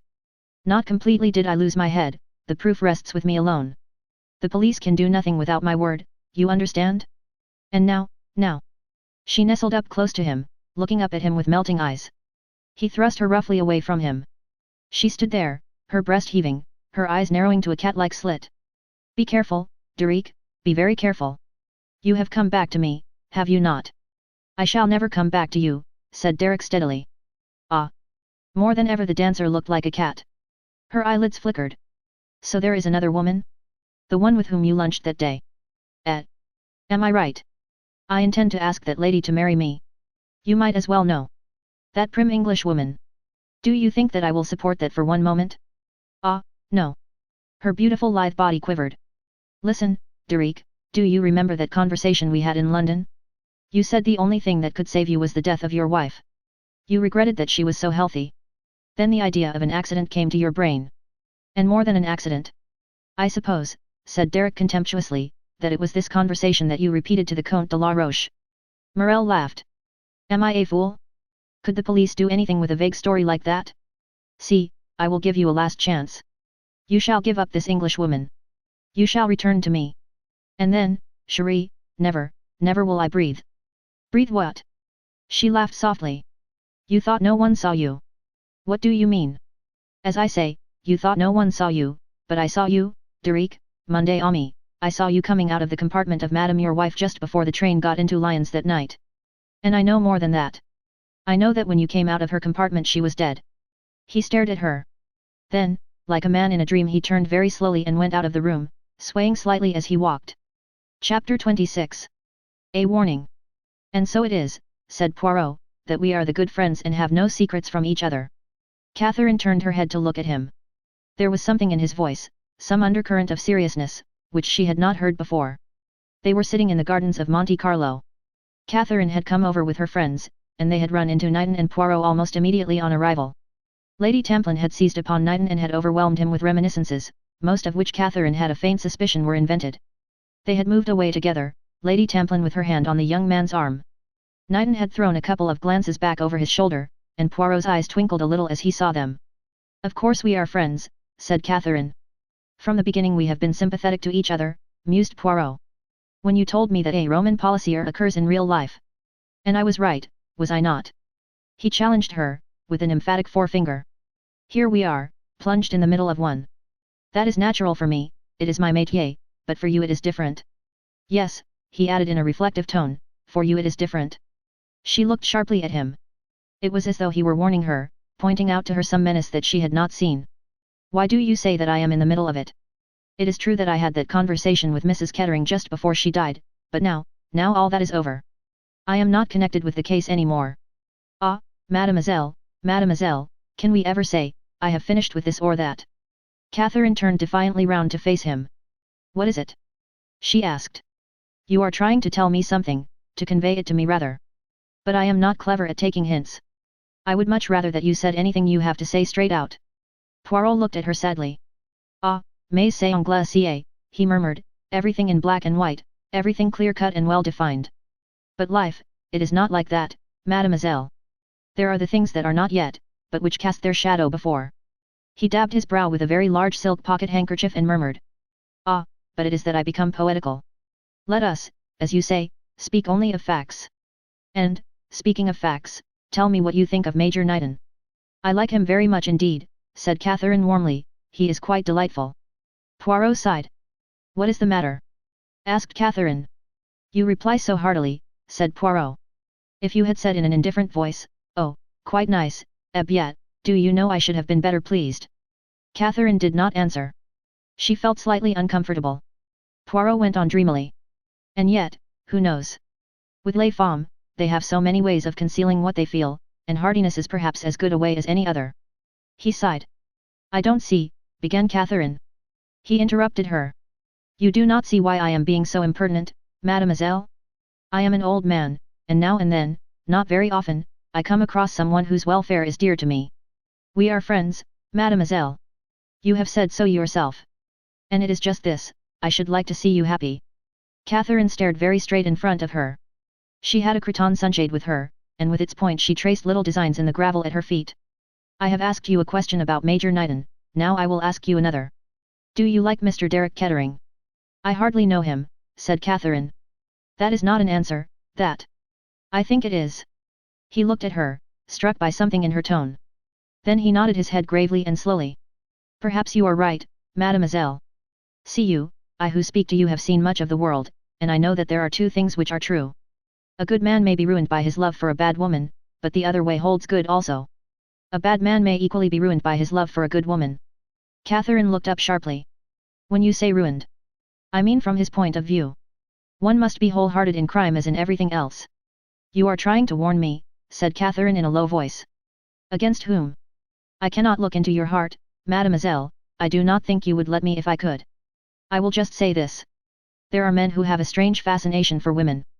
The Comte de la Roche, said Catherine, with a smile. There are others, more dangerous than the Comte de la Roche. They have qualities that appeal, recklessness, daring, audacity. You are fascinated, mademoiselle, I see that, but I think that it is no more than that. I hope so. This man of whom I speak, the emotion he feels is genuine enough, but all the same. Yes. He got up and stood looking down at her. Then he spoke, in a low, distinct voice. You could, perhaps, love a thief, mademoiselle, but not a murderer. He wheeled sharply away on that and left her sitting there. He heard the little gasp she gave and paid no attention. He had said what he meant to say. He left her there to digest that last unmistakable phrase.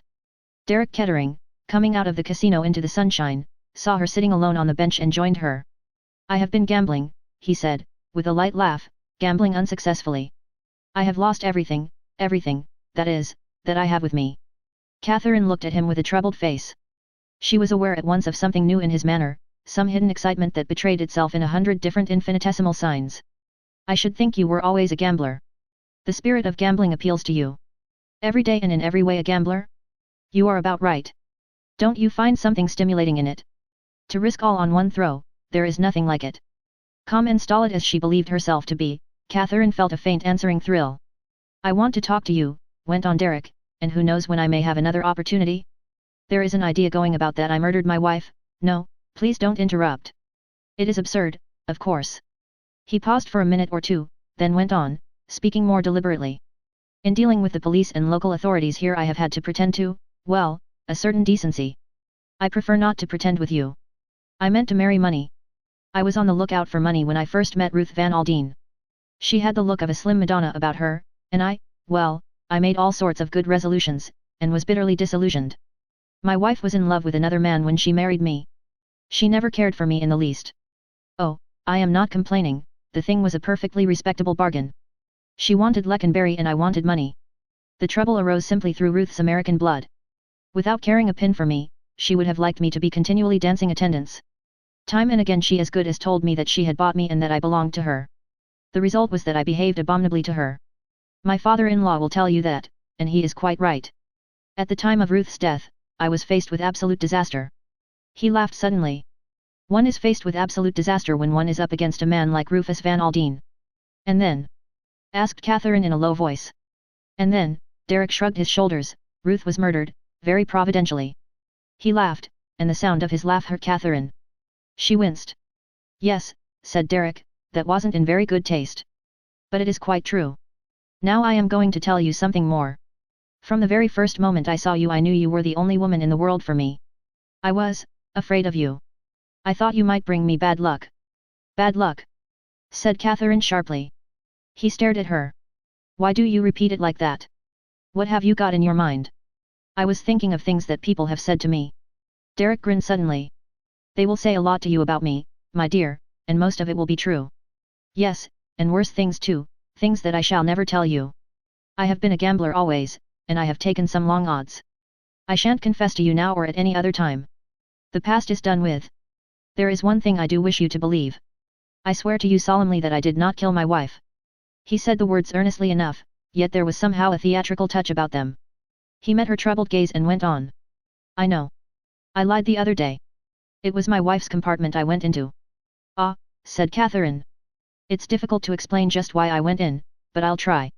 I did it on an impulse. You see, I was more or less spying on my wife. I kept out of sight on the train. Morel had told me that my wife was meeting the Comte de la Roche in Paris.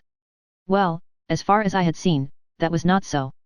I felt ashamed, and I thought suddenly that it would be a good thing to have it out with her once and for all, so I pushed open the door and went in. He paused. Yes, said Catherine gently. Ruth was lying on the bunk asleep, her face was turned away from me, I could see only the back of her head. I could have waked her up, of course. But suddenly I felt a reaction. What, after all, was there to say that we hadn't both of us said 100 times before? She looked so peaceful lying there. I left the compartment as quietly as I could. Why lie about it to the police? Asked Catherine. Because I'm not a complete fool. I've realized from the beginning that, from the point of view of motive, I'm the ideal murderer. If I once admitted that I had been in her compartment just before she was murdered, I'd do for myself once and for all. I see. Did she see? She could not have told herself. She was feeling the magnetic attraction of Derek's personality, but there was something in her that resisted, that held back. Catherine. You know that I care for you. Do you care for me? I don't know. Weakness there. Either she knew or she did not know. If only. She cast a look round desperately as though seeking something that would help her.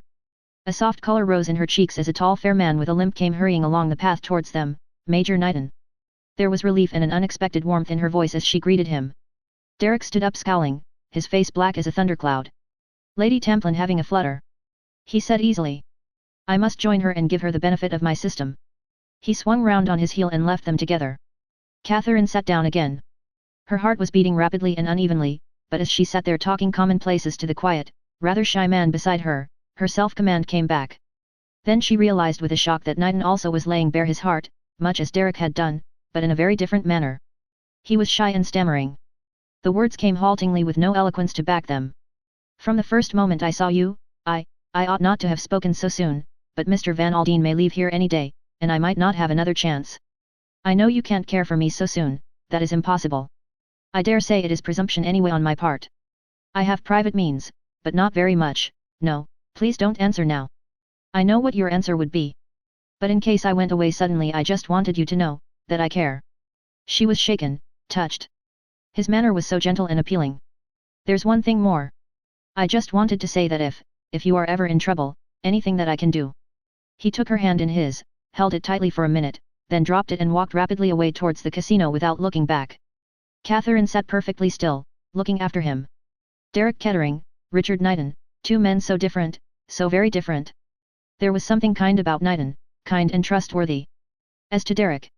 Then suddenly Catherine had a very curious sensation. She felt that she was no longer sitting alone on the seat in the casino gardens, but that someone was standing beside her, and that someone was the dead woman, Ruth Kettering.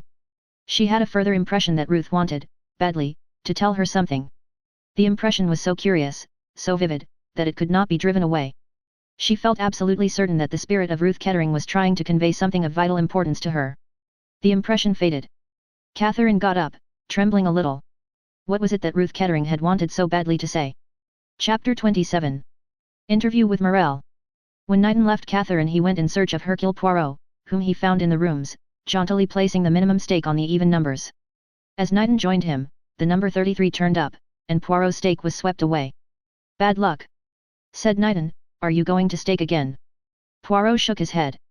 Not at present. Do you feel the fascination of gambling? Asked Knighton curiously. Not at roulette.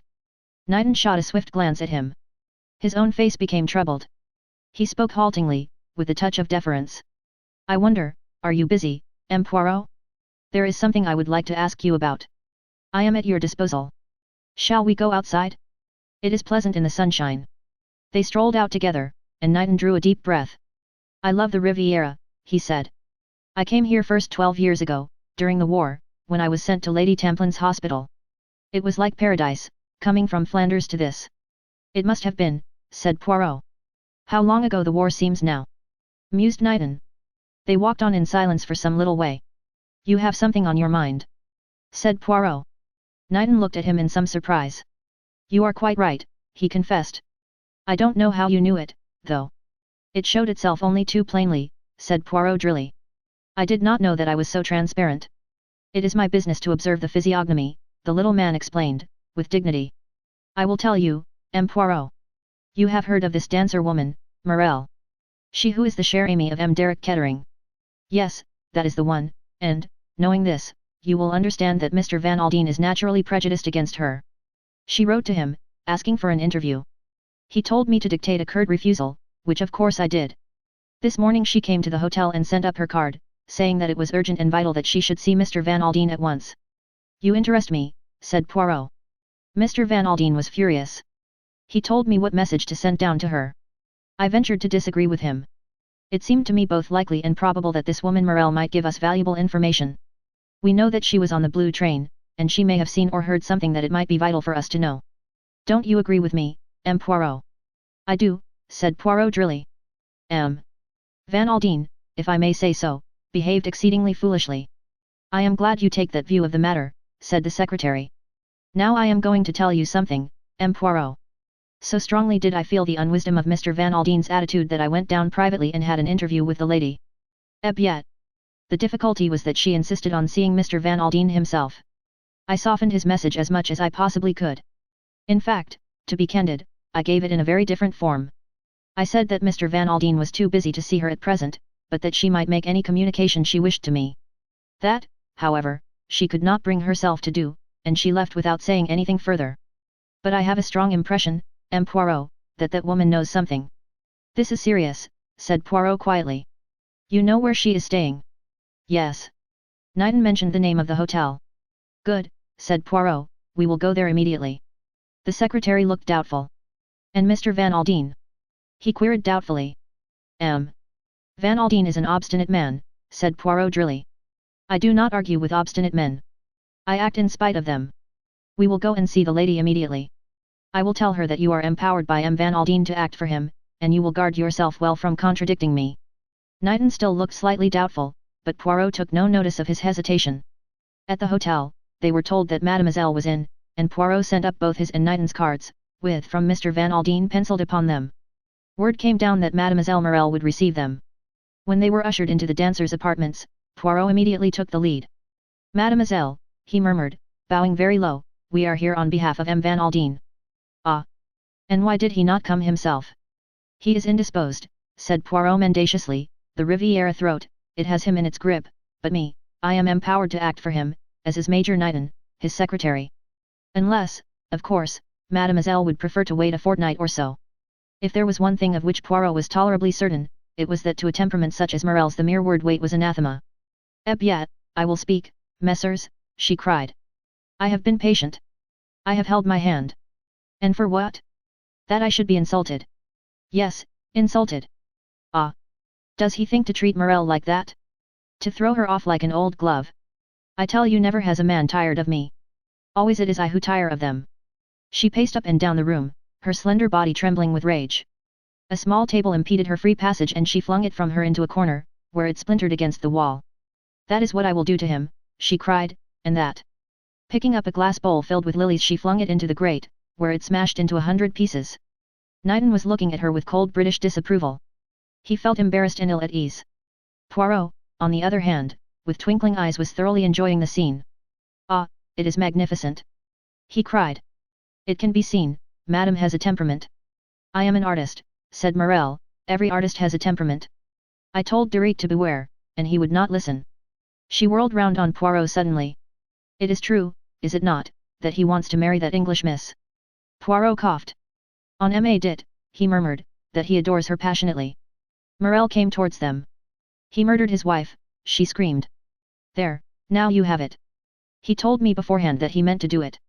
He had got to an impasse, zut. He took the easiest way out. You say that M. Kettering murdered his wife? Yes, yes, yes. Have I not told you so? The police, murmured Poirot, will need proof of that, statement. I tell you I saw him come out of her compartment that night on the train. When? Asked Poirot sharply. Just before the train reached Lyons. You will swear to that, mademoiselle. It was a different Poirot who spoke now, sharp and decisive. Yes. There was a moment's silence. Morel was panting, and her eyes, half defiant, half frightened, went from the face of one man to the other. This is a serious matter, mademoiselle, said the detective. You realize how serious? Certainly I do. That is well, said Poirot. Then you understand, mademoiselle, that no time must be lost. You will, perhaps, accompany us immediately to the office of the examining magistrate. Morel was taken aback. She hesitated, but, as Poirot had foreseen, she had no loophole for escape. Very well, she muttered. I will fetch a coat. Left alone together, Poirot and Knighton exchanged glances. It is necessary to act while, how do you say it, the iron is hot, murmured Poirot. She is temperamental, in an hour's time, maybe, she will repent, and she will wish to draw back. We must prevent that at all costs. Morel reappeared, wrapped in a sand-colored velvet wrap trimmed with leopard skin. She looked not altogether unlike a leopardess, tawny and dangerous. Her eyes still flashed with anger and determination. They found M. Cos and the examining magistrate together. A few brief introductory words from Poirot, and Mademoiselle Morel was courteously entreated to tell her tale. This she did in much the same words as she had done to Knighton and Poirot, though with far more soberness of manner. "This is an extraordinary story, mademoiselle," said M. Carriche slowly. He leant back in his chair, adjusted his pince-nez, and looked keenly and searchingly at the dancer through them. "You wish us to believe M. Kettering actually boasted of the crime to you beforehand?" "Yes, yes. She was too healthy," he said. "If she were to die it must be an accident, he would arrange it all." "You are aware, mademoiselle," said M. Carriche sternly, "that you are making yourself out to be an accessory before the fact." "Me? But not the least in the world, monsieur. Not for a moment did I take that statement seriously. Ah no, indeed. I know men, monsieur, they say many wild things. It would be an odd state of affairs if one were to take all they said au pied de la lettre." The examining magistrate raised his eyebrows. "We are to take it, then, that you regarded M. Kettering's threats as mere idle words? May I ask, mademoiselle, what made you throw up your engagements in London and come out to the Riviera?" Morel looked at him with melting black eyes. "I wished to be with the man I loved," she said simply. "Was it so unnatural?" Poirot interpolated a question gently. "Was it, then, at M. Kettering's wish that you accompanied him to Nice?" Morel seemed to find a little difficulty in answering this. She hesitated perceptibly before she spoke. When she did, it was with a haughty indifference of manner. "In such matters I please myself, monsieur," she said.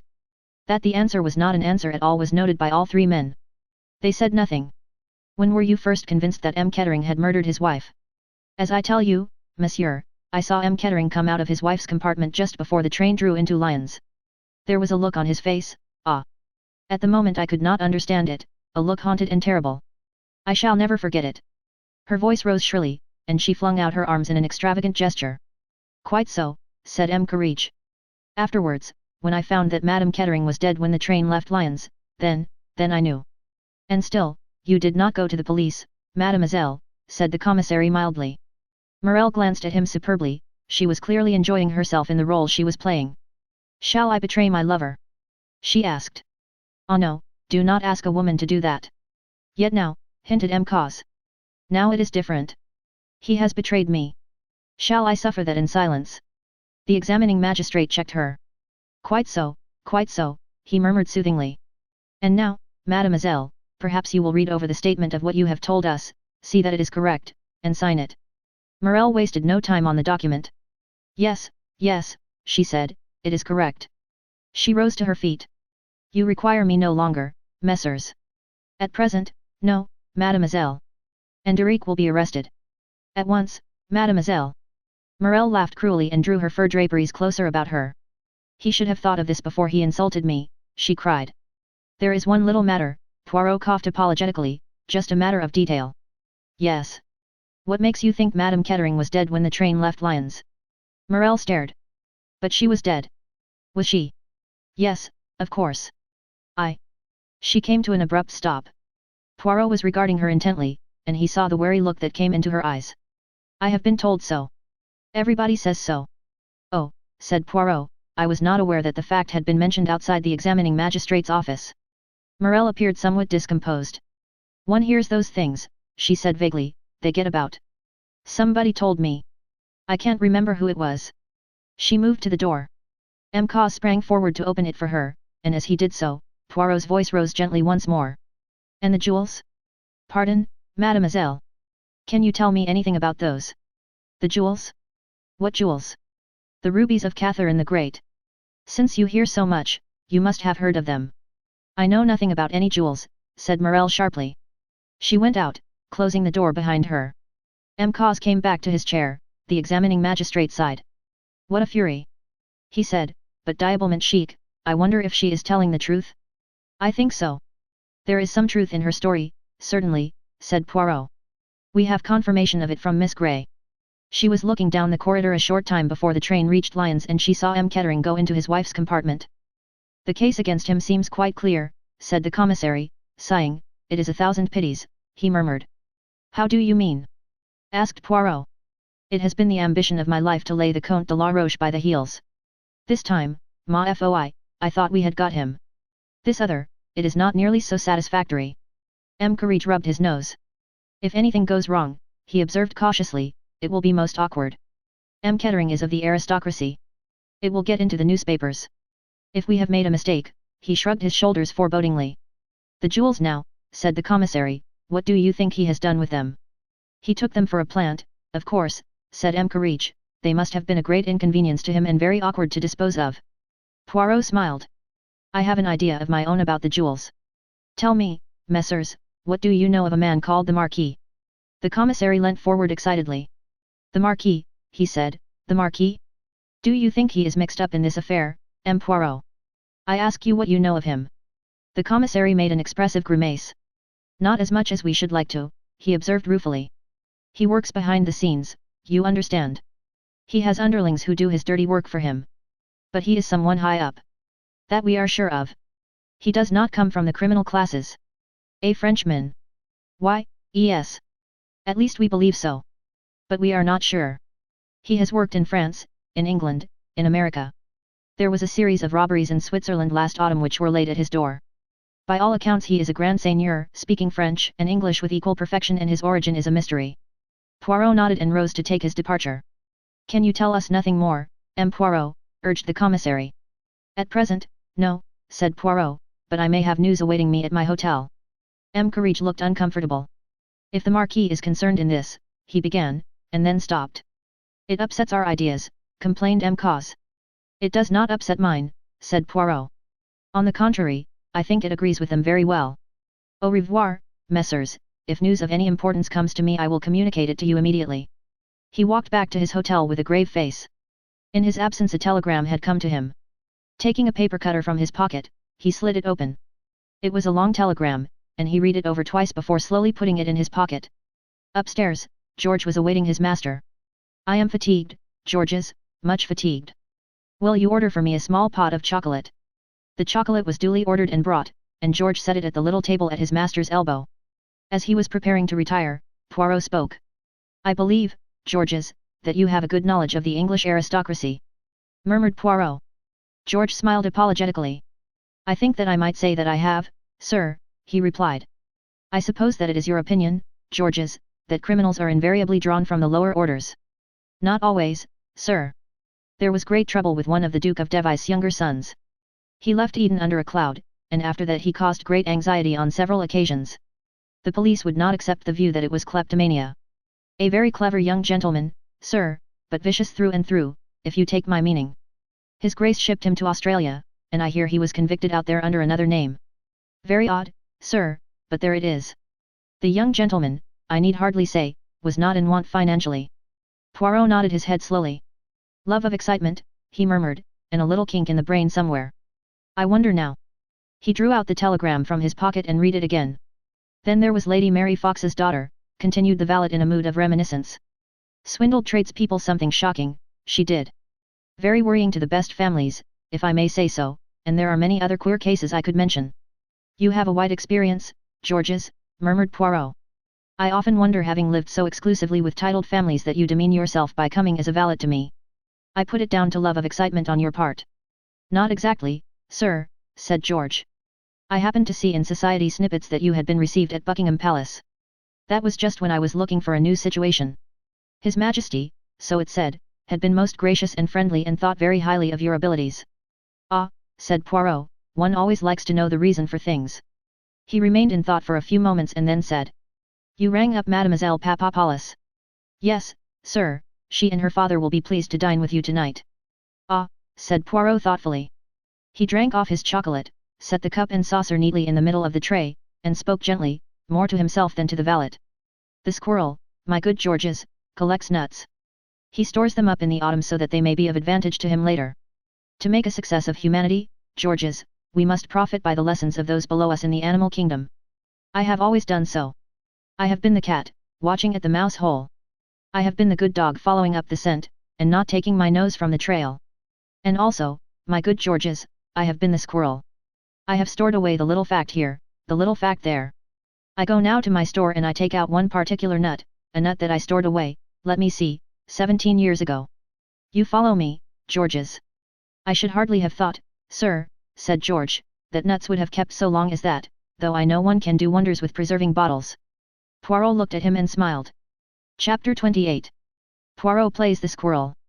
Poirot started to keep his dinner appointment with a margin of 3/4 of an hour to spare. He had an object in this. The car took him, not straight to Monte Carlo, but to Lady Tamplin's house at Cap Martin, where he asked for Miss Grey. The ladies were dressing and Poirot was shown into a small salon to wait, and here, after a lapse of 3 or 4 minutes, Lennox Tamplin came to him.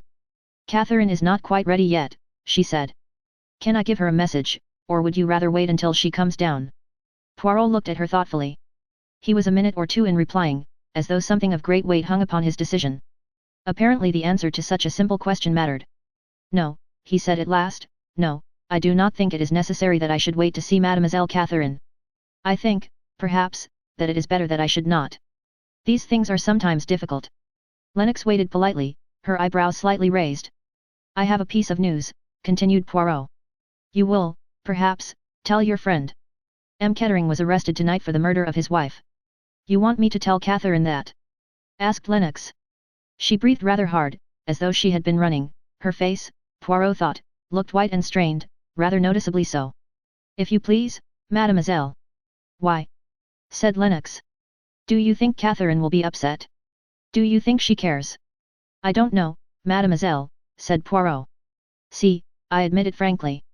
As a rule I know everything, but in this case, well, I do not. You, perhaps, know better than I do." "Yes," said Lennox, "I know, but I am not going to tell you all the same." She paused for a minute or two, her dark brows drawn together in a frown. "You believe he did it?" she said abruptly. Poirot shrugged his shoulders. "The police say so." "Ah," said Lennox, hedging, "are you? So there is something to hedge about." Again she was silent, frowning. Poirot said gently. "You have known Derek Kettering a long time, have you not?" "Off and on ever since I was a kid," said Lennox gruffly. Poirot nodded his head several times without speaking. With one of her brusque movements Lennox drew forward a chair and sat down on it, her elbows on the table and her face supported by her hands. Sitting thus, she looked directly across the table at Poirot. "What have they got to go on?" she demanded. "Motive, I suppose. Probably came into money at her death. He came into 2 million. And if she had not died he would have been ruined." "Yes. But there must have been more than that," persisted Lennox. "He travelled by the same train, I know, but that would not be enough to go on by itself. A cigarette case with the letter K on it which did not belong to Mrs. Kettering was found in her carriage, and he was seen by 2 people entering and leaving the compartment just before the train got into Lyons." "What 2 people?"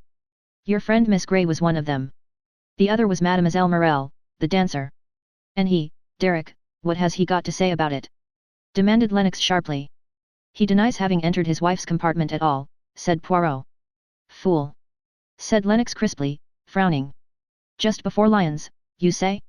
Does nobody know when she died?" "The doctor's evidence necessarily cannot be very definite," said Poirot, "they are inclined to think that death was unlikely to have occurred after leaving Lyons. And we know this much, that a few moments after leaving Lyons Mrs. Kettering was dead." "How do you know that?" Poirot was smiling rather oddly to himself. "Someone else went into her compartment and found her dead. And they did not rouse the train." "No. Why was that?" "Doubtless they had their reasons." Lennox looked at him sharply. "Do you know the reason?" "I think so, yes." Lennox sat still turning things over in her mind. Poirot watched her in silence. At last she looked up. A soft color had come into her cheeks and her eyes were shining. "You think someone on the train must have killed her, but that need not be so at all. What is to stop anyone swinging themselves onto the train when it stopped at Lyons? They could go straight to her compartment, strangle her, and take the rubies and drop off the train again without anyone being the wiser. She may have been actually killed while the train was in Lyons station. Then she would have been alive when Derek went in, and dead when the other person found her." Poirot leant back in his chair. He drew a deep breath. He looked across at the girl and nodded his head 3 times, then he heaved a sigh. "Mademoiselle," he said, "what you have said there is very just, very true. I was struggling in darkness, and you have shown me a light. There was a point that puzzled me and you have made it plain." He got up. "And Derek?" said Lennox. "Who knows?" said Poirot, with a shrug of his shoulders. "But I will tell you this, mademoiselle. I am not satisfied, no, I, Hercule Poirot, am not yet satisfied. It may be that this very night I shall learn something more. At least, I go to try." "You are meeting someone?" "Yes. Someone who knows something. Someone who might know something. In these matters one must leave no stone unturned. Au revoir, mademoiselle." Lennox accompanied him to the door. Have I helped? She asked. Poirot's face softened as he looked up at her standing on the doorstep above him. Yes, mademoiselle, you have helped. If things are very dark, always remember that. When the car had driven off he relapsed into a frowning absorption, but in his eyes was that faint green light which was always the precursor of the triumph to be. He was a few minutes late at the rendezvous, and found that M. Papadopoulos and his daughter had arrived before him. His apologies were abject, and he outdid himself in politeness and small attentions. The Greek was looking particularly benign and noble this evening, a sorrowful patriarch of blameless life. Zia was looking handsome and good-humoured. The dinner was a pleasant one. Poirot was his best and most sparkling self. He told anecdotes, he made jokes, he paid graceful compliments to Zia Papadopoulos, and he told many interesting incidents of his career. The menu was a carefully selected one, and the wine was excellent.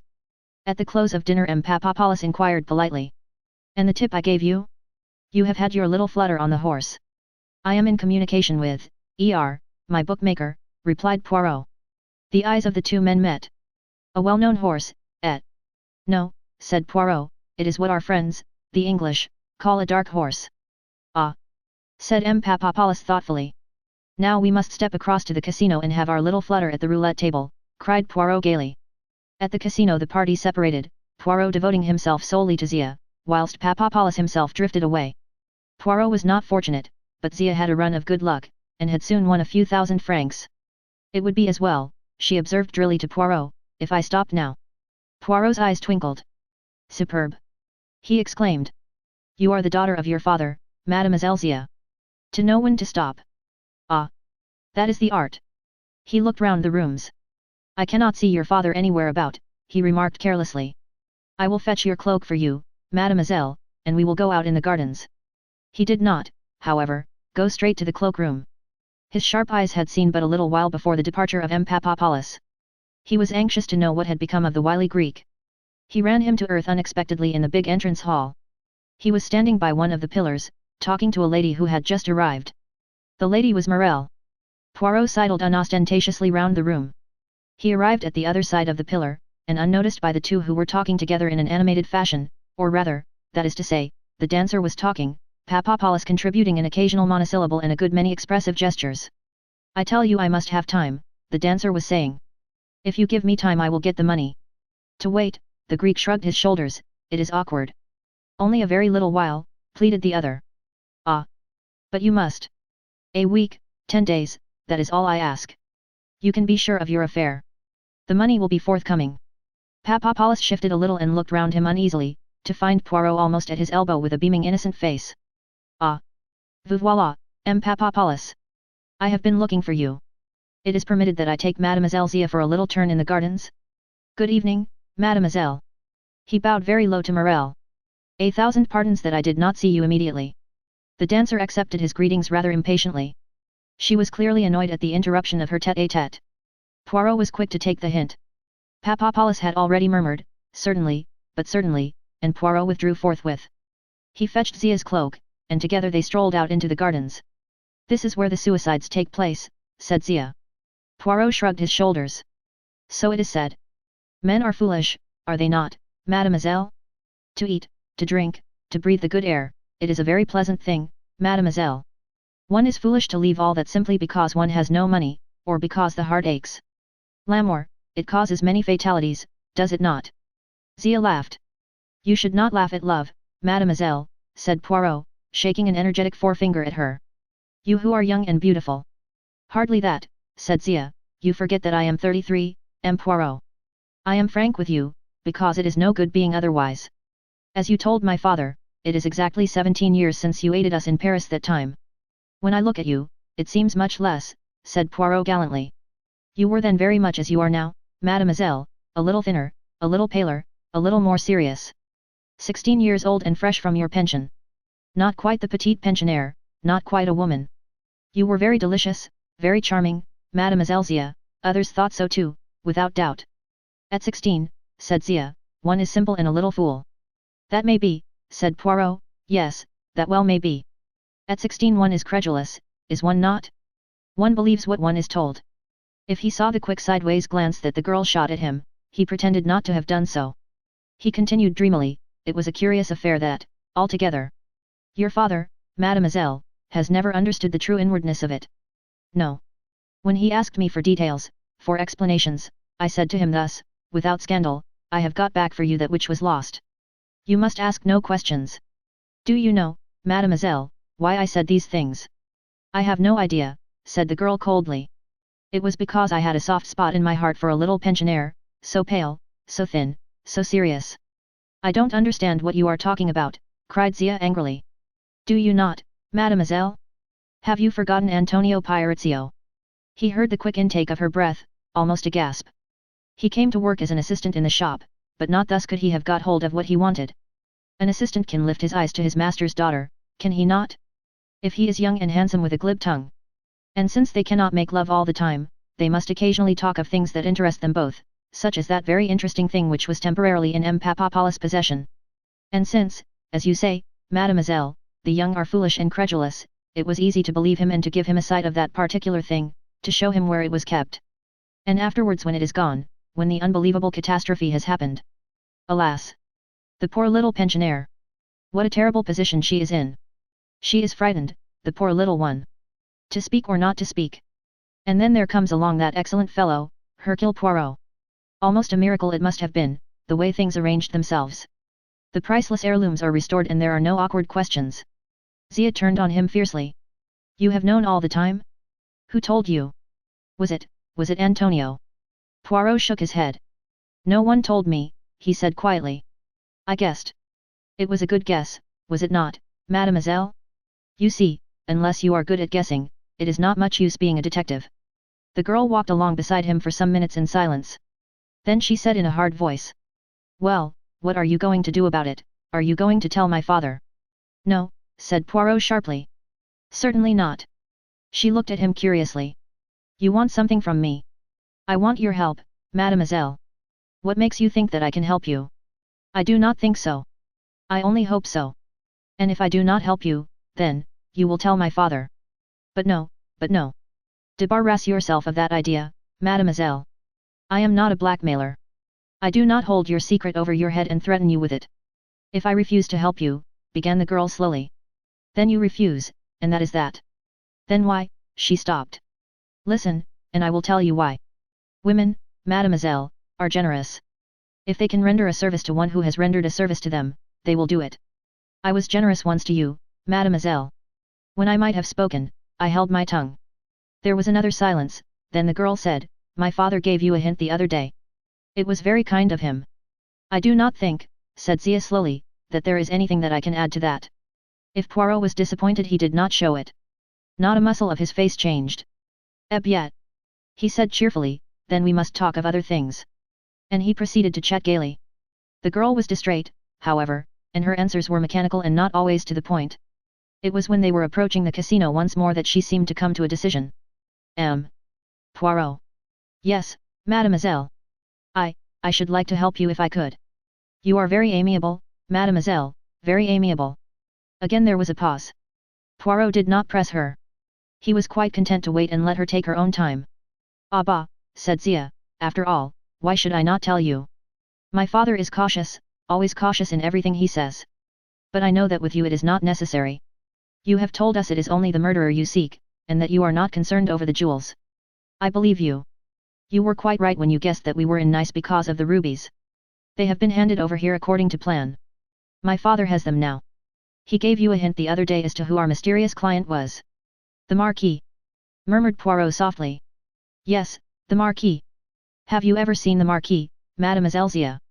Once, said the girl. But not very well, she added. It was through a keyhole. That always presents difficulties, said Poirot sympathetically, but all the same you saw him. You would know him again. Zia shook her head. He wore a mask, she explained. Young or old? He had white hair. It may have been a wig, it may not. It fitted very well. But I do not think he was old. His walk was young, and so was his voice. His voice? Said Poirot thoughtfully. Ah, his voice. Would you know it again, Mademoiselle Zia? I might, said the girl. You were interested in him, eh? It was that took you to the keyhole. Zia nodded. Yes. I was curious. One had heard so much, he is not the ordinary thief, he is more like a figure of history or romance. Yes, said Poirot thoughtfully, yes, perhaps so. But it is not this that I meant to tell you, said Zia. It was just one other little fact that I thought might be, well, useful to you. Yes, said Poirot encouragingly. The rubies, as I say, were handed over to my father here at Nice. I did not see the person who handed them over, but... Yes. I know one thing. It was a woman. Chapter 29. A letter from home. Dear Catherine, living among grand friends as you are doing now, I don't suppose you will care to hear any of our news, but as I always thought you were a sensible girl, perhaps you are a trifle less swollen-headed than I suppose. Everything goes on much the same here. There was great trouble about the new curate, who is scandalously high. In my view, he is neither more nor less than a Roman. Everybody has spoken to the vicar about it, but you know what the vicar is, all Christian charity and no proper spirit. I have had a lot of trouble with maids lately. That girl Annie was no good, skirts up to her knees and wouldn't wear sensible woolen stockings. Not one of them can bear being spoken to. I have had a lot of pain with my rheumatism one way and another, and Dr. Harris persuaded me to go and see a London specialist, a waste of 3 guineas and a railway fare, as I told him, but by waiting until Wednesday I managed to get a cheap return. The London doctor pulled a long face and talked all round about and never straight out, until I said to him, I'm a plain woman, doctor, and I like things to be plainly stated. Is it cancer, or is it not? And then, of course, he had to say it was. They say a year with care, and not too much pain, though I am sure I can bear pain as well as any other Christian woman. Life seems rather lonely at times, with most of my friends dead or gone before. I wish you were in St. Mary Mead, my dear, and that is a fact. If you hadn't come into this money and gone off into grand society, I would have offered you double the salary poor Jane gave you to come and look after me, but there's no good wanting what we can't get. However, if things should go ill with you, and that is always possible. I have heard no end of tales of bogus noblemen marrying girls and getting hold of their money and then leaving them at the church door. I dare say you are too sensible for anything of the kind to happen to you, but one never knows, and never having had much attention of any kind it might easily go to your head now. So just in case, my dear, remember there is always a home for you here, and though a plain-spoken woman I am a warm-hearted one too, your affectionate old friend. Amelia Viner. P.S. I saw a mention of you in the paper with your cousin, Viscountess Tamplin, and I cut it out and put it with my cuttings. I prayed for you on Sunday that you might be kept from pride and vainglory. Catherine read this characteristic epistle through twice, then she laid it down and stared out of her bedroom window across the blue waters of the Mediterranean. She felt a curious lump in her throat. A sudden wave of longing for St. Mary Mead swept over her. So full of familiar, everyday, stupid little things, and yet, home. She felt very inclined to lay her head down on her arms and indulge in a real good cry. Lennox, coming in at the moment, saved her. Hello, Catherine, said Lennox. I say, what is the matter? Nothing, said Catherine, grabbing up Miss Viner's letter and thrusting it into her handbag. You looked rather queer, said Lennox. I say, I hope you don't mind, I rang up your detective friend, M. Poirot, and asked him to lunch with us in Nice. I said you wanted to see him, as I thought he might not come for me. Did you want to see him then? Asked Catherine. Yes, said Lennox. I have rather lost my heart to him. I never met a man before whose eyes were really green like a cat's. All right, said Catherine. She spoke listlessly. The last few days had been trying. Derek Kettering's arrest had been the topic of the hour, and the blue train mystery had been thrashed out from every conceivable standpoint. I have ordered the car, said Lennox, and I have told Mother some lie or other, unfortunately I can't remember exactly what, but it won't matter, as she never remembers. If she knew where we were going, she would want to come too, to pump M. Poirot. The two girls arrived at the Negresco to find Poirot waiting. He was full of Gallic politeness, and showered so many compliments upon the two girls that they were soon helpless with laughter, yet for all that the meal was not a gay one. Catherine was dreamy and distracted, and Lennox made bursts of conversation, interspersed by silences. As they were sitting on the terrace sipping their coffee she suddenly attacked Poirot bluntly. How are things going? You know what I mean. Poirot shrugged his shoulders. They take their course, he said. And you are just letting them take their course. He looked at Lennox a little sadly. You are young, mademoiselle, but there are 3 things that cannot be hurried, le bon Dieu, nature, and old people. Nonsense, said Lennox. You are not old. Ah, it is pretty what you say there. Here is Major Knighton, said Lennox. Catherine looked round quickly and then turned back again. He is with Mr. Van Aldine, continued Lennox. There is something I want to ask Major Knighton about. I won't be a minute. Left alone together, Poirot bent forward and murmured to Catherine. You are distrait, mademoiselle, your thoughts, they are far away, are they not? Just as far as England, no farther. Guided by a sudden impulse, she took the letter she had received that morning and handed it across to him to read. That is the first word that has come to me from my old life, somehow or other, it hurts. He read it through and then handed it back to her. So you are going back to St. Mary Mead? He said slowly. No, I am not, said Catherine, why should I? Ah, said Poirot, it is my mistake. You will excuse me one little minute. He strolled across to where Lennox Tamplin was talking to Van Aldine and Knighton. The American looked old and haggard. He greeted Poirot with a curt nod but without any other sign of animation. As he turned to reply to some observation made by Lennox, Poirot drew Knighton aside. Van Aldine looks ill, he said. Do you wonder? Asked Knighton. The scandal of Derek Kettering's arrest has about put the lid on things, as far as he is concerned. He is even regretting that he asked you to find out the truth. He should go back to England, said Poirot. We are going the day after tomorrow. That is good news, said Poirot. He hesitated, and looked across the terrace to where Catherine was sitting. I wish, he murmured, that you could tell Miss Grey that. Tell her what? That I mean that Van Aldine is returning to England. Knighton looked a little puzzled, but he readily crossed the terrace and joined Catherine. Poirot saw him go with a satisfied nod of the head, and then joined Lennox and the American. After a minute or two they joined the others. Conversation was general for a few minutes, then the millionaire and his secretary departed. Poirot also prepared to take his departure.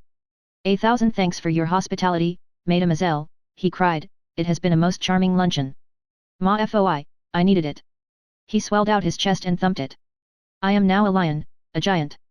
Ah, Mademoiselle Catherine, you have not seen me as I can be. You have seen the gentle, the calm Hercule Poirot, but there is another Hercule Poirot. I go now to bully, to threaten, to strike terror into the hearts of those who listen to me.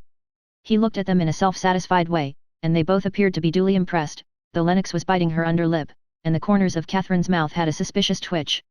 And I shall do it, he said gravely. Oh yes, I shall succeed.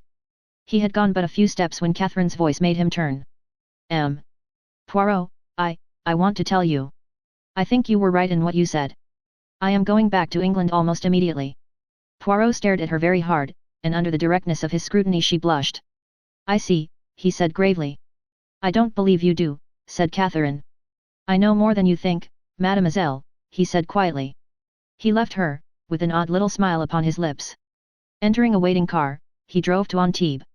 Hippolyte, the Comte de la Roche's wooden-faced manservant, was busy at the Villa Marina polishing his master's beautiful cut table glass.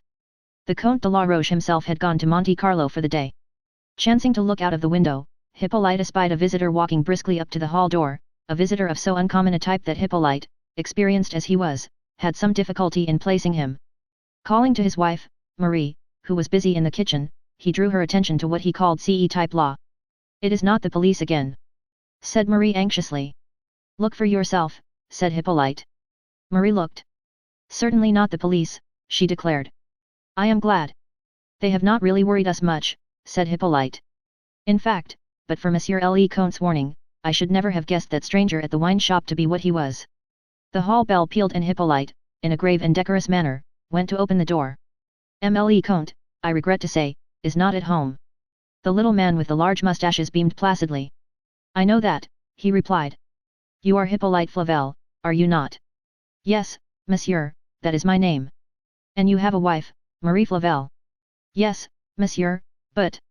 I desire to see you both, said the stranger, and he stepped nimbly past Hippolyte into the hall. Your wife is doubtless in the kitchen, he said. I will go there. Before Hippolyte could recover his breath, the other had selected the right door at the back of the hall and passed along the passage and into the kitchen, where Marie paused open-mouthed to stare at him. Voila, said the stranger, and sank into a wooden armchair, I am Hercule Poirot. Yes, monsieur. You do not know the name. I have never heard it, said Hippolyte. Permit me to say that you have been badly educated. It is the name of one of the great ones of this world. He sighed and folded his hands across his chest. Hippolyte and Marie were staring at him uneasily. They were at a loss what to make of this unexpected and extremely strange visitor.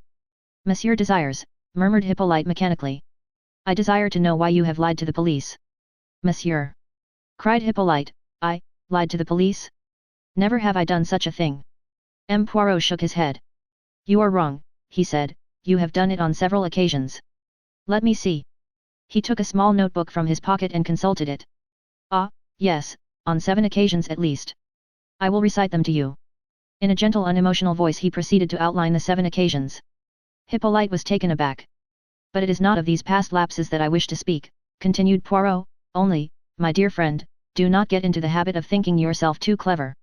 I come now to the particular lie in which I am concerned, your statement that the Comte de la Roche arrived at this villa on the morning of 14th January.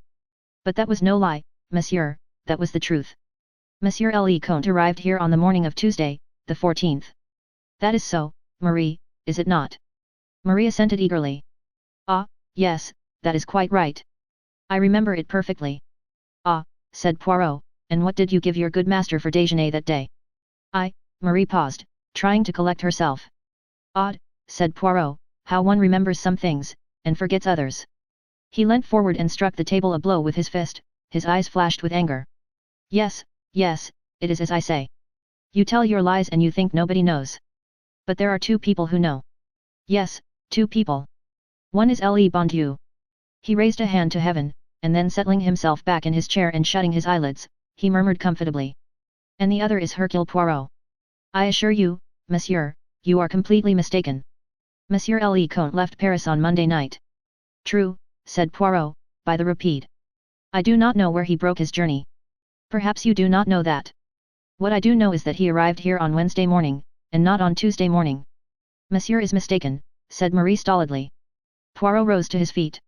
Then the law must take its course, he murmured. A pity. What do you mean, monsieur? Asked Marie, with a shade of uneasiness.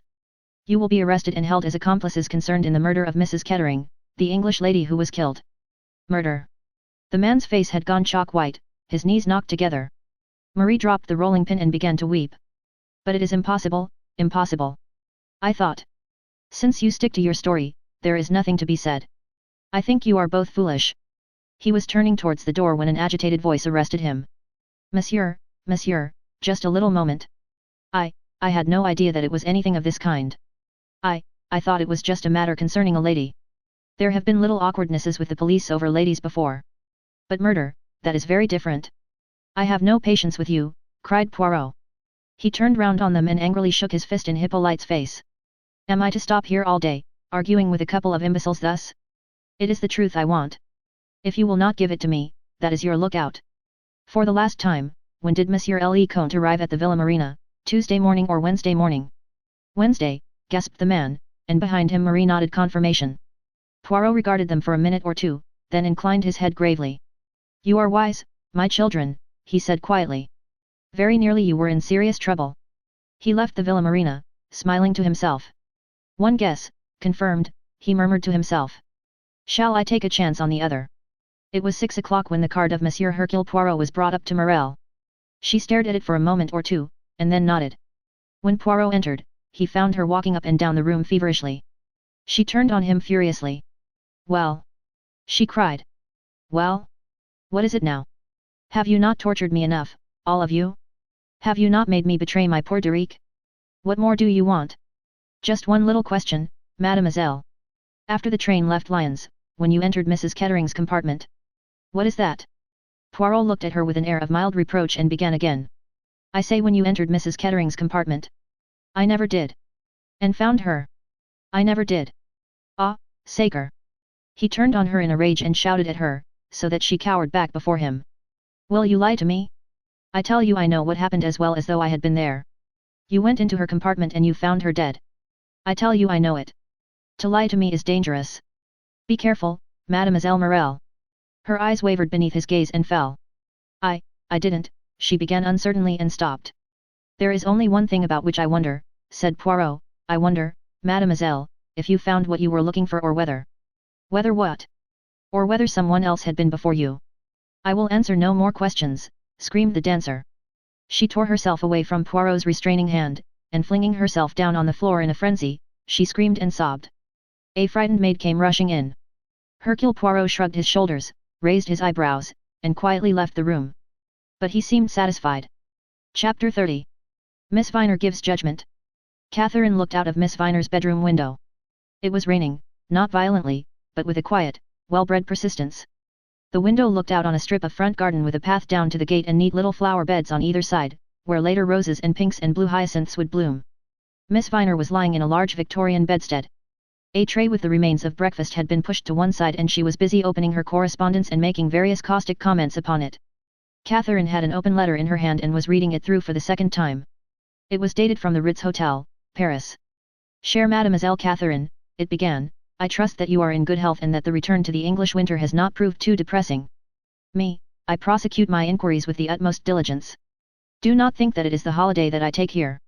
Very shortly I shall be in England, and I hope then to have the pleasure of meeting you once more. It shall be so, shall it not? On arrival in London I shall write to you. You remember that we are the colleagues in this affair? But indeed I think you know that very well. Be assured, mademoiselle, of my most respectful and devoted sentiments. Hercule Poirot. Catherine frowned slightly. It was as though something in the letter puzzled and intrigued her. A choir boys' picnic indeed, came from Miss Viner. Tommy Saunders and Albert Dykes ought to be left behind, and I shan't subscribe to it unless they are. What those two boys think they are doing in church on Sundays I don't know. Tommy sang, "Oh God, make speed to save us," and never opened his lips again, and if Albert Dykes wasn't sucking a mint humbug, my nose is not what it is and always has been. I know, they are awful, agreed Catherine. She opened her second letter, and a sudden flush came to her cheeks. Miss Viner's voice in the room seemed to recede into the far distance. When she came back to a sense of her surroundings, Miss Viner was bringing a long speech to a triumphant termination. And I said to her, not at all. As it happens, Miss Grey is Lady Tamplin's own cousin. What do you think of that? Were you fighting my battles for me? That was very sweet of you. You can put it that way if you like. There is nothing to me in a title. Vicar's wife or no vicar's wife, that woman is a cat. Hinting you had bought your way into society. Perhaps she was not so very far wrong. And look at you, continued Miss Viner. Have you come back a stuck-up fine lady, as well you might have done? No, there you are, as sensible as ever you were, with a pair of good balbriggan stockings on and sensible shoes. I spoke to Ellen about it only yesterday. Ellen, I said, you look at Miss Grey. She has been hobnobbing with some of the greatest in the land, and does she go about as you do with skirts up to her knees and silk stockings that latter when you look at them, and the most ridiculous shoes that ever I set eyes on. Catherine smiled a little to herself. It had apparently been worthwhile to conform to Miss Viner's prejudices. The old lady went on with increasing gusto. It has been a great relief to me that you have not had your head turned. Only the other day I was looking for my cuttings. I have several about Lady Tamplin and her war hospital and what not, but I cannot lay my hand upon them. I wish you would look, my dear, your eyesight is better than mine. They are all in a box in the bureau drawer. Catherine glanced down at the letter in her hand and was about to speak, but checked herself, and going over to the bureau found the box of cuttings and began to look over them. Since her return to St. Mary Mead her heart had gone out to Miss Viner in admiration of the old woman's stoicism and pluck. She felt that there was little she could do for her old friend, but she knew from experience how much those seemingly small trifles meant to old people. Here is one, she said presently. Viscountess Tamplin, who is running her villa at Nice as an officer's hospital, has just been the victim of a sensational robbery, her jewels having been stolen. Amongst them were some very famous emeralds, heirlooms of the Tamplin family. Probably paste, said Miss Viner, a lot of these society women's jewels are. Here is another, said Catherine. A picture of her, a charming camera study of Viscountess Tamplin with her little daughter Lennox. Let me look, said Miss Viner. You can't see much of the child's face, can you? But I dare say that is just as well. Things go by contraries in this world and beautiful mothers have hideous children. I dare say the photographer realized that to take the back of the child's head was the best thing he could do for her. Catherine laughed. One of the smartest hostesses on the Riviera this season is Viscountess Tamplin, who has a villa at Cap Martin. Her cousin, Miss Grey, who recently inherited a vast fortune in a most romantic manner, is staying with her there. That is the one I wanted, said Miss Viner. I expect there has been a picture of you in one of the papers that I have missed, you know the kind of thing. Mrs. Somebody or other Jones Williams, at the something or other point to point, usually carrying a shooting stick and having one foot lifted up in the air. It must be a trial to some of them to see what they look like. Catherine did not answer. She was smoothing out the cutting with her finger, and her face had a puzzled, worried look. Then she drew the second letter out of its envelope and mastered its contents once more. She turned to her friend. Miss Viner? I wonder, there is a friend of mine, someone I met on the Riviera, who wants very much to come down and see me here. A man, said Miss Viner. Yes. Who is he? He is secretary to Mr. Van Aldine, the American millionaire. What is his name? Knighton. Major Knighton. Secretary to a millionaire. And wants to come down here. Now, Catherine, I am going to say something to you for your own good. You are a nice girl and a sensible girl, and though you have your head screwed on the right way about most things, every woman makes a fool of herself once in her life. 10 to 1 what this man is after is your money. With a gesture she arrested Catherine's reply. I have been waiting for something of this kind. What is a secretary to a millionaire? 9 times out of 10 it is a young man who likes living soft. A young man with nice manners and a taste for luxury and no brains and no enterprise, and if there is anything that is a softer job than being a secretary to a millionaire it is marrying a rich woman for her money. I am not saying that you might not be some man's fancy. But you are not young, and though you have a very good complexion you are not a beauty, and what I say to you is, don't make a fool of yourself, but if you are determined to do so, do see that your money is properly tied up on yourself. There, now I have finished. What have you got to say? Nothing, said Catherine, but would you mind if he did come to see me? I wash my hands of it, said Miss Viner. I have done my duty, and whatever happens now is on your own head. Would you like him to lunch or to dinner? I dare say Ellen could manage dinner, that is, if she didn't lose her head. Lunch would be very nice, said Catherine. It is awfully kind of you, Miss Viner. He asked me to ring him up, so I will do so and say that we shall be pleased if he will lunch with us. He will motor down from town. Ellen does a steak with grilled tomatoes pretty fairly, said Miss Viner. She doesn't do it well, but she does it better than anything else. It is no good having a tart because she is heavy-handed with pastry, but her little castle puddings are not bad, and I dare say you could find a nice piece of Stilton at Abbott's. I have always heard that gentlemen like a nice piece of Stilton, and there is a good deal of father's wine left, a bottle of sparkling Moselle, perhaps. Oh, no, Miss Viner, that is really not necessary. Nonsense, my child. No gentleman is happy unless he drinks something with his meal. There is some good pre-war whiskey if you think he would prefer that. Now do as I say and don't argue. The key of the wine cellar is in the third drawer down in the dressing table, in the second pair of stockings on the left-hand side. Catherine went obediently to the spot indicated. The second pair, now mind, said Miss Viner. The first pair has my diamond earrings and my filigree brooch in it. Oh, said Catherine, rather taken aback, wouldn't you like them put in your jewel case? Miss Viner gave vent to a terrific and prolonged snort. No, indeed. I have much too much sense for that sort of thing, thank you. Dear, dear, I well remember how my poor father had a safe built in downstairs. Pleased as punch he was with it, and he said to my mother, now, Mary, you bring me your jewels in their case every night and I will lock them away for you. My mother was a very tactful woman, and she knew that gentlemen like having their own way, and she brought him the jewel case locked up just as he said. And one night burglars broke in, and of course, naturally, the first thing they went for was the safe. It would be, with my father talking up and down the village and bragging about it until you might have thought he kept all King Solomon's diamonds there. They made a clean sweep, got the tankards, the silver cups, and the presentation gold plate that my father had presented to him, and the jewel case. She sighed reminiscently. My father was in a great state over my mother's jewels. There was the Venetian set and some very fine cameos and some pale pink corals, and 2 diamond rings with quite large stones in them. And then, of course, she had to tell him that, being a sensible woman, she had kept her jewellery rolled up in a pair of corsets, and there it was still as safe as anything. And the jewel case had been quite empty. Oh no, dear, said Miss Viner, it would have been too light a weight then. My mother was a very intelligent woman, she saw to that. She kept her buttons in the jewel case, and a very handy place it was. Boot buttons in the top tray, trouser buttons in the second tray, and assorted buttons below. Curiously enough, my father was quite annoyed with her. He said he didn't like deceit.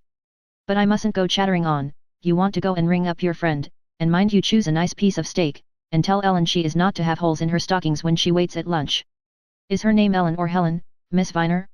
I thought. Miss Viner closed her eyes. I can sound my HS, dear, as well as anyone, but Helen is not a suitable name for a servant. I don't know what the mothers in the lower classes are coming to nowadays. The rain had cleared away when Knighton arrived at the cottage. The pale fitful sunshine shone down on it and burnished Catherine's head as she stood in the doorway to welcome him. He came up to her quickly, almost boyishly. I say, I hope you don't mind. I simply had to see you again soon. I hope the friend you are staying with does not mind. Come in and make friends with her, said Catherine. She can be most alarming, but you will soon find that she has the softest heart in the world. Miss Viner was enthroned majestically in the drawing-room, wearing a complete set of the cameos which had been so providentially preserved in the family.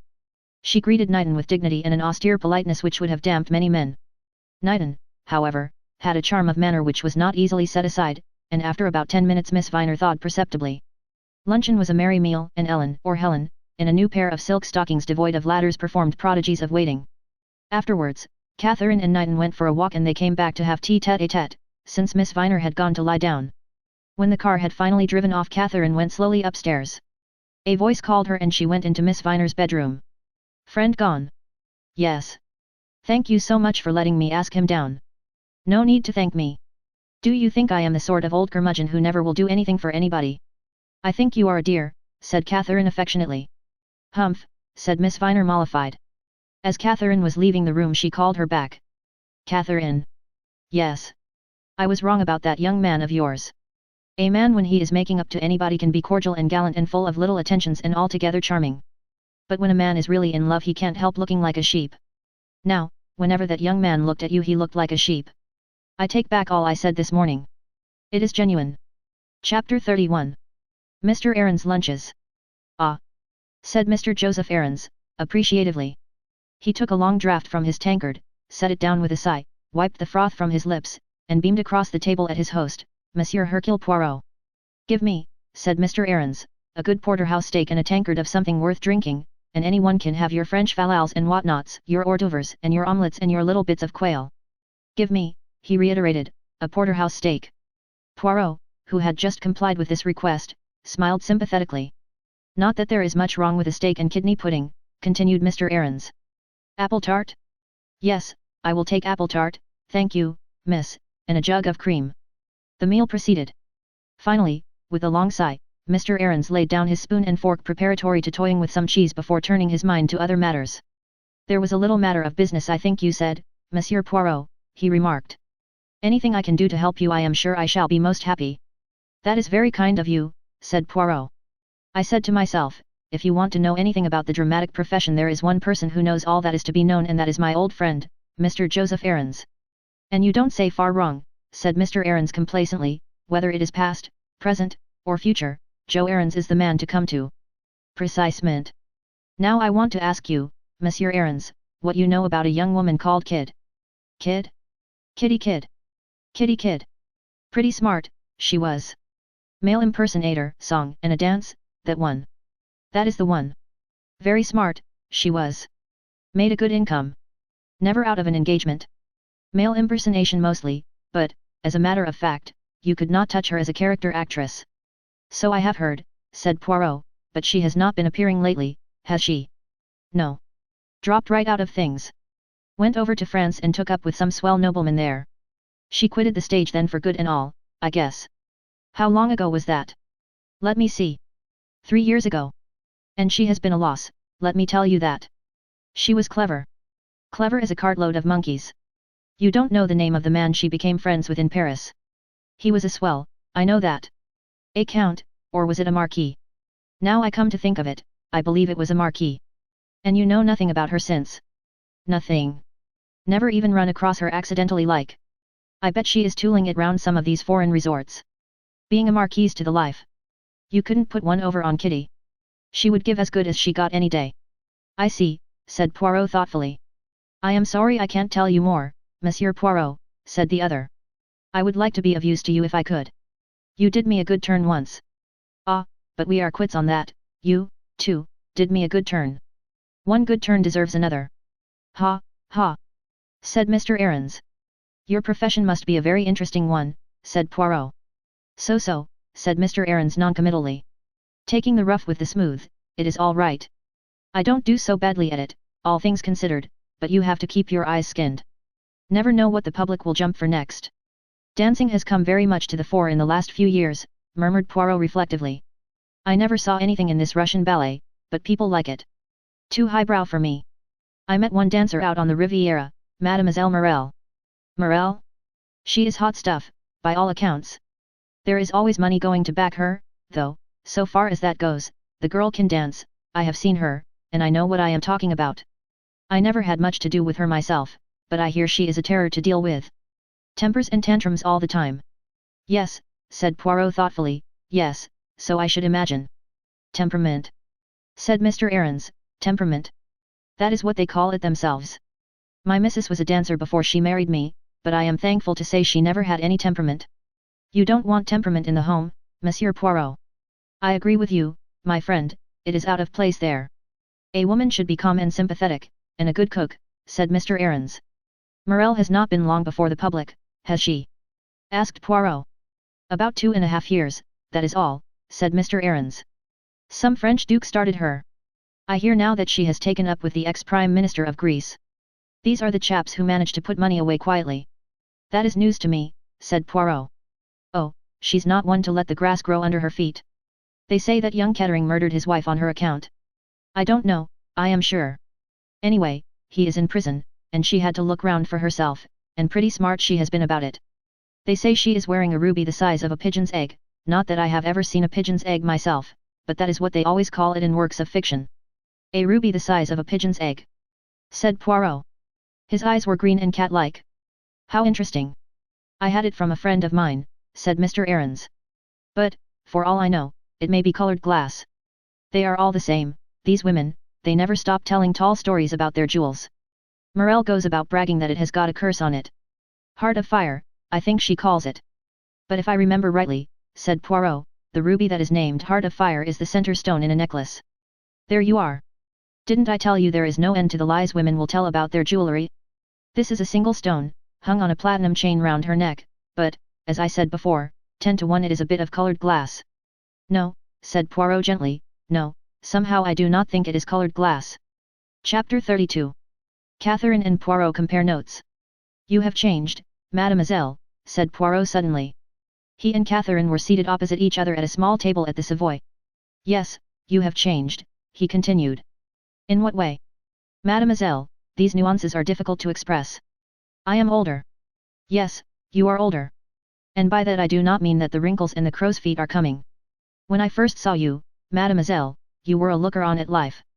You had the quiet, amused look of one who sits back in the stalls and watches the play. And now? Now, you no longer watch. It is an absurd thing, perhaps, that I say here, but you have the wary look of a fighter who is playing a difficult game.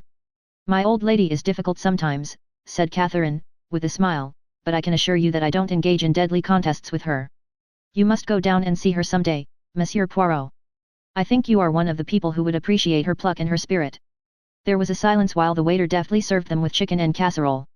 When he had departed, Poirot said, You have heard me speak of my friend Hastings, he who said that I was a human oyster. Eh bien, mademoiselle, I have met my match in you. You, far more than I, play a lone hand. Nonsense, said Catherine lightly. Never does Hercule Poirot talk nonsense. It is as I say. Again there was a silence. Poirot broke it by inquiring. Have you seen any of our Riviera friends since you have been back, mademoiselle? I have seen something of Major Knighton. Aha! Is that so? Something in Poirot's twinkling eyes made Catherine lower hers. So Mr. Van Aldine remains in London? Yes. I must try to see him tomorrow or the next day. You have news for him. What makes you think that? I wondered, that is all. Poirot looked across at her with twinkling eyes. And now, mademoiselle, there is much that you wish to ask me, I can see that. And why not? Is not the affair of the blue train our own Roman policy? Yes, there are things I should like to ask you. Eh bien. Catherine looked up with a sudden air of resolution. What were you doing in Paris, Monsieur Poirot? Poirot smiled slightly. I made a call at the Russian embassy. Oh. I see that tells you nothing.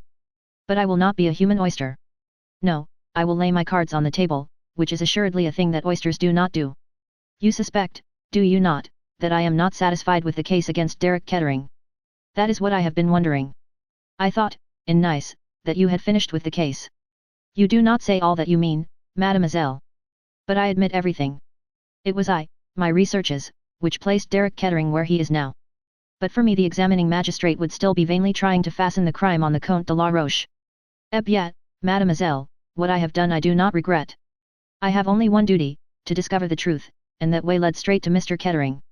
But did it end there? The police say yes, but I, Hercule Poirot, am not satisfied. He broke off suddenly. Tell me, mademoiselle, have you heard from Mademoiselle Lennox lately? One very short, scrappy letter. She is, I think, annoyed with me for coming back to England. Poirot nodded. I had an interview with her the night that Monsieur Kettering was arrested. It was an interesting interview in more ways than one. Again he fell silent, and Catherine did not interrupt his train of thought. Mademoiselle, he said at last, I am now on delicate ground, yet I will say this to you. There is, I think, someone who loves Monsieur Kettering, Correct me if I am wrong, and for her sake, well, for her sake I hope that I am right and the police are wrong. You know who that someone is? There was a pause, then Catherine said. Yes, I think I know. Poirot leant across the table towards her. I am not satisfied, mademoiselle, no, I am not satisfied. The facts, the main facts, led straight to Monsieur Kettering. But there is one thing that has been left out of account. And what is that? The disfigured face of the victim. I have asked myself, mademoiselle, 100 times, was Derek Kettering the kind of man who would deal that smashing blow after having committed the murder? What end would it serve? What purpose would it accomplish? Was it a likely action for one of Monsieur Kettering's temperament? And, mademoiselle, the answer to these questions is profoundly unsatisfactory. Again and again I go back to that one point, why? And the only things I have to help me to a solution of the problem are these. He whipped out his pocketbook and extracted something from it which he held between his finger and thumb. Do you remember, mademoiselle? You saw me take these hairs from the rug in the railway carriage. Catherine leant forward, scrutinizing the hairs keenly. Poirot nodded his head slowly several times. They suggest nothing to you, I see that, mademoiselle. And yet, I think somehow that you see a good deal. I have had ideas, said Catherine slowly, curious ideas. That is why I ask you what you were doing in Paris, Monsieur Poirot. When I wrote to you. From the Ritz. A curious smile came over Poirot's face. Yes, as you say, from the Ritz. I am a luxurious person sometimes, when a millionaire pays. The Russian embassy, said Catherine, frowning. No, I don't see where that comes in. It does not come in directly, mademoiselle. I went there to get certain information. I saw a particular personage and I threatened him, yes, mademoiselle, I, Hercule Poirot, threatened him. With the police. No, said Poirot drily, with the press, a much more deadly weapon. He looked at Catherine and she smiled at him, just shaking her head. Are you not just turning back into an oyster again, Monsieur Poirot? No, no. I do not wish to make mysteries. See, I will tell you everything. I suspect this man of being the active party in the sale of the jewels of Monsieur Van Aldine. I tax him with it, and in the end I get the whole story out of him.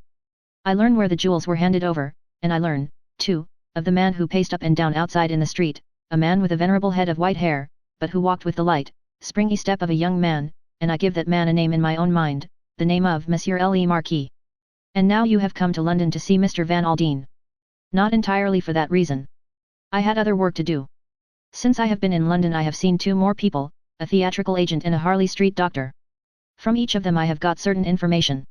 Put these things together, mademoiselle, and see if you can make of them the same as I do. Yes, you. I will tell you one thing, mademoiselle. There has been a doubt all along in my mind as to whether the robbery and the murder were done by the same person. For a long time I was not sure. And now I know. There was a silence. Then Catherine lifted her head. Her eyes were shining. I am not clever like you, Monsieur Poirot. Half the things that you have been telling me don't seem to me to point anywhere at all. The ideas that came to me came from such an entirely different angle. Ah, but that is always so, said Poirot quietly. A mirror shows the truth, but everyone stands in a different place for looking into the mirror. My ideas may be absurd, they may be entirely different from yours, but... Yes. Tell me, does this help you at all? He took a newspaper cutting from her outstretched hand. He read it and, looking up, he nodded gravely. As I told you, mademoiselle, one stands at a different angle for looking into the mirror, but it is the same mirror and the same things are reflected there. Catherine got up. I must rush, she said. I have only just time to catch my train. Monsieur Poirot. Yes, mademoiselle. It mustn't be much longer, you understand. I can't go on much longer. There was a break in her voice. He patted her hand reassuringly. Courage, mademoiselle, you must not fail now, the end is very near. Chapter 33. A new theory. Monsieur Poirot wants to see you, sir. Damn the fellow. Said Van Aldine.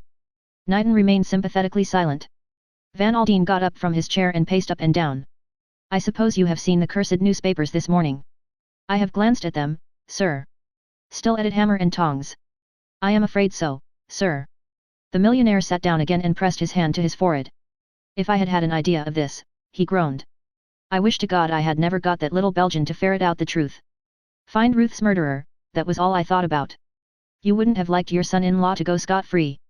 Van Aldine sighed. I would have preferred to take the law into my own hands. I don't think that would have been a very wise proceeding, sir. All the same, are you sure the fellow wants to see me? Yes, Mr. Van Aldine. He is very urgent about it. Then I suppose he will have to. He can come along this morning if he likes. It was a very fresh and debonair Poirot who was ushered in. He did not seem to see any lack of cordiality in the millionaire's manner, and chatted pleasantly about various trifles. He was in London, he explained, to see his doctor. He mentioned the name of an eminent surgeon. No, Paul Augier, a memory of my days in the police force, a bullet of a rascally Apache. He touched his left shoulder and winced realistically. I always consider you a lucky man, Monsieur Van Aldine. You are not like our popular idea of American millionaires, martyrs to the dyspepsia. I am pretty tough, said Van Aldine. I lead a very simple life, you know, plain fare and not too much of it. You have seen something of Miss Grey, have you not? Inquired Poirot, innocently turning to the secretary. Yes, once or twice, said Knighton. He blushed slightly and Van Aldine exclaimed in surprise. Funny you never mentioned to me that you had seen her, Knighton. I didn't think you would be interested, sir. I like that girl very much, said Van Aldine. It is 1,000 pities that she should have buried herself once more in St. Mary Mead, said Poirot. It is very fine of her, said Knighton hotly. There are very few people who would bury themselves down there to look after a cantankerous old woman who has no earthly claim on her. I am silent, said Poirot, his eyes twinkling a little, but all the same I say it is a pity. And now, messieurs, let us come to business. Both the other men looked at him in some surprise. You must not be shocked or alarmed at what I am about to say. Supposing, Monsieur Van Aldine, that, after all, Monsieur Derek Kettering did not murder his wife. What? Both men stared at him in blank surprise. Supposing, I say, that Monsieur Kettering did not murder his wife. Are you mad, Monsieur Poirot? It was Van Aldine who spoke. No, said Poirot, I am not mad. I am eccentric, perhaps, at least certain people say so, but as regards my profession, I am very much, as one says, all there.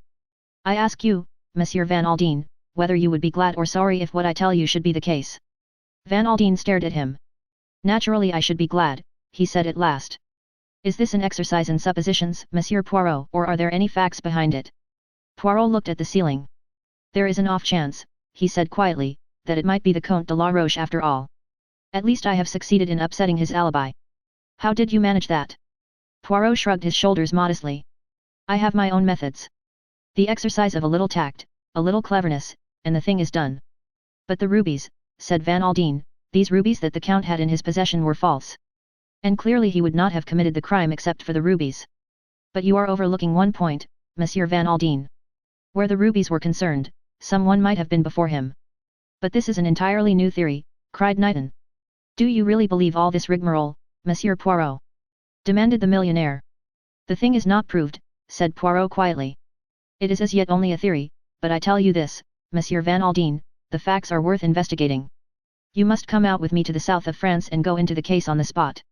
You really think this is necessary, that I should go, I mean? I thought it would be what you yourself would wish, said Poirot. There was a hint of reproach in his tone which was not lost upon the other. Yes, of course, he said. When do you wish to start, Monsieur Poirot? You are very busy at present, sir, murmured Knighton. But the millionaire had now made up his mind, and he waved the other's objections aside. I guess this business comes first, he said. All right, Monsieur Poirot, tomorrow. What train? We will go, I think, by the blue train, said Poirot, and he smiled. Chapter 34. The blue train again. The millionaire's train, as it is sometimes called, swung round a curve of line at what seemed a dangerous speed.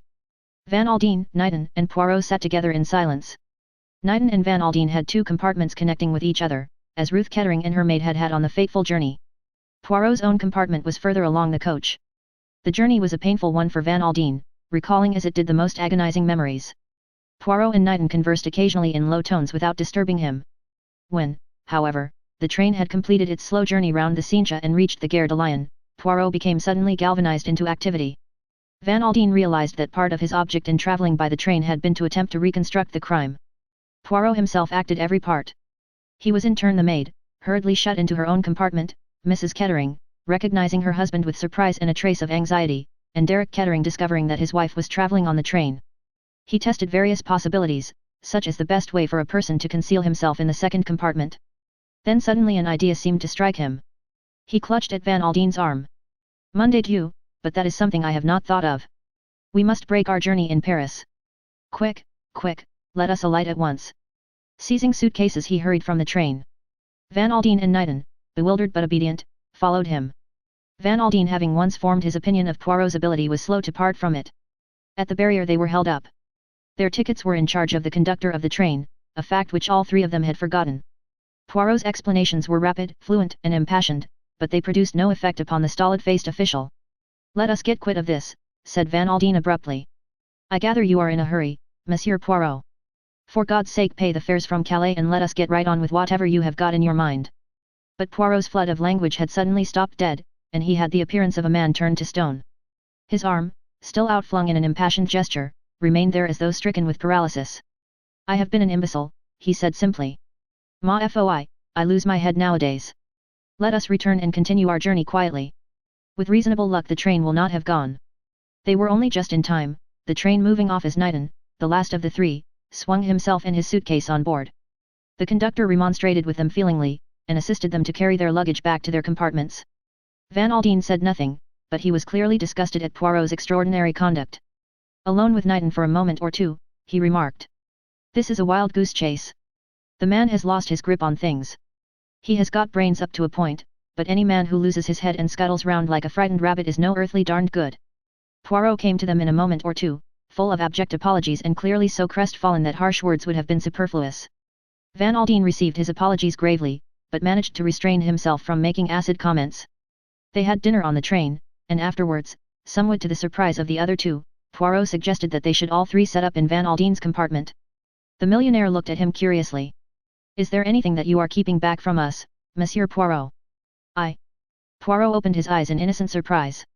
"But what an idea!" Van Aldine did not answer, but he was not satisfied. The conductor was told that he need not make up the beds. Any surprise he might have felt was obliterated by the largeness of the tip which Van Aldine handed to him. The three men sat in silence. Poirot fidgeted and seemed restless. Presently he turned to the secretary. "Major Knighton, is the door of your compartment bolted?" "The door into the corridor, I mean." "Yes, I bolted it myself just now." "Are you sure?" said Poirot. "I will go and make sure, if you like," said Knighton smiling. "No, no, do not derange yourself. I will see for myself." He passed through the connecting door and returned in a second or two, nodding his head. "Yes, yes, it is as you said. You must pardon an old man's fussy ways." He closed the connecting door and resumed his place in the right-hand corner. The hours passed.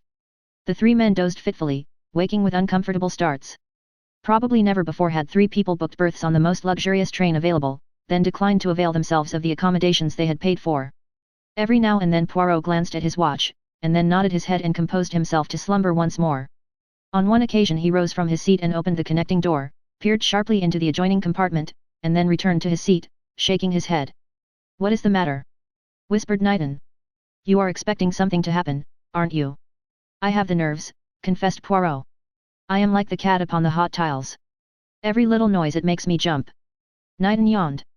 "Of all the darned uncomfortable journeys," he murmured. "I suppose you know what you are playing at, Monsieur Poirot." He composed himself to sleep as best he could. Both he and Van Aldine had succumbed to slumber, when Poirot, glancing for the 14th time at his watch, leant across and tapped the millionaire on the shoulder. What is it?" "In 5 or 10 minutes, monsieur, we shall arrive at Lyons." "My God!" Van Aldine's face looked white and haggard in the dim light. "Then it must have been about this time that poor Ruth was killed." He sat staring straight in front of him. His lips twitched a little, his mind reverting back to the terrible tragedy that had saddened his life. There was the usual long screaming sigh of the brake, and the train slackened speed and drew into Lyons. Van Aldine let down the window and leant out. "If it wasn't Derek, if your new theory is correct, it is here that the man left the train?" he asked over his shoulder. Rather to his surprise Poirot shook his head. "No," he said thoughtfully, "no man left the train, but I think, yes, I think, a woman may have done so." Knighton gave a gasp. "A woman?" demanded Van Aldine sharply. "Yes, a woman," said Poirot, nodding his head. "You may not remember, Monsieur Van Aldine, but Miss Grey in her evidence mentioned that a youth in a cap and overcoat descended onto the platform ostensibly to stretch his legs. I think that youth was most probably a woman." "But who was she?" Van Aldine's face expressed incredulity, but Poirot replied seriously and categorically. "Her name, or the name under which she was known, for many years, is Kitty Kidd, but you, Monsieur Van Aldine, knew her by another name, that of Ada Mason. Knighton sprang to his feet. What? He cried.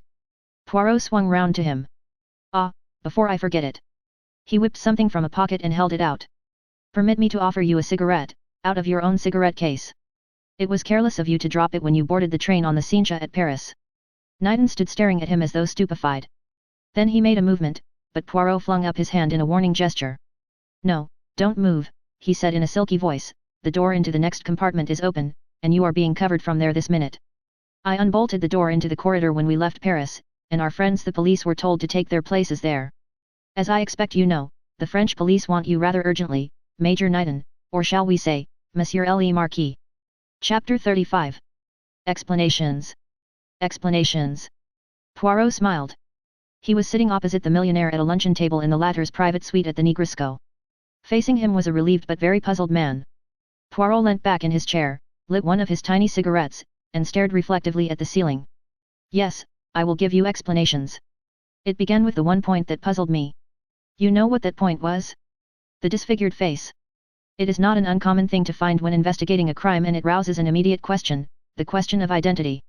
That naturally was the first thing that occurred to me. Was the dead woman really Mrs. Kettering? But that line led me nowhere, for Miss Grey's evidence was positive and very reliable, so I put that idea aside. The dead woman was Ruth Kettering. When did you first begin to suspect the maid? Not for some time, but one peculiar little point drew my attention to her. The cigarette case found in the railway carriage, and which she told us was one which Mrs. Kettering had given to her husband. Now that was, on the face of it, most improbable, seeing the terms that they were on. It awakened a doubt in my mind as to the general veracity of Ada Mason's statements. There was the rather suspicious fact to be taken into consideration, that she had only been with her mistress for 2 months. Certainly it did not seem as if she could have had anything to do with the crime, since she had been left behind in Paris and Mrs. Kettering had been seen alive by several people afterwards, but... Poirot leant forward. He raised an emphatic forefinger and wagged it with intense emphasis at Van Aldine. But I am a good detective. I suspect. There is nobody and nothing that I do not suspect. I believe nothing that I am told. I say to myself, how do we know that Ada Mason was left behind in Paris? And at first the answer to that question seemed completely satisfactory. There was the evidence of your secretary, Major Knighton, a complete outsider whose testimony might be supposed to be entirely impartial, and there was the dead woman's own words to the conductor on the train. But I put the latter point aside for the moment, because a very curious idea, an idea perhaps fantastic and impossible, was growing up in my mind. If by any outside chance it happened to be true, that particular piece of testimony was worthless. I concentrated on the chief stumbling block to my theory, Major Knighton's statement that he saw Ada Mason at the Ritz after the blue train had left Paris. That seemed conclusive enough, but yet, on examining the facts carefully, I noted 2 things. First, that by a curious coincidence he, too, had been exactly 2 months in your service. Secondly, his initial letter was the same, supposing, just supposing, that it was his cigarette case which had been found in the carriage. Then, if Ada Mason and he were working together, and she recognized it when we showed it to her, would she not act precisely as she had done? At first, taken aback, she quickly evolved a plausible theory that would agree with Mr. Kettering's guilt. Bien entendu, that was not the original idea. The Comte de la Roche was to be the scapegoat, though Ada Mason would not make her recognition of him too certain, in case he should be able to prove an alibi. Now, if you will cast your mind back to that time, you will remember a significant thing that happened. I suggested to Ada Mason that the man she had seen was not the Comte de la Roche, but Derek Kettering. She seemed uncertain at the time, but after I had got back to my hotel you rang me up and told me that she had come to you and said that, on thinking it over, she was now quite convinced that the man in question was Mr. Kettering. I had been expecting something of the kind. There could be but one explanation of this sudden certainty on her part. After my leaving your hotel, she had had time to consult with somebody, and had received instructions which she acted upon. Who had given her these instructions? Major Knighton. And there was another very small point, which might mean nothing or might mean a great deal. In casual conversation Knighton had talked of a jewel robbery in Yorkshire in a house where he was staying. Perhaps a mere coincidence, perhaps another small link in the chain. But there is one thing I do not understand, Monsieur Poirot. I guess I must be dense or I would have seen it before now. Who was the man in the train at Paris? Derek Kettering or the Comte de la Roche? That is the simplicity of the whole thing. There was no man. Ah, Miltonaires, do you not see the cleverness of it all? Whose word have we for it that there ever was a man there? Only Ada Mason's. And we believe in Ada Mason because of Knighton's evidence that she was left behind in Paris. But Ruth herself told the conductor that she had left her maid behind there, demurred Van Aldine. Ah! I am coming to that. We have Mrs. Kettering's own evidence there, but, on the other hand, we have not really got her evidence, because, Monsieur Van Aldine, a dead woman cannot give evidence. It is not her evidence, but the evidence of the conductor of the train, a very different affair altogether. So you think the man was lying? No, no, not at all. He spoke what he thought to be the truth. But the woman who told him that she had left her maid in Paris was not Mrs. Kettering. Van Aldine stared at him. Monsieur Van Aldine, Ruth Kettering was dead before the train arrived at the Gare de Lyon. It was Ada Mason, dressed in her mistress's very distinctive clothing, who purchased a dinner basket and who made that very necessary statement to the conductor. Impossible. No, no, Monsieur Van Aldine, not impossible. Les femmes, they look so much alike nowadays that one identifies them more by their clothing than by their faces. Ada Mason was the same height as your daughter. Dressed in that very sumptuous fur coat and the little red lacquer hat jammed down over her eyes, with just a bunch of auburn curls showing over each ear, it was no wonder that the conductor was deceived. He had not previously spoken to Mrs. Kettering, you remember. True, he had seen the maid just for a moment when she handed him the tickets, but his impression had been merely that of a gaunt, black-clad female. If he had been an unusually intelligent man, he might have gone so far as to say that mistress and maid were not unlike, but it is extremely unlikely that he would even think that. And remember, Ada Mason, or Kitty Kidd, was an actress, able to change her appearance and tone of voice at a moment's notice. No, no, there was no danger of his recognizing the maid in the mistress's clothing, but there was the danger that when he came to discover the body he might realize it was not the woman he had talked to the night before. And now we see the reason for the disfigured face. The chief danger that Ada Mason ran was that Catherine Grey might visit her compartment after the train left Paris, and she provided against that difficulty by ordering a dinner basket and by locking herself in her compartment. But who killed Ruth, and when? First, bear it in mind that the crime was planned and undertaken by the two of them, Knighton and Ada Mason, working together. Knighton was in Paris that day on your business. He boarded the train somewhere on its way round the Cincha. Mrs. Kettering would be surprised, but she would be quite unsuspicious. Perhaps he draws her attention to something out the window, and as she turns to look he slips the cord round her neck, and the whole thing is over in a second or two. The door of the compartment is locked, and he and Ada Mason set to work. They strip off the dead woman's outer clothes. Mason and Knighton roll the body up in a rug and put it on the seat in the adjoining compartment amongst the bags and suitcases. Knighton drops off the train, taking the jewel case containing the rubies with him. Since the crime is not supposed to have been committed until nearly 12 hours later, he is perfectly safe, and his evidence and the supposed Mrs. Kettering's words to the conductor will provide a perfect alibi for his accomplice. At the Gare de Lyon, Ada Mason gets a dinner basket, and shutting herself into the toilet compartment she quickly changes into her mistress's clothes, adjusts 2 false bunches of auburn curls, and generally makes up to resemble her as closely as possible. When the conductor comes to make up the bed, she tells him the prepared story about having left her maid behind in Paris, and whilst he is making up the berth, she stands looking out of the window, so that her back is towards the corridor and people passing along there. That was a wise precaution, because, as we know, Miss Grey was one of those passing, and she, among others, was willing to swear that Mrs. Kettering was still alive at that hour. Go on, said Van Aldine. Before getting to Lyons, Ada Mason arranged her mistress's body in the bunk, folded up the dead woman's clothes neatly on the end of it, and herself changed into a man's clothes and prepared to leave the train. When Derek Kettering entered his wife's compartment, and, as he thought, saw her asleep in her berth, the scene had been set, and Ada Mason was hidden in the next compartment waiting for the moment to leave the train unobserved. As soon as the conductor had swung himself down onto the platform at Lyons, she follows, slouching along as though just taking a breath of air. At a moment when she is unobserved, she hurriedly crosses to the other platform, and takes the first train back to Paris and the Ritz Hotel. Her name has been registered there as taking a room the night before by one of Knighton's female accomplices. She has nothing to do but wait there placidly for your arrival. The jewels are not, and never have been, in her possession. No suspicion attaches to him, and, as your secretary, he brings them to Nice without the least fear of discovery. Their delivery there to Monsieur Papadopoulos is already arranged for, and they are entrusted to Mason at the last moment to hand over to the Greek. Altogether a very neatly planned coup, as one would expect from a master of the game such as the Marquis. And you honestly mean that Richard Knighton is a well-known criminal, who has been at this business for years? Poirot nodded. One of the chief assets of the gentleman called the Marquis was his plausible, ingratiating manner. You fell a victim to his charm, Monsieur Van Aldine, when you engaged him as a secretary on such a slight acquaintanceship. I could have sworn that he never angled for the post, cried the millionaire. It was very astutely done, so astutely done that it deceived a man whose knowledge of other men is as great as yours is. I looked up his antecedents too. The fellow's record was excellent. Yes, yes, that was part of the game. As Richard Knighton, his life was quite free from reproach. He was well born, well connected, did honorable service in the war, and seemed altogether above suspicion, but when I came to glean information about the mysterious Marquis, I found many points of similarity. Knighton spoke French like a Frenchman, he had been in America, France, and England at much the same time as the Marquis was operating. The Marquis was last heard of as engineering various jewel robberies in Switzerland, and it was in Switzerland that you had come across Major Knighton, and it was at precisely that time that the first rumors were going round of your being in treaty for the famous rubies. But why murder? Murmured Van Aldine brokenly. Surely a clever thief could have stolen the jewels without running his head into a noose. Poirot shook his head.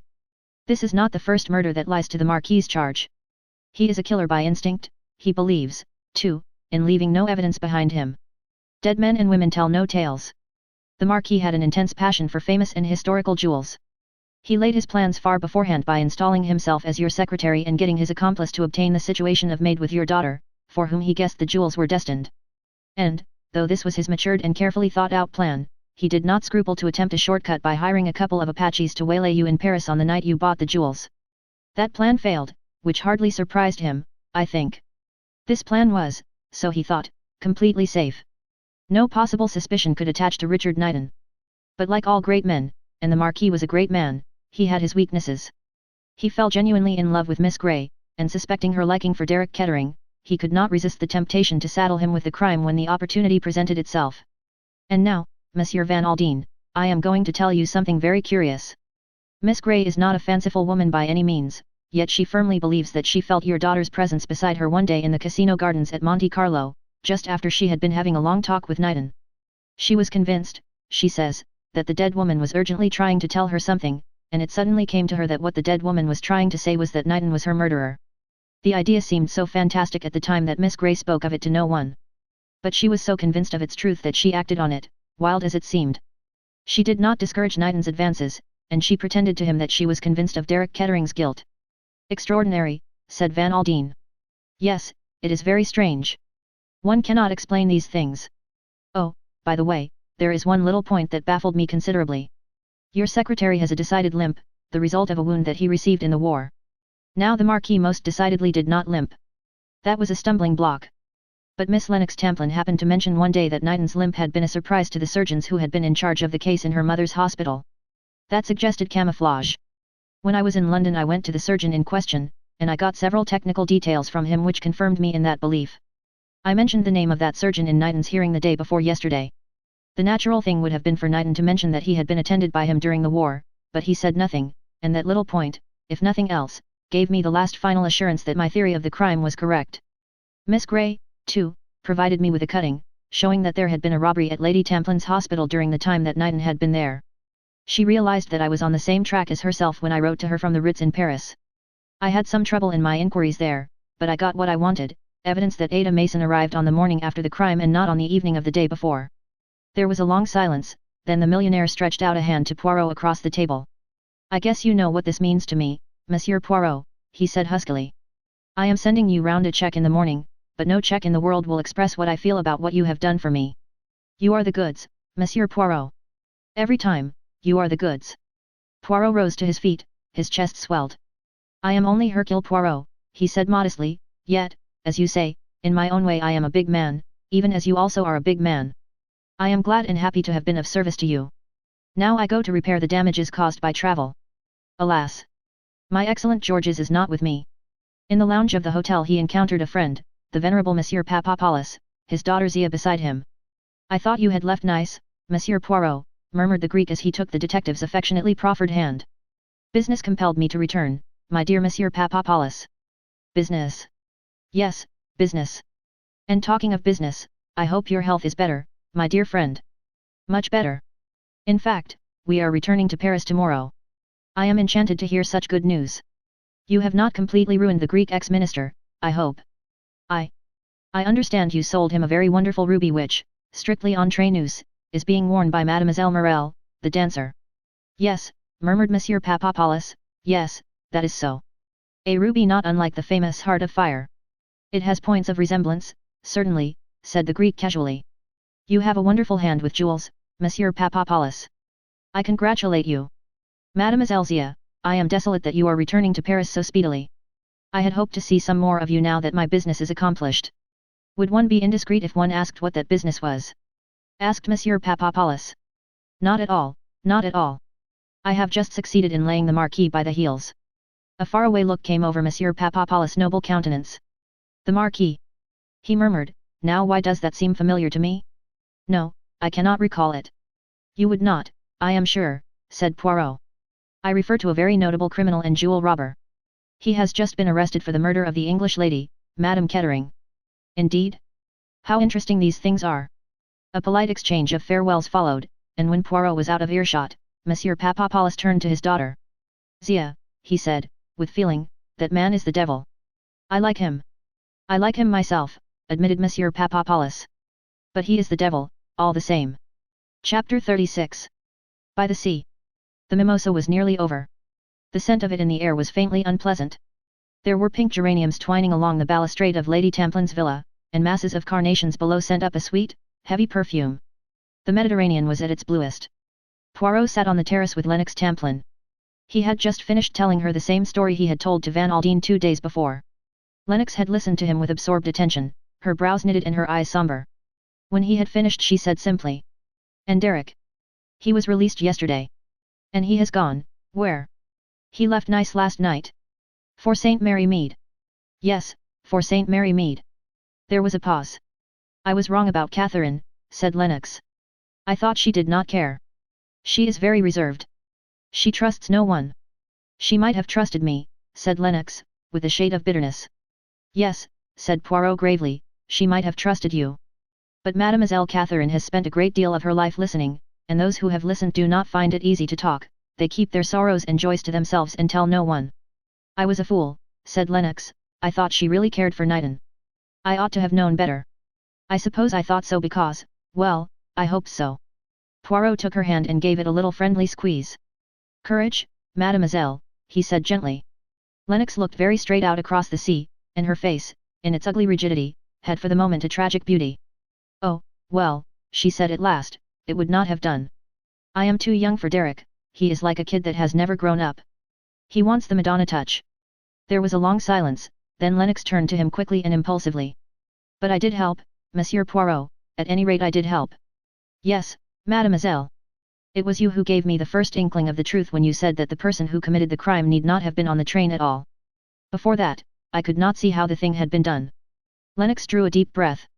I am glad, she said, at any rate, that is something. From far behind them there came a long drawn-out scream of an engine's whistle. That is that damned blue train, said Lennox. Trains are relentless things, aren't they, Monsieur Poirot? People are murdered and die, but they go on just the same. I am talking nonsense, but you know what I mean. Yes, yes, I know. Life is like a train, mademoiselle. It goes on. And it is a good thing that that is so. Why? Because the train gets to its journey's end at last, and there is a proverb about that in your language, mademoiselle. Journeys end in lovers' meeting. Lennox laughed. That is not going to be true for me. Yes, yes, it is true. You are young, younger than you yourself know. Trust the train, mademoiselle, for it is Le Bon Dieu who drives it. The whistle of the engine came again. Trust the train, mademoiselle, murmured Poirot again. And trust Hercule Poirot. He knows. The end.